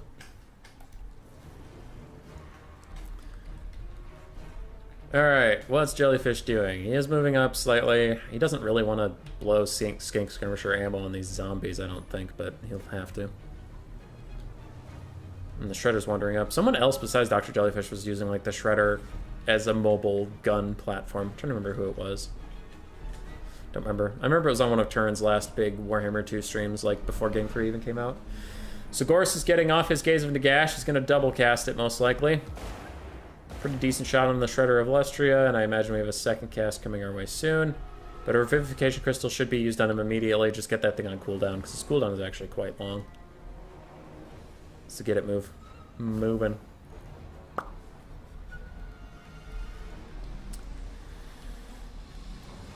Lots of skinks gonna shoot lots of zombies. Zombies are fine with that. That's literally their job. And we're in for the long haul, aren't we, Hazel? Oh, Lord. You are destroying that little stick there. I think this is a Hadri's Classic, maybe. Oh, very nice and original build idea. Jelly is using. Chosen one. I can't tell if that's sarcasm. But it's better than a Saurus box, so I'll take it. But I can't tell if that's sarcasm. It's amazing dodge on the Shredder. He literally got hit by everything, but still a great try. Alright. Mitchell, I'm gonna guess your name is. Hi there. Hello. How are you doing? Good, I hope. Lizardmen are still kiting a little bit. They are unfortunately just shooting zombies. They have to. Evenstar lost to it the last time, so it's worth a try. Maybe. Though currently he's doing a very good job just letting zombies eat it. Oh my god, and he's even pulling the zombies back to heal off of Gorst. Just let them use all their ammo. This is good, though. Throwing the Shredder into melee and getting a little bit more damage onto the zombies is good. Rather than just shooting them. Because if they're going to keep all their melee units back, you just go into melee. And if they run up to you, then you can shoot them. So that's a good play. God damn, Gaze of Nagash does so much damage. Shredder got a second heal from the Revivification Crystal. Now, it does have 7 charges of its heal, so there's still 5 left if this game goes on for a while. And Gaze of Nagashes are not cheap. In the slightest. That is 3 overcasted ones. So that's 42 Winds of Magic already used by Gorst. I'm Michael Sal, had to change my name on Facebook, got hacked. Oh. I am sorry to hear that you got hacked. Evenstar lost to it last time, so sort of try it. I said that. Playing it, preferred to lose with Scaven instead. Dude, chosen one, that's a feel. That's a feel that I can support. Losing with Scaven is the best way to be. Also, Nakai's charge animation might have just fucked him on this one. He's currently pathing back through the zombies. He is actually getting through okay, so that is nice. The Vampire of Death being... God, Pegasus mounts are just so terrible at doing anything. She misses her rear attack on Nakai. She misses again. I don't even know if she completed an animation. And Nakai's going to club her, plus the Shredder is coming in. Can it get an attack animation off? Yes, it can. Even though she's nowhere near him, it still connects, and that is half HP out of that Vampire of Death. Oof, Pegasus mounts, am I right? Am I right, ladies? Shredder is piling into the Tithe, and he's about to take an overcasted Gaze of Nagash to the face. Yes, he is. He does not enjoy that whatsoever. Our boy is getting shredded, but the Vargulfs are in here losing. Miasma of Despair is really lowering their vigor and leadership and all those things. Nakai is trying to help out. Meanwhile, Manticore Summon is out, and another Revivification Crystal heal. Go, Revivification Crystal, go. Manticore, I don't know where he's going to go or what he's going to do, but he's going to do something. Big SE blob here from the Vampire Counts might not be the best idea, as Nakai is going to pile in. The Shredder is going to keep fighting for quite a while. It's going to be hard to get the good damage out onto him. Now, Fellbats are finally pulled in to harass all the skirmishers, really make sure they can't support this big single entity fight in the slightest. Arc of Sotek's in here. If he hasn't already used his sneaky snakes, he should use them on all these Graveguard with great weapons. The Manticore, it looks like, was just kind of thrown into the fight. He didn't go after a specific target, which is a little unfortunate. Cold-Blooded will keep the Shredder of Lustria going no matter what happens, and Nakai is still trying to fight, I think, anything. Anything he can get his little hands on. Necromancer's healing cap is within sight. That looks fine. Amber Spear. Onto what? Onto why? Why is that spell being cast? It's a terrible spell. Misses the Vampire of Death in the sky. And the Shredder is getting awfully low on HP. Now, the Skirmishers are all caught by these Fellbats and Skeleton Spearmen, Skeleton Warriors. So if they're microed properly, they should be able to escape here with little consequence. But there's other shit going on.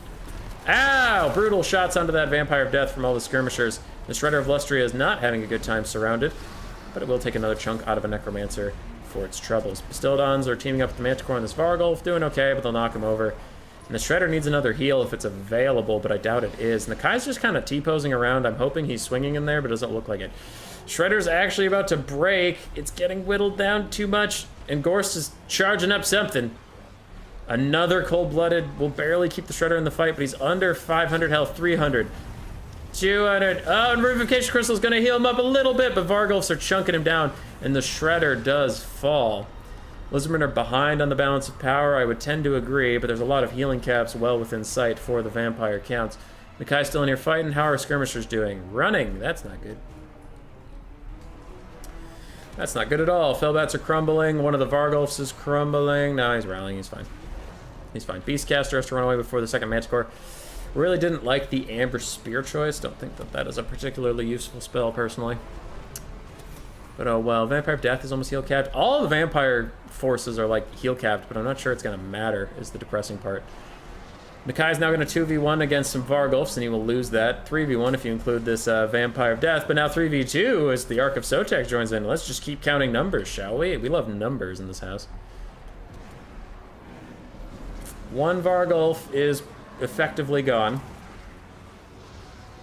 Or is he? I guess he'll just crumble forever. But I struggle to see the Lizardmen winning without their dreaded Shredded.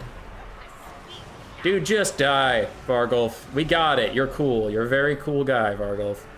Alright, he pieced out just as Army Losses is about to hit. Gorst still has some healing left to get. Necromancer doesn't, but that doesn't matter as much. Nakai is terror routing, because handling dinosaurs all day and being a dinosaur doesn't give you immune to psychology, I guess. Fucking jokes. Fucking jokes, Nakai. And the skirmishers are not doing so well.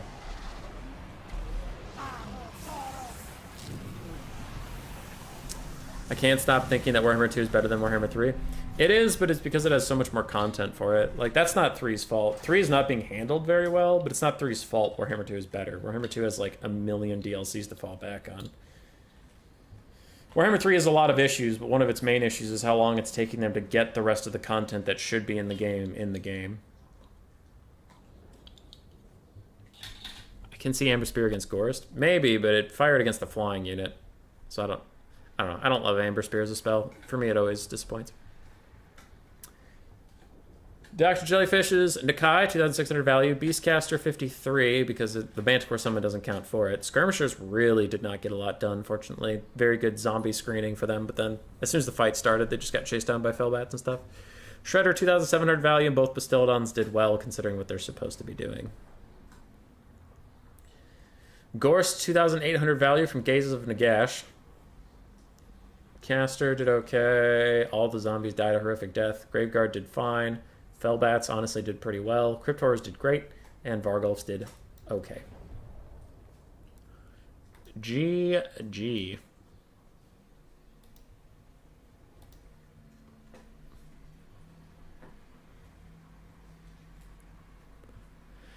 Need to go to sleep, work tomorrow. See ya. See ya, man. You have a good night. The Shredder does hit very hard. Losing with Scaven is nice, but not as nice as losing with Necromancer. Alright. If you want Magic Missile Lore, go Light. Yeah, the Lizardmen don't have access to Light with their hero class, though. They'd have to go with their Lord.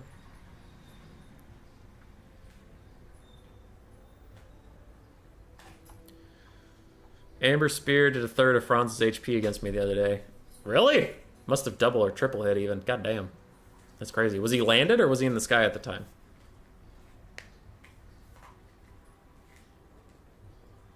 Not everyone takes great gaze. I mean, Gorst. It's a risky gamble on him. Yeah. I don't usually take Gorst here. But Evenstar is apparently a Gorst fan, because it's all I've seen him take in, like, the last 9 million times he's played counts.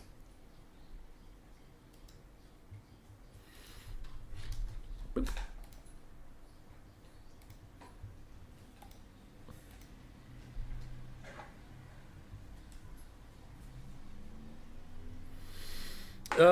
I want Immortal Empires, but I also want CA to make their game good.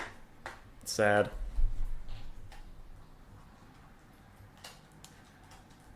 Dude, how sad are you going to be if Immortal Empires comes out and, like, the balancing decisions are still going towards domination mode, so land battles are just a clusterfuck of, like, 5 or 6 S-tier factions that keep getting buffed because they're bad in domination mode.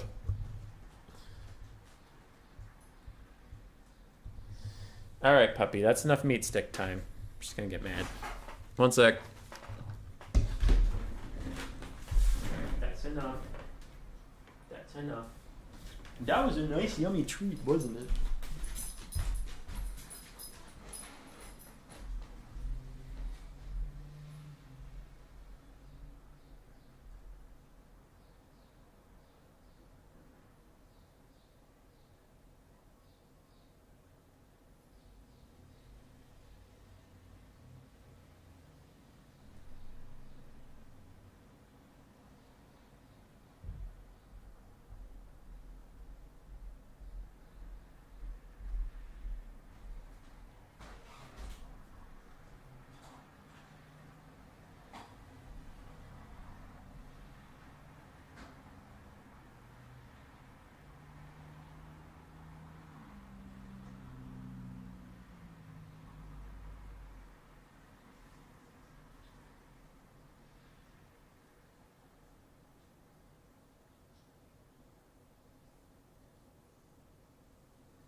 I'm back. Oh, let the pupper outside.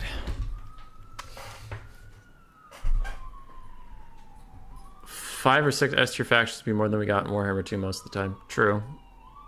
True. Nothing more than depressing than playing Tomb Kings into chaos, watching everything you hold dear fall apart. One second.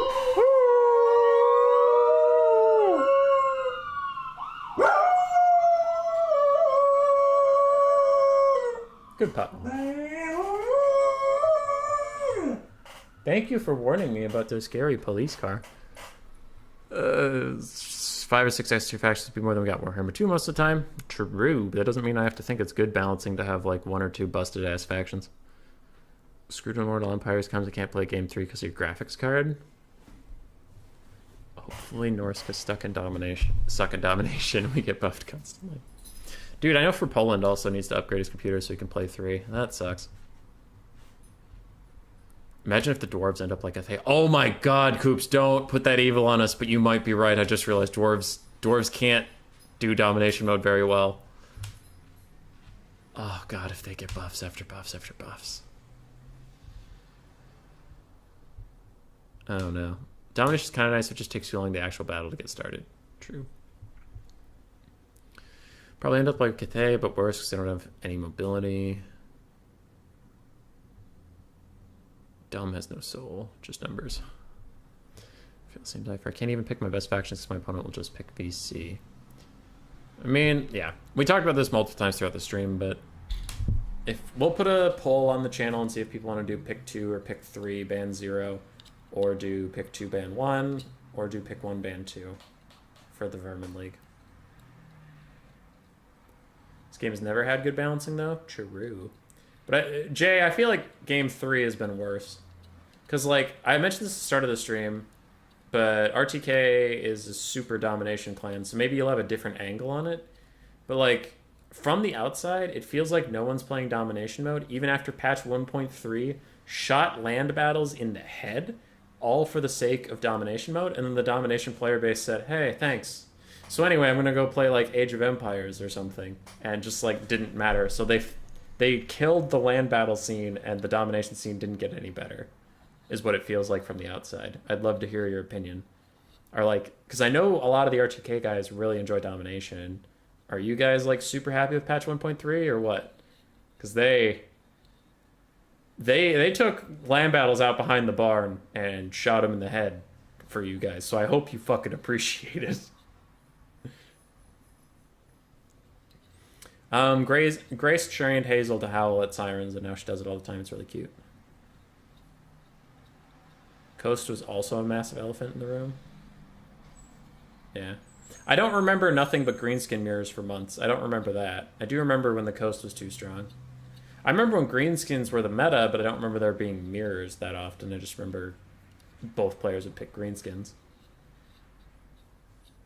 For the most part, 1.3 from the Dom POV is like, why practice this when we can already see the next patch on the horizon? Won't that always be true? I feel like that'll always be true because there's always going to be a patch.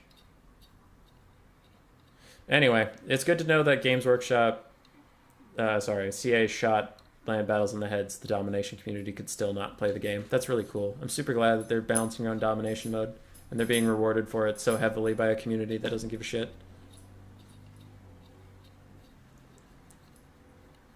VEC should just dominate Dom. Imagine Scaven would be good too. Yeah. Yeah, though I could see Scaven running into some issues. I initially thought they'd be really, really good, but now I'm starting to wonder if they'll just get blitzed inside their spawn and then their low leadership units will get fucked up.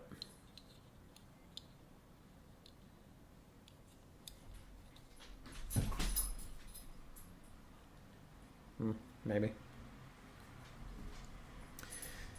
Alright, factions keep getting fucking switched around, so I'm not really sure what's happening here. We've been in this army pick and ban phase for 10 minutes? 12?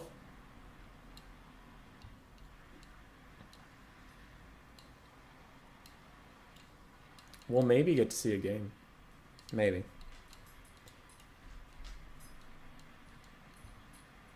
Video idea, have a podcast or interview about the biggest players and creators and talk about land battles and Dom. Dude, Matthew Coffin, that's going to go nowhere. They're just going to suck Dom's dick.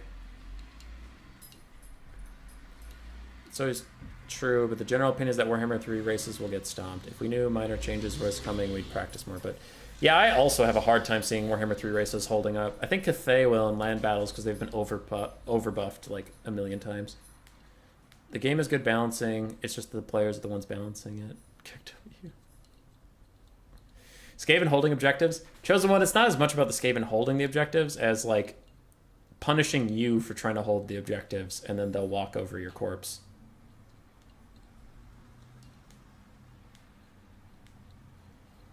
Well, they pick factions. I got grandchildren. Maybe. Even Star's ready, so I don't really want to be too much of a dick now. Hopefully they'll just pick and get on with it. Whole game will get Thanos snapped in a month, so a lot of people are taking a break. Yeah. My point, Jay, isn't that domination didn't need any changes. It's just really annoying to me how obvious it was that CA was balancing around domination mode with no consideration of what it'll do to land battles. Because this was actually a 1-2 punch now that I'm thinking about it. They released land battles on the quick battle ladder, so you have to play them. And at the same time, they shot land battles in the head, so land battles are miserable now. So that any new players that play domination mode versus land battles are like, land battles suck. Why do all those people like them so much? It's like, well, we liked them before you shot it. Like, oh, blobs are a problem? Buff blobs. Oh, games are going too slow? Add a bunch of RORs that decrease, like, all of the RORs decrease stats. Not all of them, but you get my point. Make the bear blobs better. Nerf Stonehorn so that ogres have to kite more. It's all kiting and blobs. It's just blobs and blobs and boxes and blobs. There. What? You guys hate land battles? Now that's crazy because domination mode is so good. And it's like, no, you guys actively worked to make land battles suck, and now they suck. And after they suck, you put them out there for everybody to see. So that's on you. Anyway.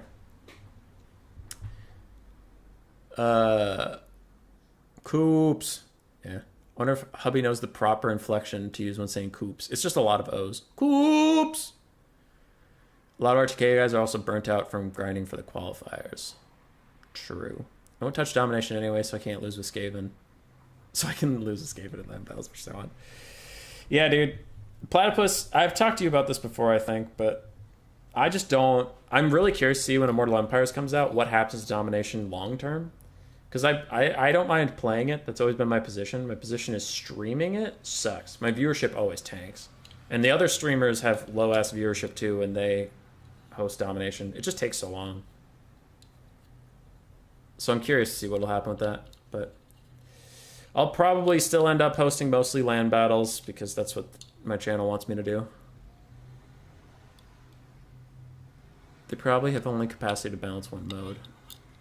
Well, maybe don't kill one of them.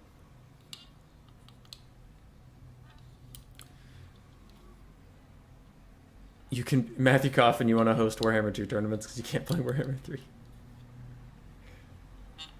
Blob is the new box. Hubby's just mad the box has been left behind. My big issue with Dom, mandatory 3-minute wait before capture points are available. The game is too long. Yeah, they could shorten it a bit.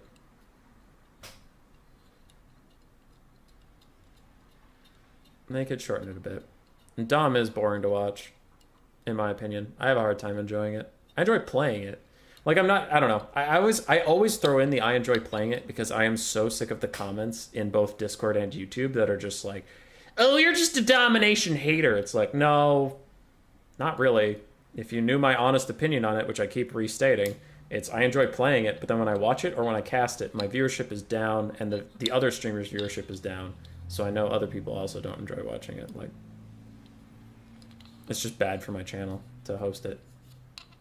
Which is why I'm in fucking Warhammer 2. Like, and I'm not trying to pretend LAN battles are great. Like, after patch 1.3, yeah, they're kind of bad. I know that. That's why I'm hosting this and not Warhammer 3. It just sucks. Like, I don't know. You're allowed to not like domination mode. That's fine. I personally like playing it. I don't like hosting it. But, like, there's such a big discussion around... You're not allowed to like domination mode, or you're not allowed to like LAN battles. And it's like, all right, you can do whatever you want. I can do whatever I want. And that is fine.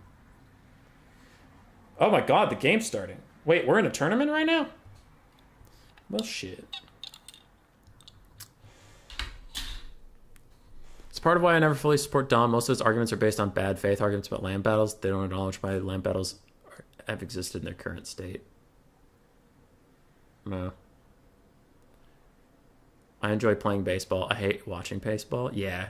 Dude, I can't watch baseball. It's so slow.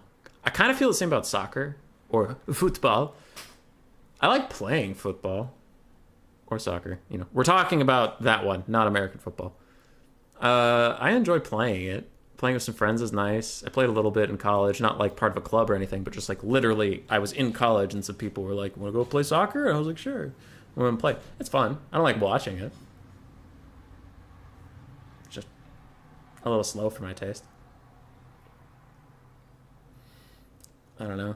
World Cup, I'll keep track of results, but I won't watch the games. They're just too slow. I'm more interested in like the narrative of what country's doing well, where the upsets are, what's going on with that, than the actual like watching people kick the ball around. Personally, I just don't enjoy it that much. But it's literally the world's most popular sport, so I'm not trying to pretend it isn't good. I'm just saying I don't always enjoy it. So. You should be a domination hater because that opinion is based. You're allowed to have that opinion. I don't. I'm pretty over the discussion in the community of like, just, you like this thing? Well, you're a piece of shit. Well, fuck you. I like my thing. My thing's so much better. And it's like, okay, I mean, people have preferences, and that's why more game modes should be supported. Someone in my YouTube comments recently said, like, domination mode should be, like, free-for-all. I don't hate that. I mean, free-for-all is much more niche than I think domination mode should be, but it, like, it sucks that CA itself is pushing this narrative of, like, all or nothing! And then the community latched onto that, and now we're all fighting each other, and it's like, oh god. And then their balancing is pretty clearly, fuck LAN battles, balance around Dom, and it's like... All right, so the company itself is pushing this all or nothing narrative, so now that's bleeding into the community and everybody's just bickering and it sucks. It just sucks. All right, what are we watching? What are we doing? What's going on? Dr. Jellyfish on the Dwarves have double cannons, triple quarrelers, some miners with blasting charges, a front line of Longbeards, and the Warriors of Dragonfire Path. Longbeards, and we have 2 Slayers, and we have Thoric Ironbrow up on his anvil. Cool. For the forces of Evenstar, we do have 4 Sirens. This is pretty meta for Vampire Coast against Dwarves these days. We have triple Fellbat, Gunnery Whites, are they on foot or just very slow crabs? It looks like 1 Gunnery White on foot. We have 1 handgun mob, 4 deckhand mobs, and then we have double cannon, Queen Bess, and a unit of depth guard. Interesting. Human Boy's too hipster for American football, also too hipster for the even better rugby. I have heard good things about rugby. I have not watched it, because I am a filthy American, and that is not something we are introduced to at all. Soccer, I barely know her. That's illegal as fuck. I don't want to support Evenstar here, but he brought Bess, so go Evenstar. I also want to root for a game 3, but I also don't want to live through another build phase, so I don't know who to support. Dwarven Cannons are showing Queen Bess who's boss at the moment, but Evenstar just abandons it, and he'll pick it up in the late game if he needs to. Oh, we also have a Lord that I didn't notice till now. Vampire Fleet Admiral Pistols on foot with just Invocation to Heck in the summon. Interesting. Just start streaming League, it'll be okay. Dude, I enjoyed my League streams. My viewership did not, so I probably won't do that. Cannot say socking has meaning like that here in the States. Rude. Jeremy, just because you watch rugby doesn't mean I was introduced to it, like in school or anything. Dr. Jellyfish trying to get some shots on Sirens. That is interesting. I mean, you think he would want to duel with the Carronades and Queen Bess. Letting the Carronades get free shots on you could be risky, though I suppose they aren't even in range yet is maybe what he's doing. He's just getting value where he can until he needs to turn. This Vampire Fleet Admiral is just going for it. Is that going to be a rune? Ooh, Master Rune of Slowness, 60% speed reduction, and a little overcast from just trying to use any spells at all near Thoric Ironbrow.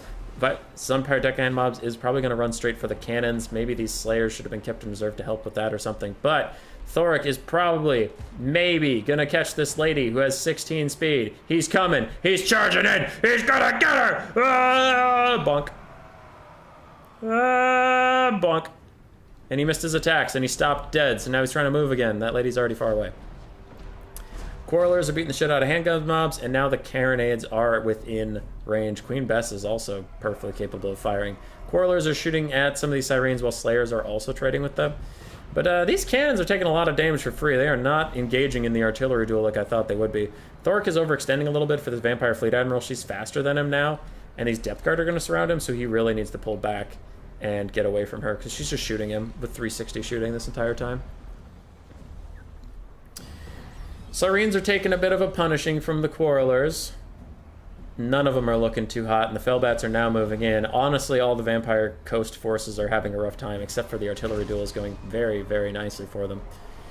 Thoric is now a little caught out. A Gunnery White and this Vampire Fleet Admiral could both just turn and start shooting at him, really poke him down on his way back into his own formation. And the cannons are not looking so good. This one that's fully surrounded is probably going to break soon. And the other one's down to 2 models out of 3. And its health is so bad it might even lose another model soon. There it is. There it is. Rune of Doom is cast. Whole army gets plus 24 melee attack. That will allow these Slayers to cut through the Sirens pretty effectively. And these Longbeards are just holding forever. Now, all hope is not lost for the Dowie. It has been a little rough for them. They lost all their artillery right away. One of the things that does benefit them is the Gunnery White is so far away from Queen Bess that she'll actually run out of ammo quite quickly, and it'll be hard to restock that. Thoric's wading into the Sirens. He does have magic attacks, so he can do real damage to them, but he is, the whole time he's standing here, he's getting poked down by the Gunnery White and the Fleet Admiral, so he really needs to be careful of that. Rune of Wrath and Rune is getting used, but it's not magic damage, it's fire damage, though I suppose the Sirens with zero armor don't really mitigate any of that, do they? Double Carronades are both firing in onto Thoric. He is really getting focused fire down. He needs to be careful. Dwarves are slightly behind on the balance of power. I would tend to agree. Sirens are all but gone. 2 of them are crumbling away to nothingness. 1 of them's crumbling but could rally if it was pulled away from combat. And what do the Dwarves really have left? We have Longbeards and Mindless Blasting Charges just sprinting towards the cannon crews, really trying to shut them down. And I think that'll end up being a decent decision, though it sucks to see a full health unit of Longbeards like that being dedicated to such a task. It sucks, but it might be necessary. Dr. Jellyfish has Quarrelers left that could be rallied, especially these ones fighting a non-summon, so they will actually have to get rallied. Like, they'll need to run away from that. Sirens are both crumbling, and overcasted Invocation to Heck trying to keep them in the fight, but the constant pummeling of the Quarrelers is going to keep their leadership low enough that they'll crumble and crumble and crumble. And the more you crumble, the more damage you take, so then you're more likely to keep crumbling. But they actually get away, and with a little bit of healing, they will rally. Now, speaking of rallying, so of the Quarrelers, Warriors of Dragonfire Pass trying to chase down the Gunnery White. It looks like they will instead move on to the Vampire Fleet Admiral. We still have Fellbats around to chase things off. Depth Guard are in here fighting Thoric and his Longbeard friends. Not taking that much damage from this encounter, and the Depth Guard are really getting fucked up. Queen Bess is still trying to get something done. And these Quarrelers that rallied are not facing the right direction, so they're actually going to get rear charged by Fellbats and probably die. That is no good. Meanwhile, the artillery is finally forced off of its mount by these dwarves. If I was these dwarves, I would just sit, take this miner, get the Longbeard back with your main force, and take these 2 miners and just sit on their crews, like sit on where the cannons have to go. Don't chase their crews, you can't catch them. But three infantry is too much to commit over there, I think. Feels like too much. Thoric, Rune of Doom is popped yet again, buffing up all of his units, and he does get rid of the Depth Guard. Now, a noticeable shift for the Dowie has occurred in the balance of power. We still have 2 Sirens on the field. Healing caps are within sight, and this one's going to start crumbling again as soon as it takes those shots, because its leadership should go down for taking ranged fire. No, it actually goes up. Okay, I don't understand anything anymore. Now the dreaded Vampire Coast kiting the dwarves. The dreaded Haggard. We still have 1 Quarreler with a lot of health. I am shocked that this Quarreler has not been bailed out. Like, these Quarrelers need to turn in fire at the Zombie Pirate Deckhand mobs, because that guy has a lot of ammunition left. But he's just being left to the Zombie Pirates. I don't really like that choice at all. Miners actually managed to catch Queen Bess's crew, and she's crumbling. Her low leadership really hurting her here as these miners keep getting charge attacks on her rear. Meanwhile, these Longbeards are chasing around that other Carronade, and these miners are going to pile up on where this Carronade's trying to go. But Queen Bess is going down. Gone. Warriors of Dragonfire Pass will turn and fight these Sirens. The entire Quarreler unit was killed by a Zombie Pirate Deckhand mob, just allowed to sit there.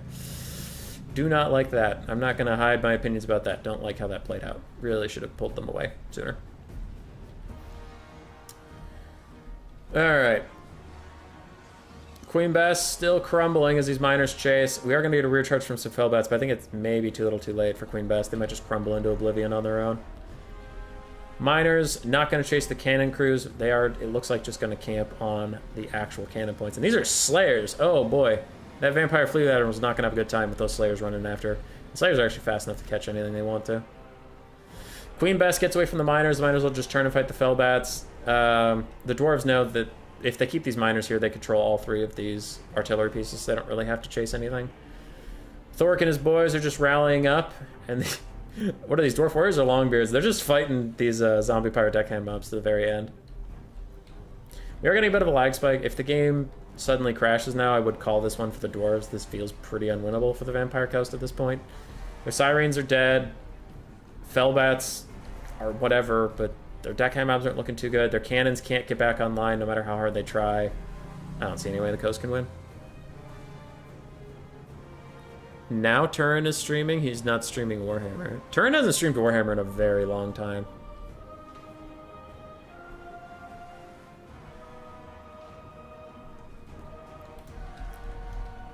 Alright.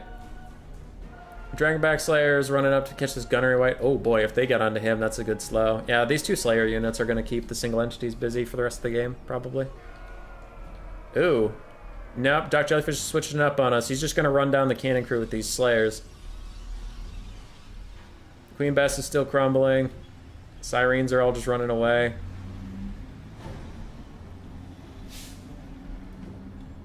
And I love how Dr. Jellyfish is just entirely ignoring the Zombie Pirate Deckhands mobs, and it is getting so many of his units killed. Like, he just offers them no support from his Quarrelers. He's like, eh, fuck you. I don't give a shit about you, I'm leaving. Alright, these Slayers are fighting Fellbats. Dragonback Slayers have officially caught up to the Gunnery White, and they are now doing that thing that all Warhammer units do, where they just walk alongside someone they can catch. 40 speed to your 25 will allow us to just walk calmly next to you, my lord. But then there's the exact opposite when a unit with 100 speed gets caught by something with 60 speed, because this game makes no sense. The faster you are, the less likely you are to do anything. Alright, Sirens have been getting healed up by Evenstar.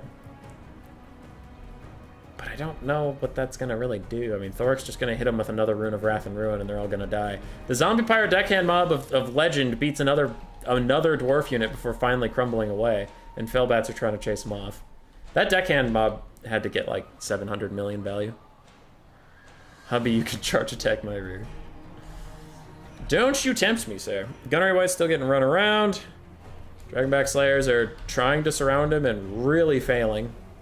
Really, really failing. Is that a Rune of Slowness? Ooh, I just would have liked to see a Rune of Wrath and Ruin there. Probably in these Sirens. Alright, he's gonna go dumpster this fool. I heard the ting of the Rune of Wrath and Ruin. Sorry, Rune of Doom. And there it is. Big Rune of Doom cast. And a late game summon from the Vampire Coast. Vampire Fleet Admiral Pistols got some ammo back from the Gunnery White. It looks like that's the last thing the Gunnery White's going to do is he's crumbling, and he goes down without the Gunnery White. This is for sure over. Quarreler shooting at Sirens who are now crumbling just a little bit. Just a little bit.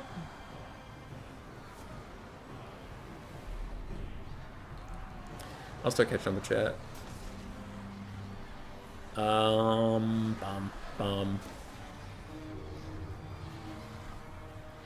heckin' weird, Jeremy, that's rare. Your league streams are very late? What do you mean very late? Like, the fact that I wasn't casting League? Oh, are you talking about late at night? Yeah. I can do them if people want, but most people, like, honestly, League of Legends is at a point where people, if you do League of Legends stuff, they'll, like, negatively impact you. Like, so many people hate League so much that they'll root against it. Yeah. Rugby's also great. I had League streams. I did a couple, yeah. I did some with Murph. Murph and Platypus, Contende. Yeah, we did some. A lot of time not rooting for a team, just watching the game. Can't be worse than baseball. Jesus Christ, what a boring sport. I'm bored with cricket. Don't know what gay burger ball is, but I'm intrigued. I like burgers. I like turtles. Not bad. Sevens rugby. So between golf, baseball, and American football, America just has awful sports to watch. American football wouldn't be so bad if there weren't so many fucking commercials. Turn streaming is not streaming. Warhammer. Does anybody other than Human Boy stream Warhammer multiplayer? Dude, not anymore, but don't you worry, CA will still give every tournament they sponsor to everybody else. Don't you worry, they have no idea I exist. Unless you ask Reddit, then Legend of Total War and Turin are the only multiplayer streamers. Yeah. Alright. We knew that game was over for a while, but they fought it out. Longbeards didn't do much. Warriors Dragon Pirate Pass didn't do that much. Slayers did fine. Quarrelers did fine. Cannons got wrecked, and Thoric did great. For Even Stars, Lord did fine. Gunnery White did fine. Sirens largely got fucked. Depth Guard honestly did okay, which is weird. Handgun Mob got fucked. Fellbats did okay. Carronades did great. Queen Bess, unfortunately, struggled. We're on to game 3. Alright, time for another 800-year pick and ban phase. Total War Reddit community is pretty stupid. Alright. Turin is more of an Age of Empire Dune streamer nowadays. Yes, he is. Yes, he is, but CA will still go to him whenever they need a multiplayer event cast, and I am not salty about that. Remember the Everchosen YouTube chat where everyone said Legend would be the best map player with 2 weeks training? Oh, multiplayer player? Yeah. Warhammer World Cup was like that. Horrible. When do we get the Company of Heroes stream? I have never played Companies of Heroes. Give a little bit. Give a little bit of Warhams to me. Dude, the dating sim stuff was fun, but I would definitely only do that on Twitch because the YouTube casuals would not understand. Because they would think I was serious about it and be like, you're into this? It's like, no, the whole joke is my suffering. I think content is good. Maybe a little too much salt here and there. You should get more viewers still. I do have a lot of salt. A lot of salt in there. Do you think we need a non-Cathay tourney when IE is out? Just ban Cathay entirely? We'll see how they do. I do think Cathay won't be as crazy overpowered when every faction exists. But, yeah. Spice Wars PvP, impressing my friends. Okay, so Turn's doing like a friend stream thing. Cool.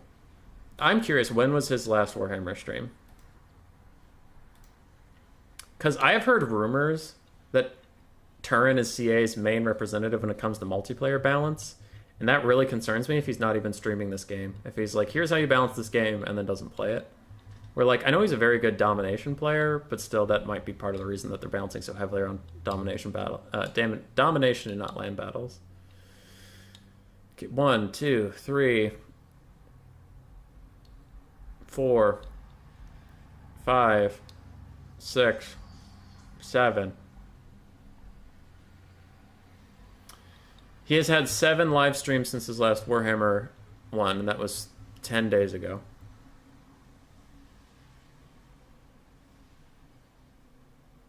And they needed a patch 1.3 one where he played a bunch. I put a blocker back up, right? Yeah, I did. Dune, Age of Empires, Age of Empires, Age of Empires, Age of Empires, Dune, Warhammer 2, Dune, Age of Empires, Age of Empires, Age of Empires, Warhammer 2, Age of Empires, Warcraft 3, Age of Empires, Summer Championship. Oh my god! Holy shit, let me do the total on that. Summer Championship. Okay, Summer Championship.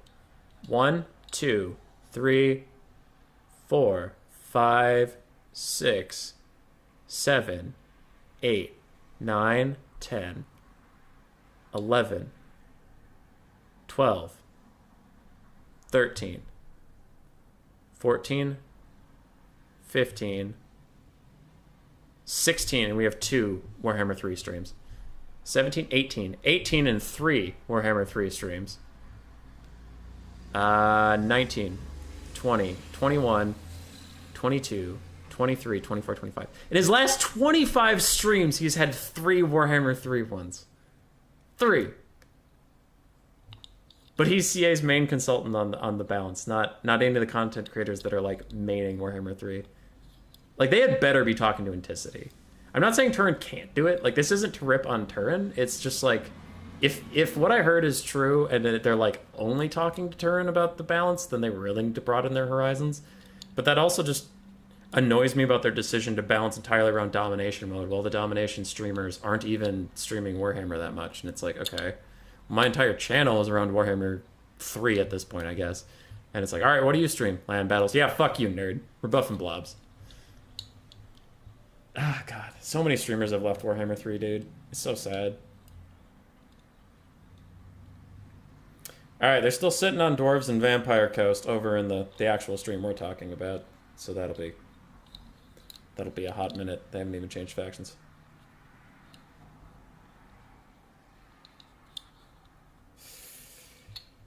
Oof, Warhammer 3. And you know what sucks is just like the release of Warhammer 3, when IE comes out, all the big streamers are going to come back, and then all the viewership's going to go to them. I'm going to spike downwards again like I did at the start of Warhammer 3. My videos will get lots of views. They did, but my live streams really suffered until everybody realized Warhammer 3 sucked. And then my live streams got good viewership because because everybody left. So then if anybody wanted to watch Warhammer 3, they had me and that was it. I worry the same thing will happen. Because I enjoy my live streams more than my videos, but my videos are what's needed for the channel. Unfortunately. I don't know. It's tricky. I know I talk about it a lot, but this is like really concerning for me. Because here's context you didn't know. In case you're wondering, you're just like, Human Boy, you're just a salty little bitch biscuit. 1, yes. 2, why it bothers me so much and why I'm thinking so hard is because I hate my job. I hate my job, that's a fact. I can leave in January. When I leave in January, I need to do 2 things. Either commit to independent board game design and YouTube, and then when Grace and I have kids, stay-at-home dad, daycare them, do YouTube streams at night when Grace is home to help take care of the kids. Or, I have a message, is it about this game? Oh, God. Cyrus is just trolling me. Anyway. Or I need to get a different job And then when Grace and I have kids, we'll just go through daycare and stuff, which is super expensive, but that's what we have to do. So I'm trying to make life decisions, and I have a year to figure out if this streaming thing is going to work. Well, we're 7 months into that year. Growth has completely stonewalled because the game I cover died. And when it comes back, I know that all these big streamers are going to swoop in and take all the fish, because they're going to be a big fish in a small pond, and I'll have to figure out, like, what I'm doing. So unless this channel pops off by, like, January of next year, I might have to stop doing it. Which is why I'm so, like... I talk about it a lot, but that's because it's on my mind a lot, because, like, this channel might end. Because if my current job, I hate it. Because my hours are so fucked. Or I work a lot of nights and weekends, or I don't get to work because my management's really shit at stuff. Like right now, we have mass specs. I have to use a different lab's mass specs because they got sawdust in ours and they've not been repaired for 3 months. And we're still waiting on a company to come do that. Like, it's just a shit show. But if I go to a job with a basic 9 to 5, I could only stream NA nighttime. So if I got off of work, came home, immediately streamed, when would I have time to make videos? Well, if I don't make videos, if I just stream, the channel's going to die because most of my growth comes from actually the videos. Okay, so just make videos? Okay, then no streams. So then the fun part is gone. So I'd probably have to just stop doing YouTube. So that's why I'm so upset, is I have 6 months left to figure out if I can do this shit at all. And it feels like CA doesn't give a shit. They only give a shit about the big content creators that left. They don't give a shit about the content creators they have. Like promoting the content creators they have. Giving the content creators they have a backing, a source of income, give them some highlights, give them something to keep working on. They just kind of assume we'll always be here. And we won't. Like, if they don't do anything, I will just die out and I'll have to just work a real job. Because I won't always have a job that I work Saturday and Sunday nights, but that leaves my Wednesday midday free to do a Warhammer 2 tournament. Like, I won't always work that job. So we have some big decisions coming up about the future of the channel, and CA's constant bungling of shit is not helping. This is also taking way too fucking long. I am messaging them.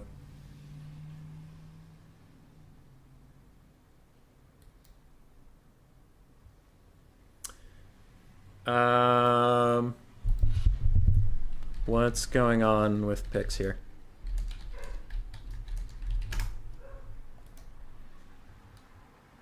I am a salt biscuit, but like I tried to say, because someone, I think Chosen One was saying that I have a little bit too much salt, but overall it's fine. Like, that's why I have salt, though, is like, I'm trying to decide my real future. Like, what is my profession? Is it going to be YouTuber and individual board game creator, or am I going to have to go after this job? Because I hate it. I hate my job. I'm leaving as soon as I can, no matter what. And it's like, gotta go get a different job then, or is this going to be my income? This plus taking care of kids. Because if I take care of my kids, it's saving Grace and I $30,000 a year. So you can add that to my income. So if my real YouTube income is like $20,000 a year, that's not a lot. But if you add the $30,000 we would save from childcare, it's like I'm making $50,000 a year. Also, Hazel is freaking out, so I gotta go check that.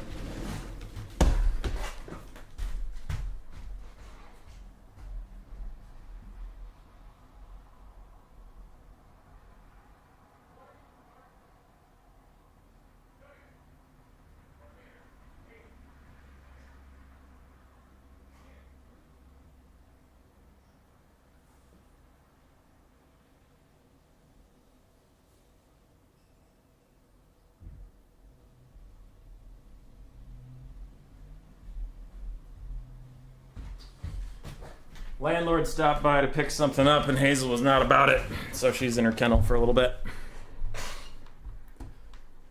Alright. I have gone... So Jellyfish went Wood Elves, Scaven, High Elves, and banned Greenskins, and even stars thinking.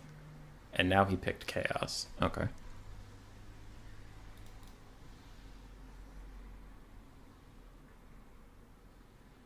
Alright. So where was Chet? Even Turn gave up Warhammer 3.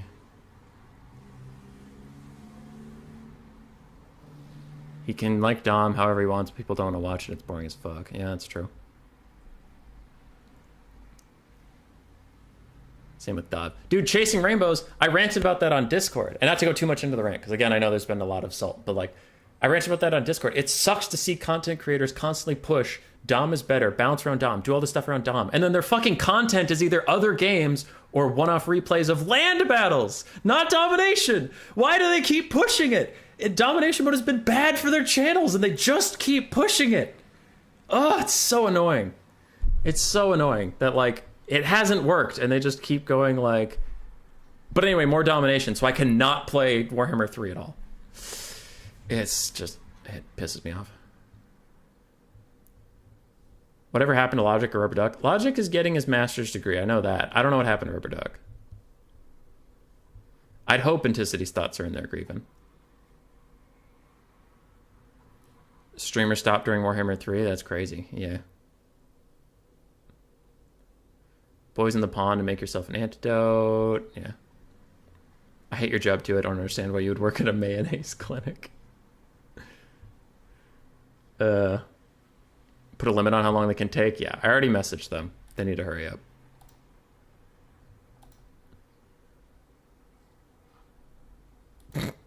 Fucking Cyrus.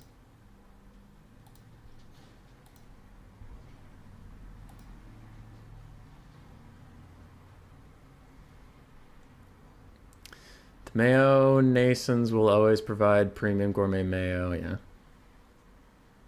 You can do homeschooling. I went through the same thing as you, and I said just fuck it personally. Yeah, Burf. Like, you know exactly what I'm going through, where you're like, okay, this is going okay, but I need to either shit or get off the pot about, like, this is my job or not. And I've been in a unique situation where I am very lucky to have a job that I hate. I hate my job. But I do have the situation where I'm in a job that sometimes they fuck up and don't have any work for me to do, so then I can cast games for you people. So it's like,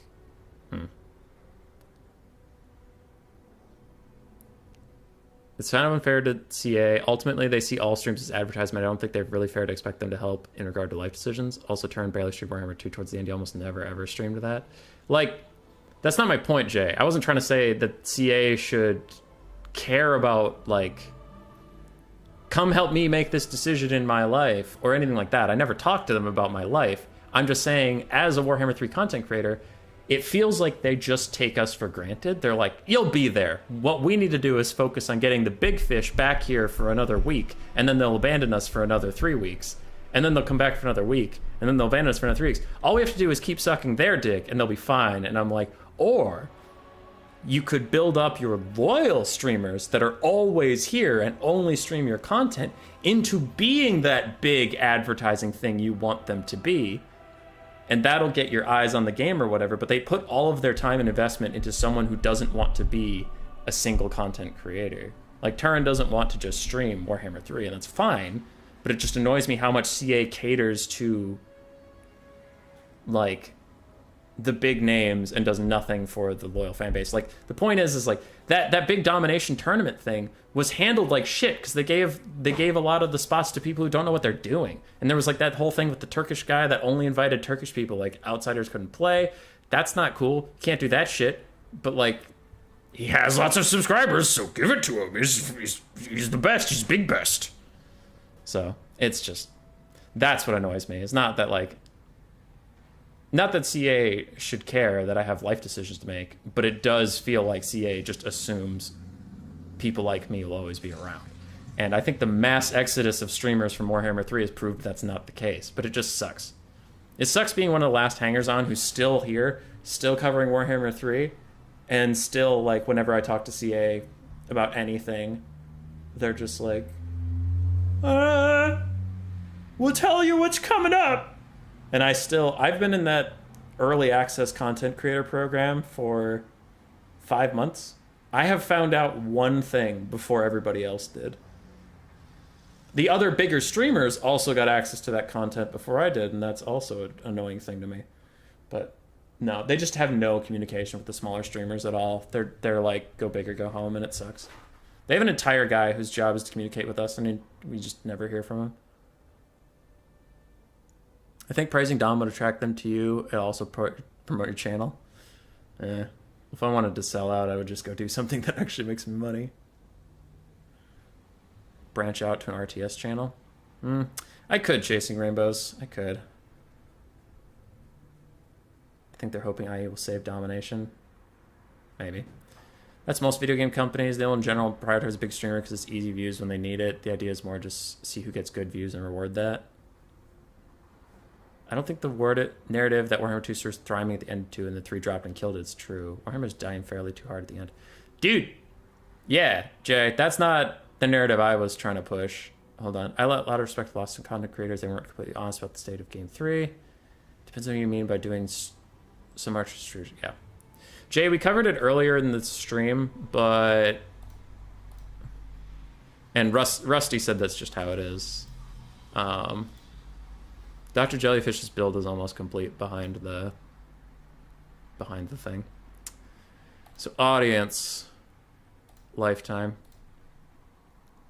No, Jay, here was my frustration earlier. We won't go through the whole thing, but the conversation we're having is being a YouTuber was depressing, is what I was trying to talk about, because it feels like I have no agency. So all of Warhammer 2 is before that spike. That spike is when Warhammer 3 launched. So I was getting some decent views towards the end when everybody else left, but mostly it was a flat line. And then after Warhammer 3 launched and kind of sucked, it went back down to about where we were at with 2. So Jay, you're right, but I don't... It sucks that a dying game has as much audience as a brand new game because of the state it released in, is what we're talking about. Not that, like... Not that Warhammer 2 was some spectacular thing, it's just, like, the fact that the launch was so bad. We went back to performing as well as a game that was 4 or 5 years old immediately. And covering Warhammer 2 gets me twice as many views as Warhammer 3. So it's tough. Because the numbers don't lie. My Warhammer 3 streams, I have 15 people watching.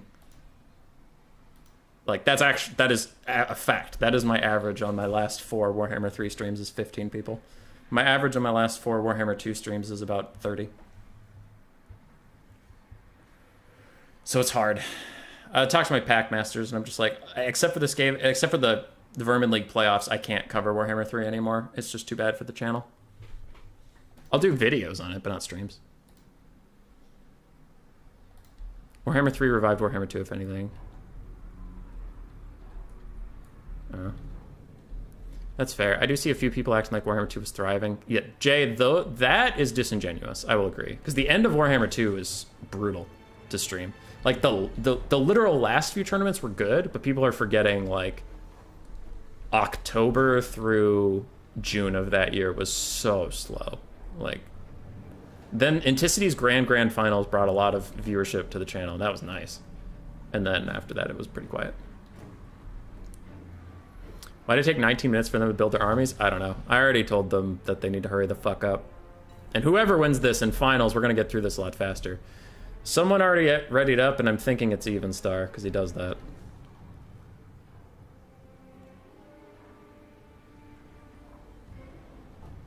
Alright, well, he already readied up, so oh god, I guarantee you Dr. Jellyfish is going to concede.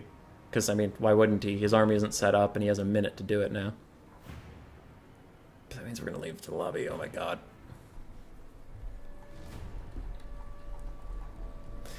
To be fair, Evenstar was ready about 5 minutes ago. Though it took him forever to pick which army he was gonna play. But once he did, he just loaded a build and he was ready.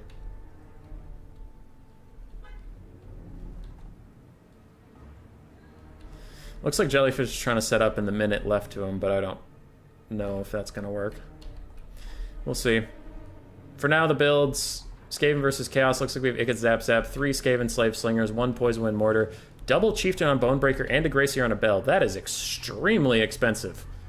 You're going to have no infantry. Yeah, we have Skaven Slaves, some Storm Vermin, Sword and Shield, Storm Vermin, Council Guard. No Rat Ogres.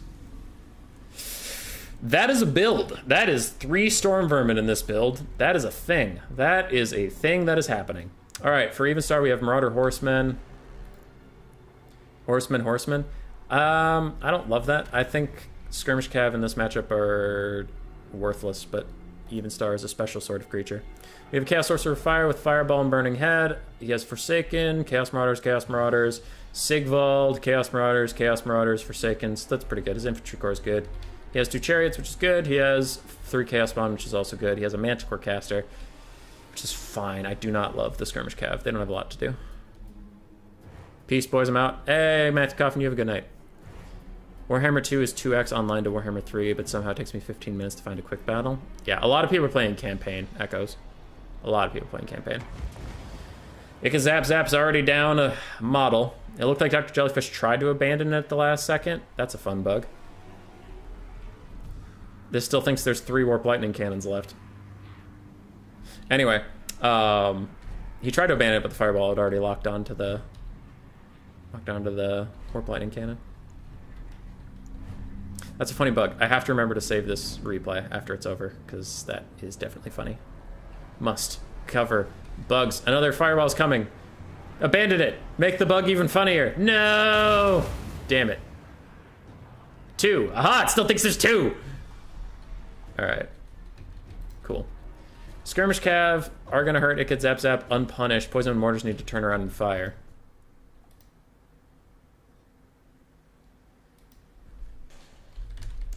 Has Skirmish Cav coming. And I saw that. Jellyfish is typing to me asking if he's even attacking right now, which is probably not great considering how much Skirmish Cav is hitting him. Yeah. Thanks, Cyrus. Cyrus just messaged me some support, which was nice. We love support in this house. Alright, Slingers are firing at Marauder Horsemen. This is not a good matchup. It is not, Cutin. Alright. Don't have too much to talk about as Skirmish Cav are doing Skirmish Cav things. What's Evenstar doing? These Marauder Horsemen are kind of moving up. Okay, now his army's moving up. Just taking forever about it.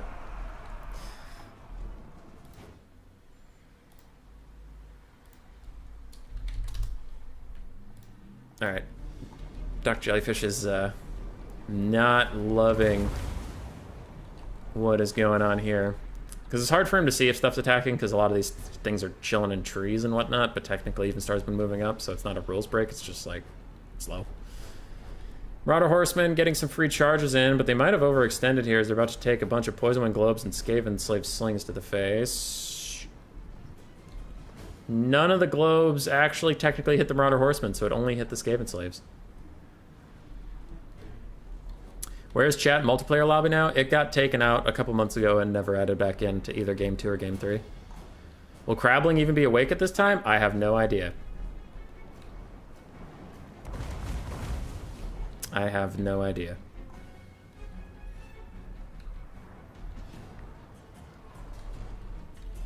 Alright. Globes are now shooting at Chaos Marauders. I think the Skaven are going to be in real trouble. I mean, Ikit Zap was an expensive piece that unfortunately didn't get its value. Fireballs took it out. Slingers, I mean, they're trading with Skirmish Cav okay, but the infantry have been mostly uncontested. And there's no Rat Ogres to fight these chariots. That is a huge problem. Another great CA choice. Oh, taking out... Coops, I forgot that we were talking about the chat getting cut out of the game, and I thought you meant CA's choice was to make sure Crabbling wasn't awake at this time. And I'm like, okay. Listen, I'm on the bandwagon of shitting on them a lot recently, but like, it's not their fault that Crabbling needs to sleep. But I understand now that I was mistaken. Fucking Crabbling needing to sleep. Alright, Clan Rat Summon's coming out. We do have Sigvald and a bunch of spawn near Greyseer, so that'll soon be a dead Greyseer unless he's careful. Double Chieftain and Bonebreakers can make Sigvald's life a living hell, but it's all about if they get things done. Rusty, and this is why Domination is actually most enjoyable in your opinion. Alright, you just need to convince a whole bunch of other people to actually start watching Domination streams, and then I can go stream it. Alright, Greyseer's getting bodied. Balance of power is quite against the Scaven, and it is a mass rout.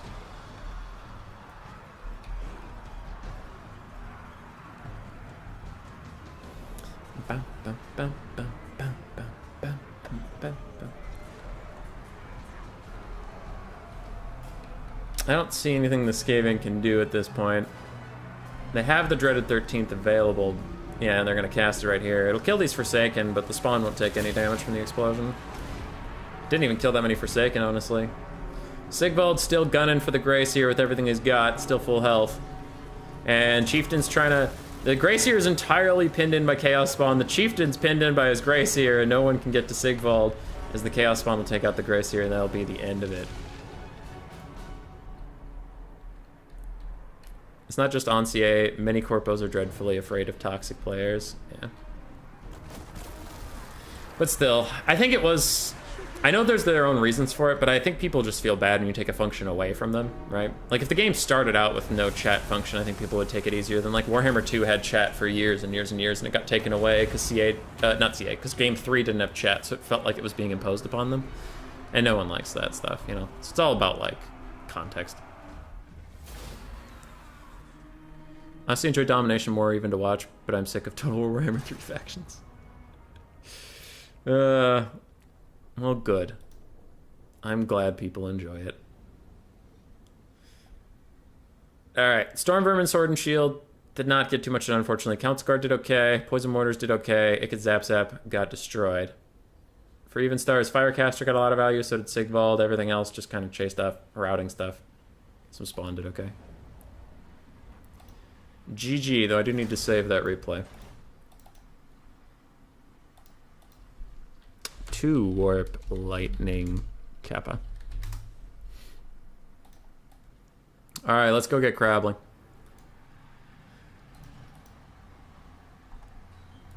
Alright, at Crabbling, at Evenstar. Make a lobby for finals. Best of 3.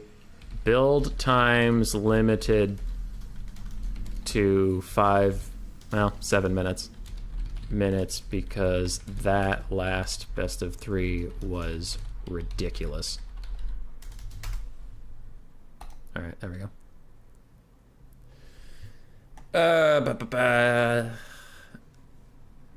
Stuff like we heard. Then Kotaku writes an article about X game being toxic. I have not read Kotaku in a long time. Blow down to who can bring more chaff. I think the infantry metas in general are pretty boring to watch. I will spice it up. Remember when EA banned the no German Warhammer 2 word? World War II word in their World War II game. That was fun. For IA to save Dom, they'll have to change a lot about capture weights. Yes.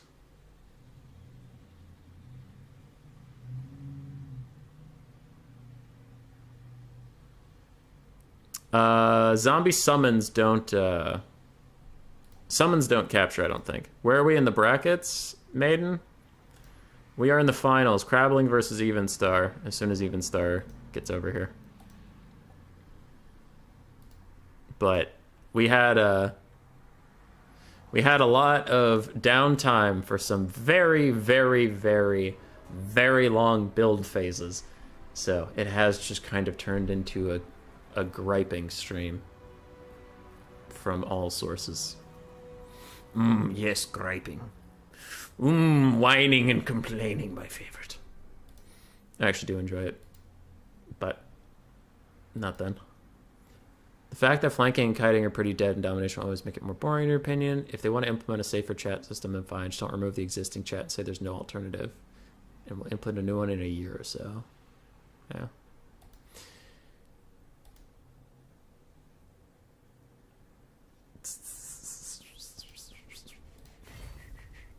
I kind of want to let Crabbling and Evenstar make a lobby, though, because I know they're both Russian. And hopefully, if I host, I'm worried that they'll lag more than if one of them hosts and I just spectate.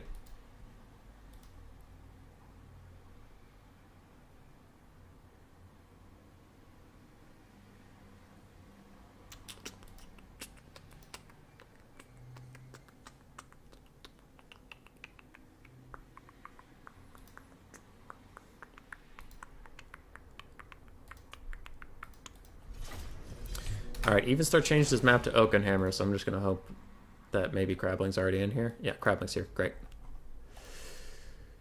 Evenstar's on the same side. I can just change it.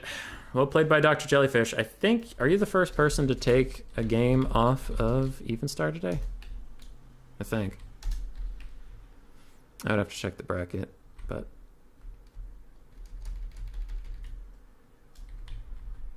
It was well played. Scaven and Chaos is, in my opinion, the worst matchup for Scaven, so it's not shocking. Yeah, Dr. Jellyfish is the first person to take a game off Evenstar today. 2-0, 2-0, and 2-0. Followed by a 2-1.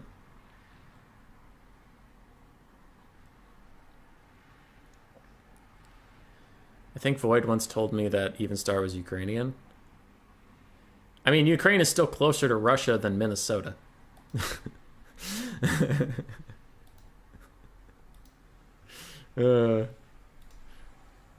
Still much better chance of them having better connection than me.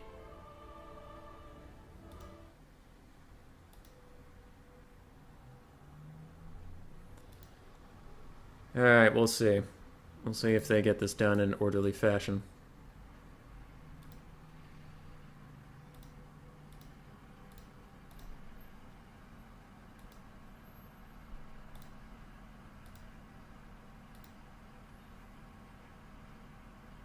What do you mean they're both Russians? Evenstar is totally Ukrainian, Kappa. I know there's been some drama about where he lives or doesn't live. I thought he was Russian, but it doesn't really matter to me too much, honestly. One of the big VM guys, the Evenstar Crabbling. He's totally from Ukraine. Well, I know that, like, Games Workshop or CA or whoever's running that big domination tournament let him play. Did he qualify in one of them, or did they just let him play? I don't remember if he won any of them. Was he Ukrainian? Who was the Ukrainian, or am I misremembering? I think there was talk around... There was some drama about whether or not Evenstar was Ukrainian. Because he was playing in, like, those tournaments, but then CA was like, no Russians can play in these tournaments because of the sanctions and stuff. So that was just a big to-do that I literally have no idea where anybody is, so I don't particularly care. I don't know.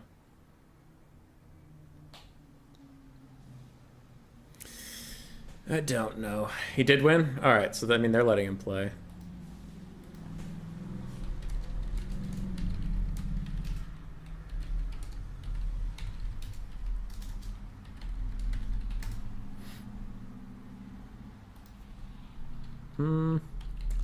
Game 2 was good. You're the only one to win.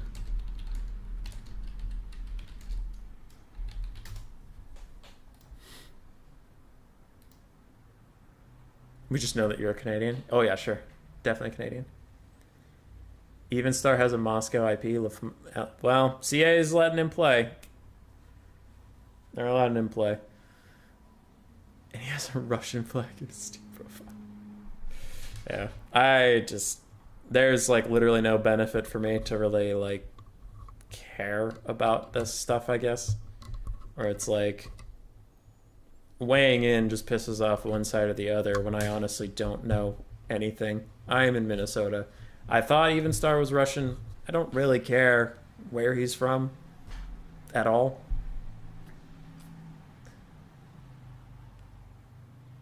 Yeah.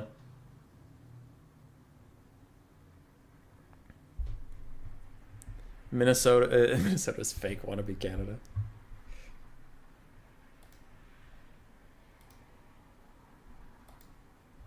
Yeah. Or used to, he took it out. No. I don't know.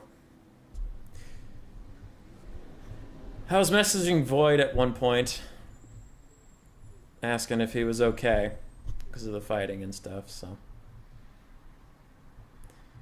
It sucks, man. War is never good. It's never good. In a video game, it's fine, but in a video game, nobody's actually in danger. So.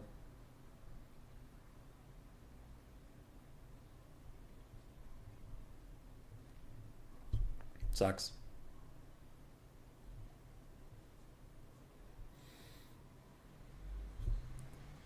Anyway, it looks like we've narrowed it down to dark elves and vampire counts. People stop switching around.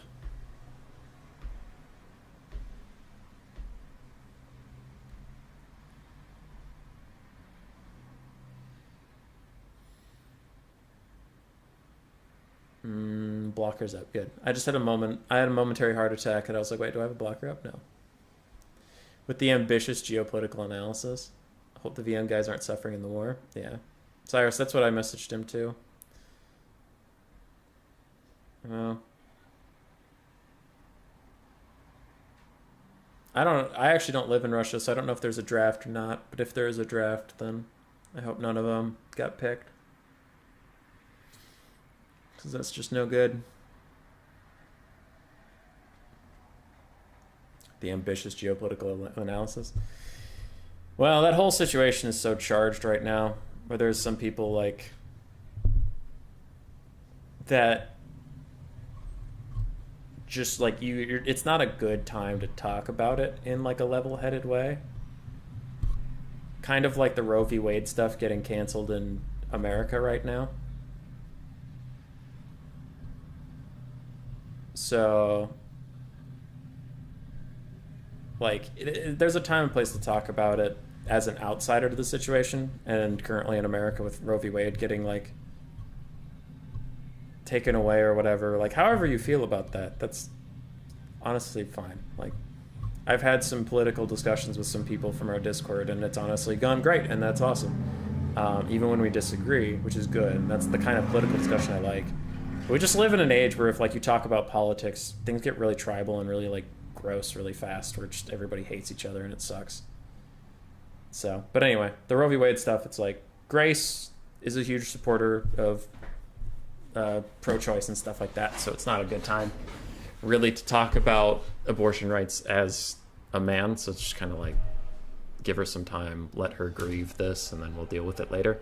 Kind of the same thing with like Ukraine versus Russia, is just no one wants to hear what a Minnesotan has to say right now.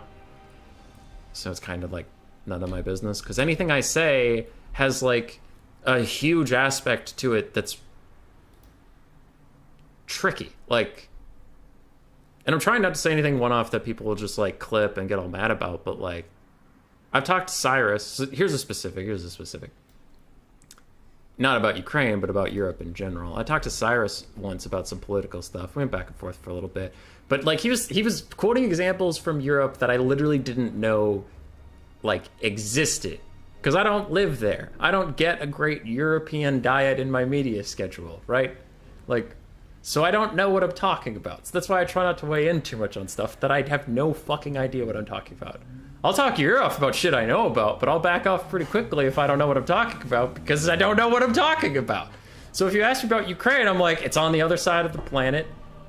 There's a special military operation to invade Ukraine, and it's bad. It's a bad time. A lot of people are dying. That's all I know about it. And it's like, sometimes it's like, man, Russia's doing these war crimes. And then like other, even non-Russian media outlets will sometimes say, no, they're not. Or sometimes they say, yes, they will. And I'm like, I literally don't know. I just think the war should probably end and we should invade each other. That's my only opinion. So that's what I'll say. But other than that, I can't go into specifics because I literally don't know. I'll leave it to people that actually live there and know what's going on. We got into this game pretty quickly. Dark Elves versus Vampire Counts is normally pretty Vampire Count favored. Normally pretty Dark Elf favored. It looks like Crabbling is going for the Dark Rider and Scourge Runner Kite with the Ravagers of Karth. Why? They're trash, but okay.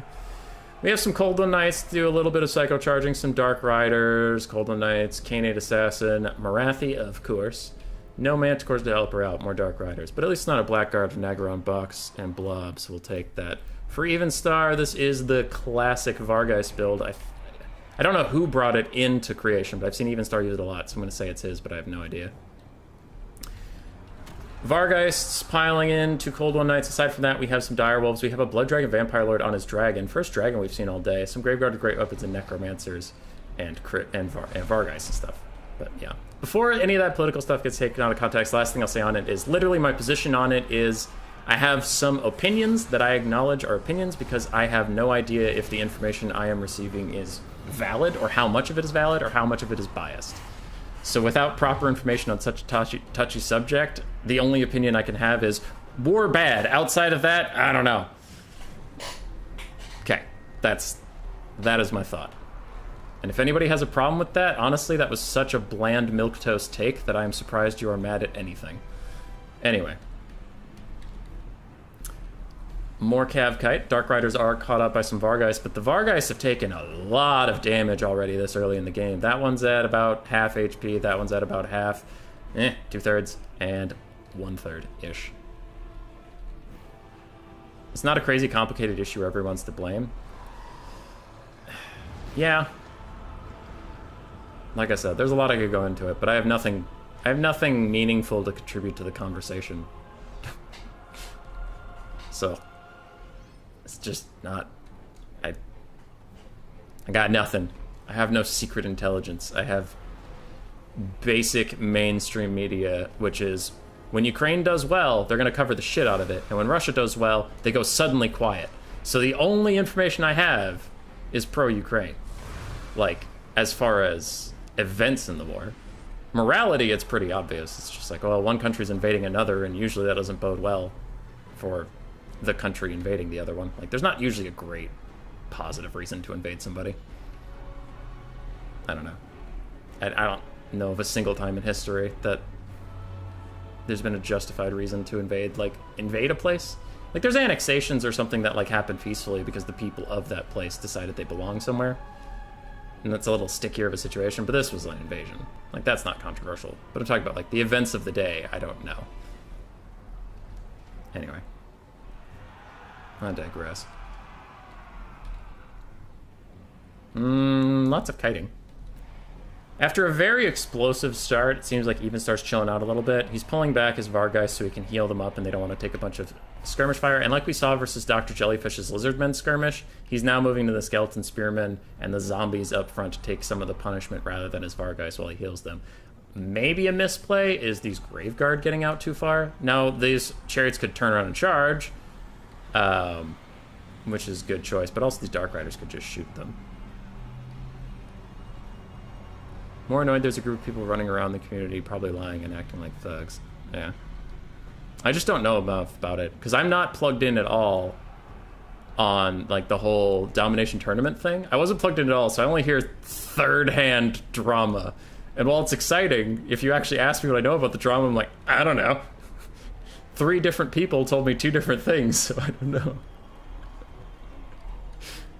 I know it's an American stereotype to assume we know everything, but I definitely don't. Alright.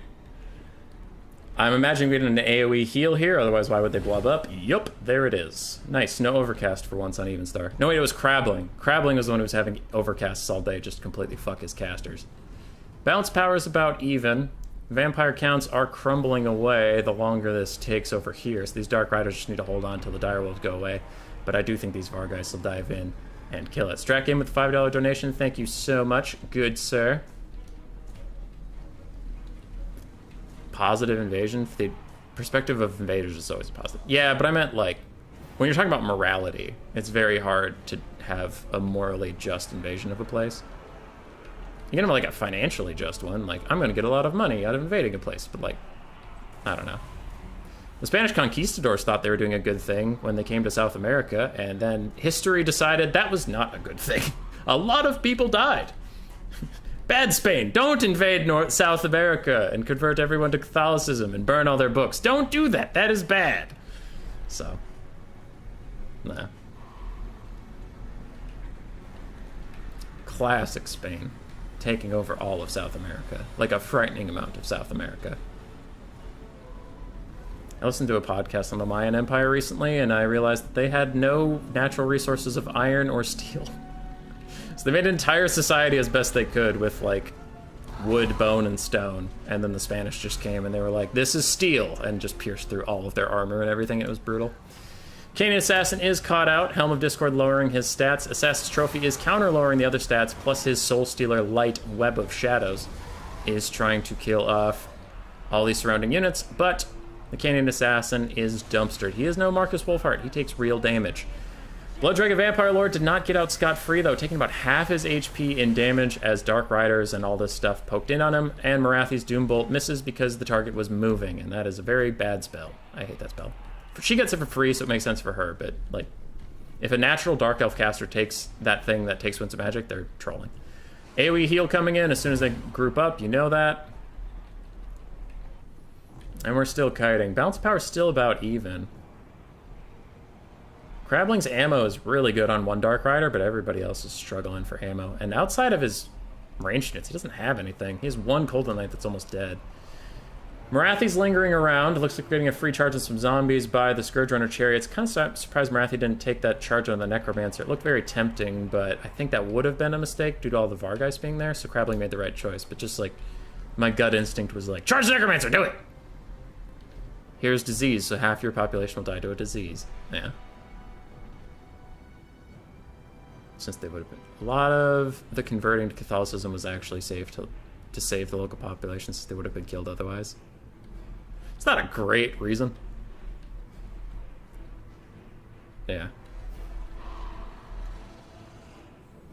East Timer, Timor Granada, if it follows it's just war criteria. Don't know about those things. It's entirely possible. Arwa Chariot is so damn ugly. It is quite ugly. Boy. Batteries and different fates. Positive invasion from perspective invaded. Yeah, okay, I already read that. Sorry, there's just kiting, so I'm talking about other things till the kiting gets interesting. Simplified, but mostly that's that. Yeah. It's not like the US. It says exists in an easy statement. Objectively true easy statements about training. Is that a new league or just a one-off? Sorry, AC Maiden, were you talking about the Vermin League? In which case that is the league I host after Ent Ladder kind of exploded. Get started with your eating and primary. Hey dude, remember that time in the past where things sucked? Which time? Strat game. Alright, a little bit more skirmishing. Dark Riders are running dangerously low on ammo though, so are all the Chariots. Another Invocation Heck. That one's not overcast on the Blood Dragon Lord, but he takes kind of a nasty volley, so I think that's going to cancel out. Vargeist are diving onto the Dark Riders. Will they catch them? No, but man, that was close. Vargeist are almost heal capped. This is the interesting bit. There's not a lot for me to talk about. It's like, yeah, Dark Elves are shooting, and the Vampire counts are healing. That's all we're talking about. In the Americans, the Jesuits did a good thing. The road to hell is paved with good intentions. Yeah, dude. Yeah. There's a lot of good intentions that went awry. Like before science figured out that if someone's starving, you need to feed them slowly rather than give them a ton of food at once.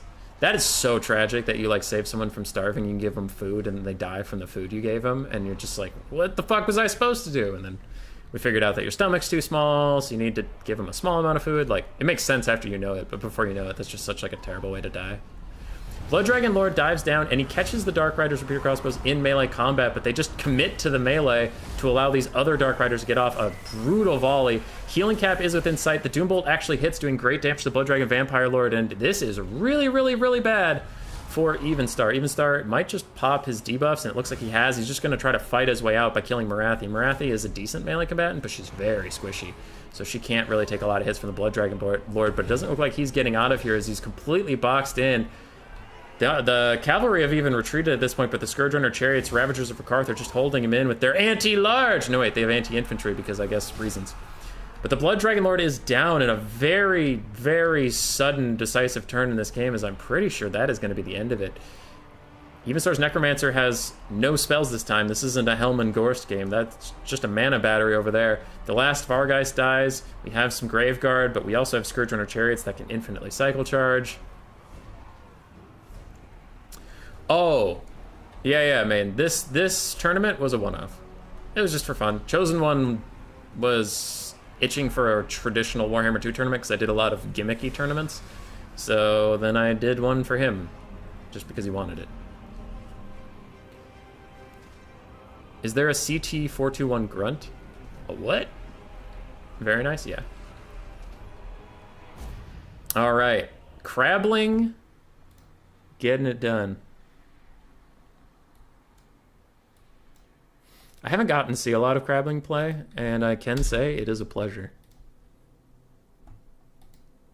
Who did the paving of the road to hell and the zoning? Contractors. Duh. 4,200 value on Marathi. Good God. She wasn't even like in a blob. That was just Soul Stealers and like cycle charging that Blood Dragon Lord. That was very sudden.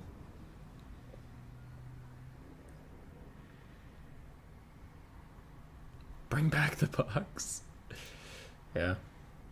Like, that is one thing. I have a video covering it soon, but Warhammer 2, the large unit scale, plus some other decisions, like, make it possible for actually quick things to happen decisively. Which is kind of crazy. Warhammer 3, there's a lot more time to respond if something gets caught.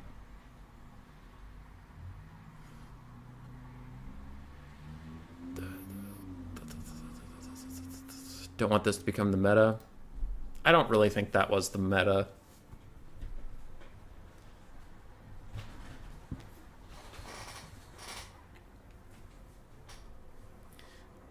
I guess there's an HOA in charge, unless they're on hell proper. You thought it looked doomed for Dark Elves until last night. I also thought they were running out of steam, but they did really good. Crabbling is great. He's one of the 3 I picked to win the Warhammer World Cup. Who beat him in the WWC? Who beat Crabbling? Ultra is terrible? Yeah. Like I said, I have a video coming out about it. We've talked about it before. And also, honestly, the stream has been so negative all the time. I'm trying, actually, to be positive. But, like, that is the thing, is it's... A lot of the demons, specifically, have gigantic health pools, which is kind of their thematically thing.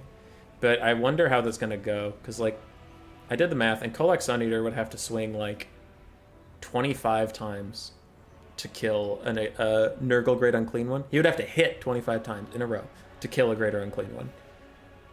And then it could heal, and it's just like, oh my god. Whereas a lot of lords in this game, it's like, if they get caught out for even a second, they might be toast. And some people don't like that, and that's fair. Some people don't like being punished in seconds or whatever. You know, some people like... Because I forget who said it, but someone said something that was really, really poignant to me. And they said, when you have to click really fast or whatever, it's an action game. This is a strategy game. It should be slow. And that is, like, that opinion is true. I get that. Some people like slower gameplay, and I shouldn't always assume everyone likes what I like, or I like fast stuff. I like, if I make a mistake, it's punished very quickly. I like that if I punish someone's mistake, I get the reward very quickly. I like that, but not everybody does. So I like if someone gets caught, they just, like, insta-gib. It's very decisive. Has a lot for me to talk about and get hyped as a caster. But some people also like trying to learn the game and not... I looked away from my mage for a second, and then they were gone. It's like, oh, my mage is caught by an exalted bloodthirster. I can send some Cav over? Okay, Cav blocked him up. My mage got away, and they lost 2/3 of their health, but they're not dead. So it's like, eh. It's not my favorite, but I understand it. I don't like it, but I understand it. Alfredino took him out? That tracks. Alfredino's real good. There was a controversy with the replays? Oh no, not more controversy.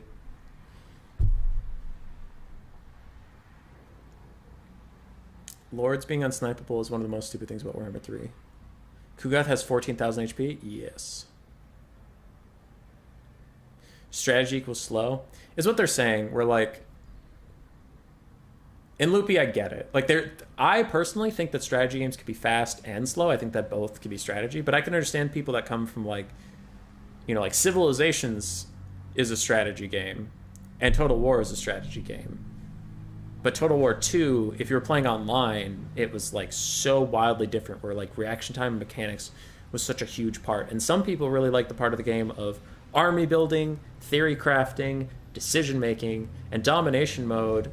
Love it or hate it, domination mode rewards a lot of macro strategy, whereas land battles reward a lot of micro strategy. And my case for that, before you get mad at me, my case for that is Flying Taco and Felcon. Flying Taco and Felcon can meme and beat pretty top tier players. Like, you know, pretty good players. They can meme and beat them with suboptimal builds because their micro is so good.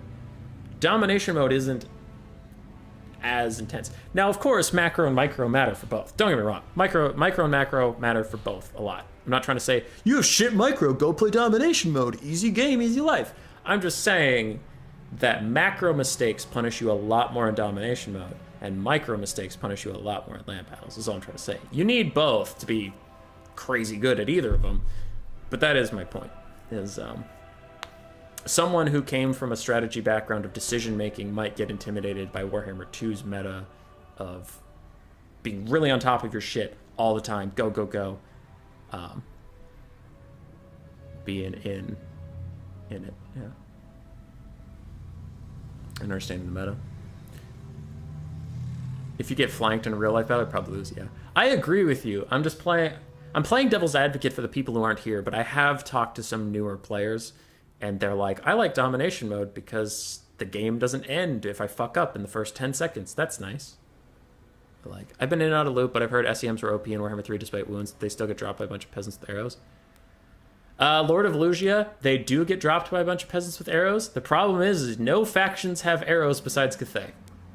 Kislev does, but they don't have a lot of them. Watch the Alfredino versus Dactyr game. Alfredino memed way harder and he still won. Yeah. There's a fun blog series by Roman military historian about how video games don't do morale right because a lot of pre-modern warfare is very interactive. The guy has no meme. He's the meta to end all metas. Yeah. Because domination mode takes a lot of skill. Don't pretend it doesn't. If it didn't take skill, Anticity would lose as much as he wins, but he wins a lot more than he loses, so there must be some form of player interaction. You know what I mean?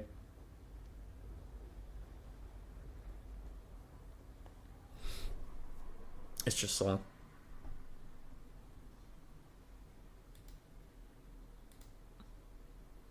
Can Giselle shoot inside a box? I feel like they're always obstructed. They're almost always obstructed. Need to shoot air or tall cav. Horned ones are actually good. Dude, the horned one debate was raging towards the end of Warhammer 2 of like, they were a meme for most of the game's lifetime, and then at the very end people were like, maybe they're good, and other people were like, they are definitely not. And I am a shit Lizardman player, so I didn't have much opinion. Every time I used horned ones, they died immediately. They feel kind of like the Ogre's Mournfang cavalry, where like, no matter how much armor you give them, no matter how much melee defense you give them, it still feels like a light breeze hits them when you're not looking and they're just dead. That's how I feel about horned ones.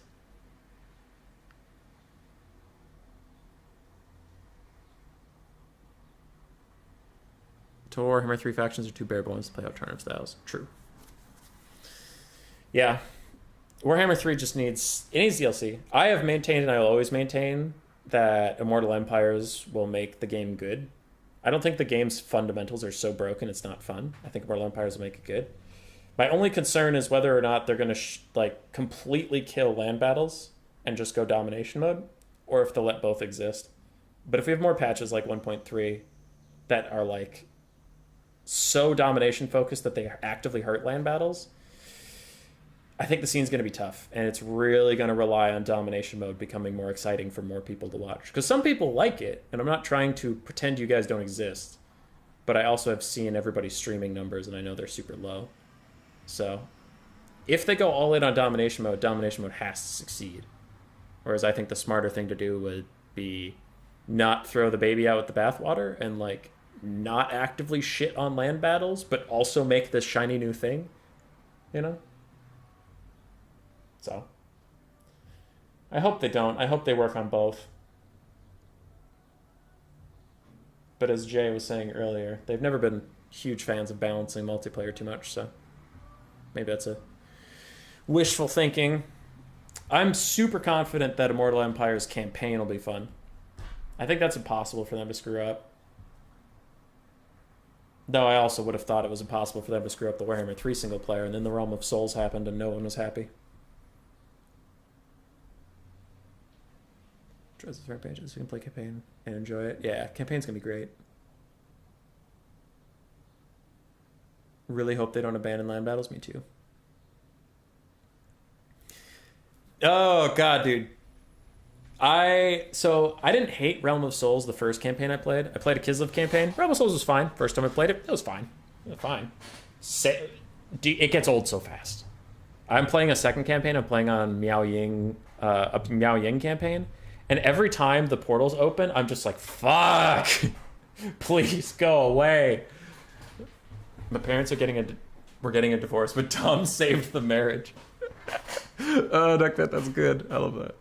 I think if Cathay gets more buffs, they might need to be banned in land battles.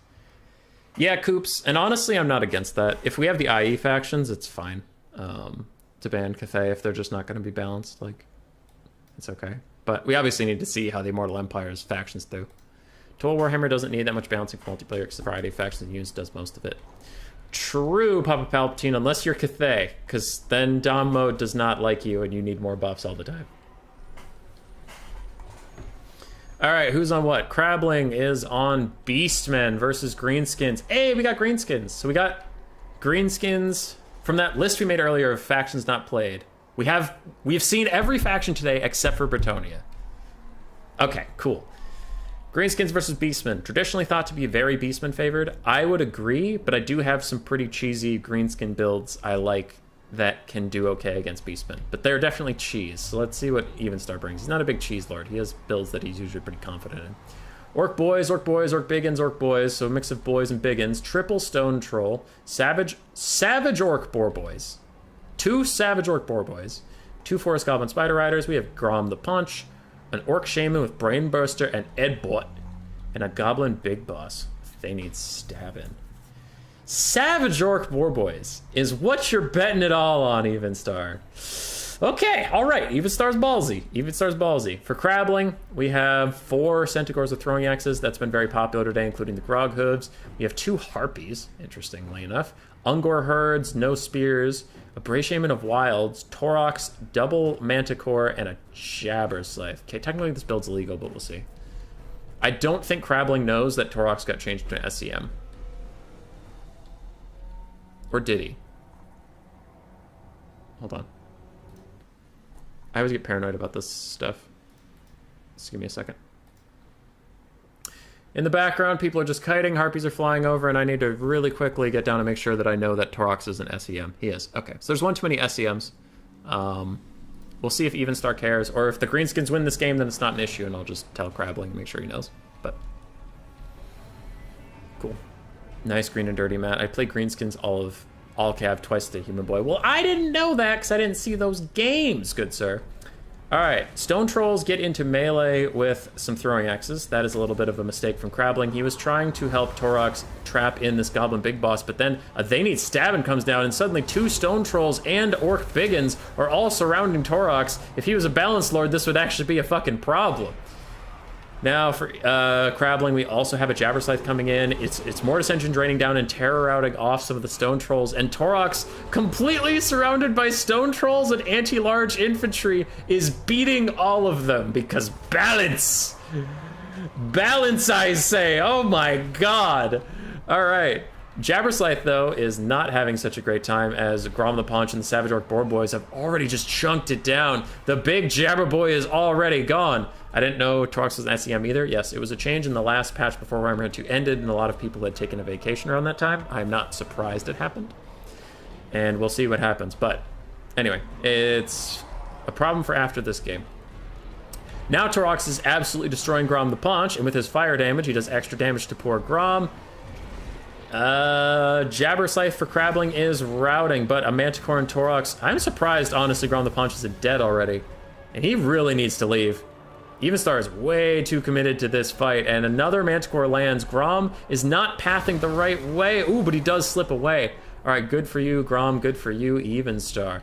Meanwhile, we have some Orc Boys trying to get back in the fight. Harpies are chasing off Stone Trolls that have plenty of health and leadership, but they just routed once, and now they're getting chased. Stone Trolls are now surrounding Braid Shaman of Wild. They will do a lot of damage to it, maybe even take it out. Meanwhile, we have Savage Orc Boar Boys with a Wah popped, trying to at last take out Torox. and these Manticores. And then while they're getting some good damage, they're just having a hard time, and an Overcasted Traderkin is going to end their petty resistance once and for all. That is the last Traderkin this Spray Shaman of Wilds will cast, and he gets pushed out of here. This is what we like to see. Units everywhere in every which direction. Plenty of Orc Boys and Orc Biggins. Yeah, fighting. But one of the main problems for the Greenskin is how poorly the Stone Trolls performed against Taurox. That was really bad. Orc Shaman gets taken out of the fight. Grom is now stuck fighting a Manticore, and while he got a charge attack on it, it's still going to get a charge attack right back on him because reasons. Scrom is very low. Centaurs are throwing axes are between him and escape, and the Manticore is actually catching up to him, even though... Ooh, it does have one more speed. All right, technically he wins this time.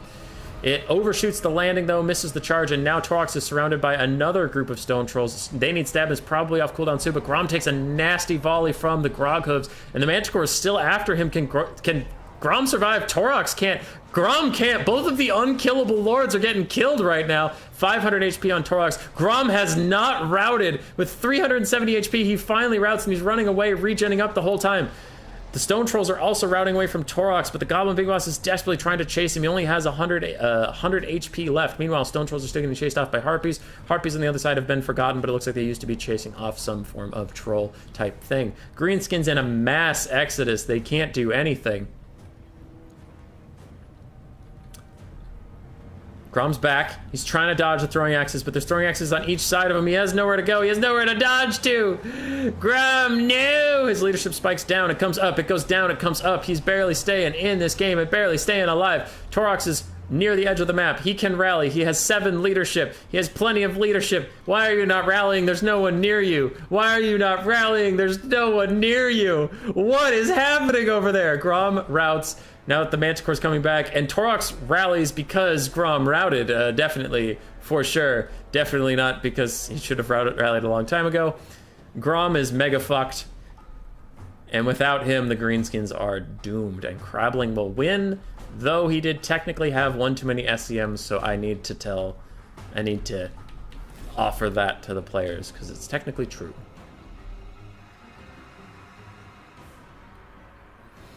Taurox is the Cathay of Lords. What's Taurox's base leadership? Very high.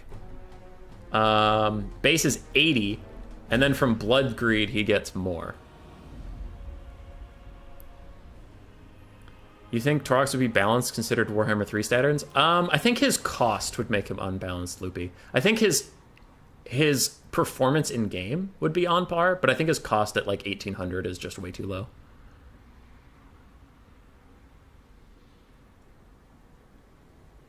In Dom mode, do you think Taurox will get ignored? I would contest that, Rusty, because he is fast. He can run from fight to fight very easily. All right. Crabbling and Evenstar are chilling. I'll message Evenstar quick.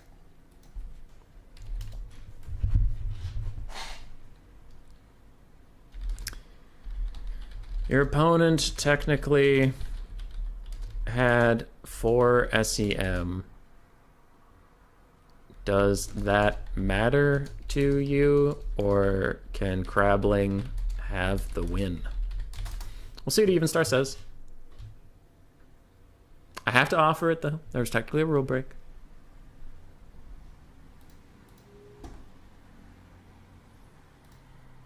So can Scarbrand. True, but Scarbrand doesn't have the damage resistance Taurox does, and Scarbrand also costs like 600 more. So you could get Taurox and a Chaos Warrior, or you could get Scarbrand. He doesn't, but the Gorgon ROR can solo Scarbrand easily. Free for all. I have been casting for 5.5 hours, so if this is the end of the stream, I am going to leave. Good sir, but it matter. Okay. So you do want replay? I'll message Crabbling and make sure it doesn't go anywhere. Okay. Yep, he wants to replay, which is his right. That is fine. I'll tell Crabbling. Howdy. So, Taurox is an SEM? I don't know if you knew that. So 2 Manticores, Jabber, and Taurox is 4 SEM. FFA or Riot? No. So I'll get the blocker back up in a second here. Hi.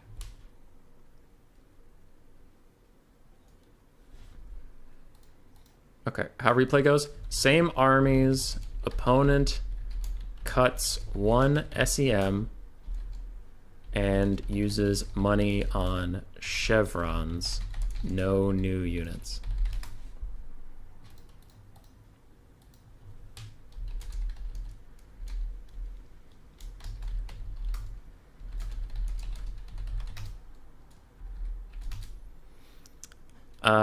Can you cut 1 Manticore or Jabber and spend money on chevrons? Again, sorry for the hassle.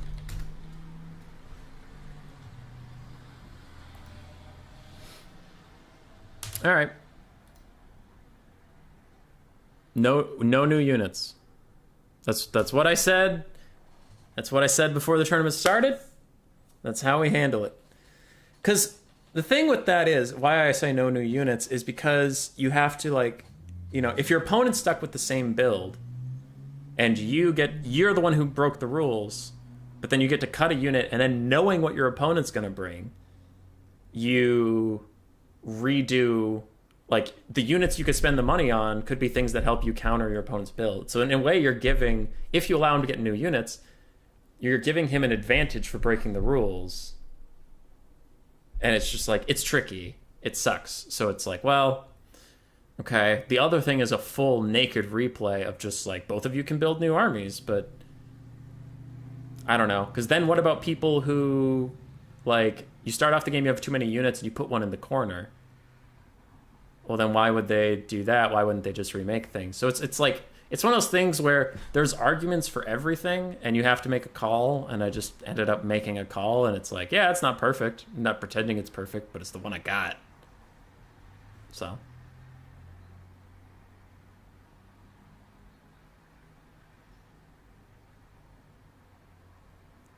It's fair if Evenstar has the same build too. Yeah, he has to have the same build too.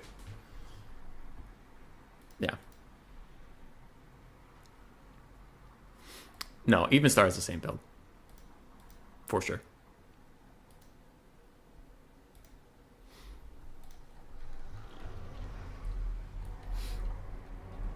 No, that would be some shit.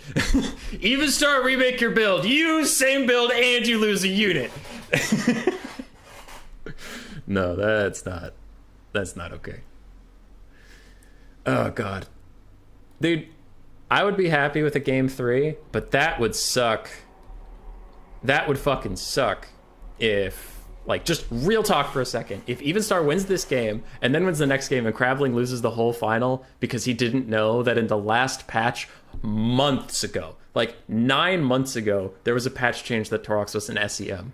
Like, and that is the reason he ended up losing the tournament. That would fucking suck so bad. So, like, the perfect world is Evenstar wins this game, but Craveling wins the whole tournament. So then we get the maximum number of great games between great players, and no one gets completely fucked by the rules.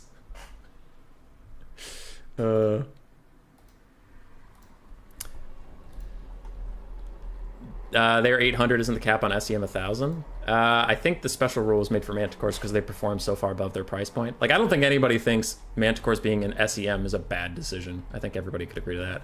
So the only change is gold chevroned Ungor herds. Gold chevroned Ungor herds, and the Manticore got 1 bronze chevron. But we have elite Ungors. Yeah, I think it's just like, Cyrus, I think the rules, they probably have some fancy mathematical answer to tell you, but I am definitely a person that's like the spirit of the rule. So if something performs like an SEM, I don't care if it's free. Like, Oh, the Scaven DLC came out and then get Brood Horrors for 0 gold. Yeah, Brood Horrors still at SEM. Alright. Crabling's throwing his Centaurs, but he is getting caught a little bit by the Orc boys. It looks like he's just going to run away. No real harm done, no foul here.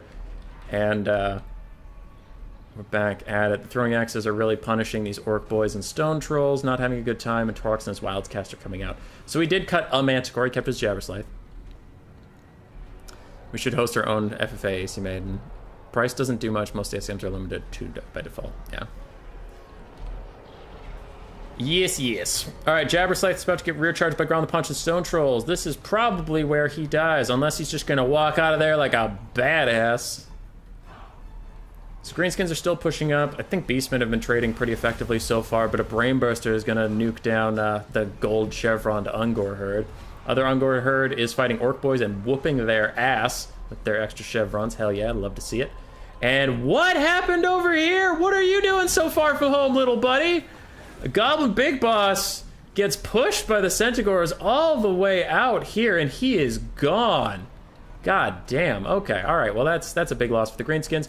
Meanwhile, we do have some Savage Orc Boar Boys charging into the Ungor Herds. They are pathetically trying to catch up to this Ungor Herd and really struggling for it.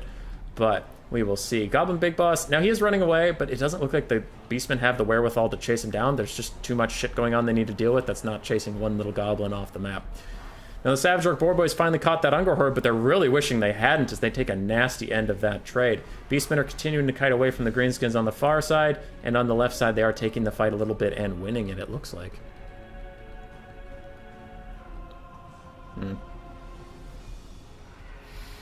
Alright, Centaurs are throwing axes, still kiting back. Now, thankfully for them, this Goblin Big Boss has stayed within range so that they can keep routing him without actually distracting what they want to do. Stone Trolls, their poor leadership is showing yet again, and they're already routing off. Grom the Paunch is joining this fight a little bit late, and Torox is isolated, but as we all know, that can end up actually just being a bait that can help Torox, because that guy, last game, he got surrounded by Stone Trolls and Grom and a Goblin Big Boss, and he gained health through it. I saw it. He cast Regrowth. Alright, maybe that's an exaggeration, but you get my point. Jabberslythe is still fighting, Torox is fighting, and what is coming in here? Is that a Traderkin? Is it Overcast? Overcast Traderkin will actually do decent damage to Stone Trolls even through their magic resist. Decent, not great, but decent. And the Jabberslythe plus Torox are really making a muckery of this pile. And Grom maybe wants to leave. Stone Trolls are still in here. Grom needs to come back to give him ITP, though one of his Stone Trolls is already routing yet again. There's another one way off in the distance that's also quite low. And the gold Ungor Herds are holding on. It looks like we might have a repeat of Game 1, this time with a legal build. Puppy has been fixing me for a walk for the last 30 minutes, though. Dude, my puppy has super red paw pads, and Grace and I think she's allergic to something that's blooming around here right now. So we're giving her a break from walks, because she usually gets a walk every day, but she could take a 2-day break. But she has been antsy. It's like she knows. She knows she can't get a walk today. Alright. Grom is pathing away. Now, Grom hasn't been completely murdered like he was in Game 1, so that is an improvement for the Greenskins. What's not an improvement for the Greenskins is how many times their Stone Trolls have already routed. And you know you only get a limited amount of those. Orc Boys are still trading with Ungor Herds. These Ungor Herds ain't going nowhere! I know I already talked about them having gold chevrons, but it's just hilarious seeing gold chevron Ungor Herds beating the tar out of Orc Boys. It's very funny to me. Nice catch here from Evenstar. His Goblin Big Boss has returned and is helping the Orc Shaman plus some Orc Biggins just body this Manticore. But I think the Beastmen are okay with that trade. As the Jabberslythe and Torox just hound Grom the Paunch around the map, he has to keep running or he'll never come back. Harpies in the meantime get caught up on these Stone Trolls, and if Crabbling sees that, he needs to get a Skirmish Cav in there to stop him from coming back, but it does look like they come back just the last second, though Torox and the Jabberslythe might actually rout off these other Stone Trolls just as well. The throwing axe play has been really good from Crabbling. One thing I worry about is they're running out of axes to throw. That's why he needs to keep routing off all these Stone Trolls constantly. Just shatter them. Shatter them off the field. Where's the caster? Beastmen still have their caster. Their Manticore is coming back. That'll be a nice terror source in the late game, even if the Jabberslythe still hear you. It's better to have two. Stone Trolls are going to rout yet again. God, something's got to shatter sometime. I swear I just keep saying over and over again on repeat, and the Stone Trolls are going to rout again. Torox gets stuck fighting a Goblin Big Boss and Grom the Paunch. He does not love that, and there are Stone Trolls coming in. This might actually be a big catch. These Beastmen forces need to just move a couple inches over to the left. They need to come help out. Come on, come on, come on. All right, they are popping over. Centaurs piling into the back. This rear charge is going to break the Stone Trolls almost 100%. There they go, and shatter, you dumb animals. Shatter. How many times are you going to break? Okay.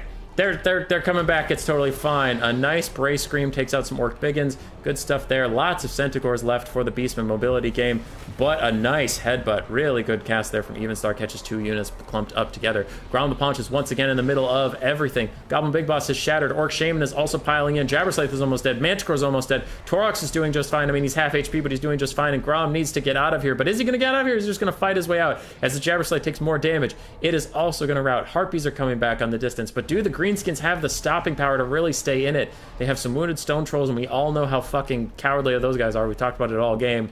There's no infantry support left for the Greenskins. It's all on Grom. Grom has to somehow fight all of this stuff. Jabberslythe's routing with 15 HP. It only has -9 leadership, so it actually might come back. Holy crap. It is going to come back. It is 5 leadership right now. That is insane. Beastmen leadership is a lie. I mean, like, the fact that they have low leadership is a lie. They're a high leadership faction. Changed my mind. Anyway. Centaur cycle charging stuff off. Grom is stuck fighting a Manticore, and he's surrounded by Centaurs. If he can get one good hit on that Manticore, he'll at least take it out. But then he has Torox to deal with, and Torox is a big fucking problem. And I just don't see what Evenstar can do. There's nothing left out here for him. These biggins are getting completely sandwiched, destroyed. Army losses is close. If Grom takes one more hit, there's army losses. I'm calling it. I'm calling it. Take one more hit. Prove me right. He hasn't taken a hit yet. Army losses coming in. No, don't make me a liar. Hit him. Hit him one time. Don't make me a liar. All right, there's a hit. Army losses. Go, go, go, go, go. Damn it. Army losses didn't happen. I'm a liar. It took 2 hits. It took 2 hits. All right, Crabbling wins again, this time for real. Good job. Good job. Deja Vu, Torox greater than Grom. That was a good tournament. Those were some good games. And it is fun to watch 2 players much better than me play the game at a level I can't hope to achieve. I mean that legitimately. That's just watching both of them handle their units is just so great. Like, we've talked about this before on stream, but like that caliber of player, you know, like the Void, Anticity, Evenstar, Crabbling, Alfredino, Vicious Satsuma when he used to play, like, just watching really, really good players handle units is so satisfying because there's no lag time, you know what I mean? Stuff like that gets to the end of its order doesn't stop. It like, you know, as soon as it rallies, it turn around. Like that's it. That's why it's so cool. Is it's like you're not watching a video game. I'm not, you know, I don't mean this really. Of course we're watching a video game, but like the way they handle their units, they're reacting and stuff, you kind of forget for a second that you're watching like these dumb AI. Like it feels like they're all acting on their own. Like they actually are making decisions for themselves or whatever, and it's just really nice to see not a lot of units standing around or anything like that. That's the like really good players that just don't forget anything. They're really good. All right, there's a lot of people yelling at me about an FFA, but I refuse because I am gonna go. Grace is almost home. I'm tired. I'm hungry. Congratulations to Crabbling. I will communicate to him about the 50 schmeckles. And I agree with Hank Cyrus. It was really good to see Crabbling in tourneys. I have not gotten to cast a lot of his games, and I can say it was a good day to cast those. That was nice. Couple hiccups, a couple rants about Game 3, but overall it was a good time. Thanks to you all for being here. If you are not subscribed, please do so. If you don't like me bitching so much, sorry, I honestly will try to limit it. I have had a couple complaints recently that I bitch too much. Now, that doesn't mean I will not rant ever. I know some people really like the rants, but there is so much. There is such a thing as too much of something, right? So, yes. World Beater, I will do FFA sometime, just not today. Maybe tomorrow, because tomorrow's stream, if it exists, is going to be short. Tomorrow we have the North American AI Allies tournament. We will be doing that, but there's not nearly as many people signed up, so we might do some FFAs or fun things after that. Cool? Cool. All right. I got a message Crabbling. Goodbye, everybody! So, Ace Maiden, it was. It really was. They played their asses off. All right.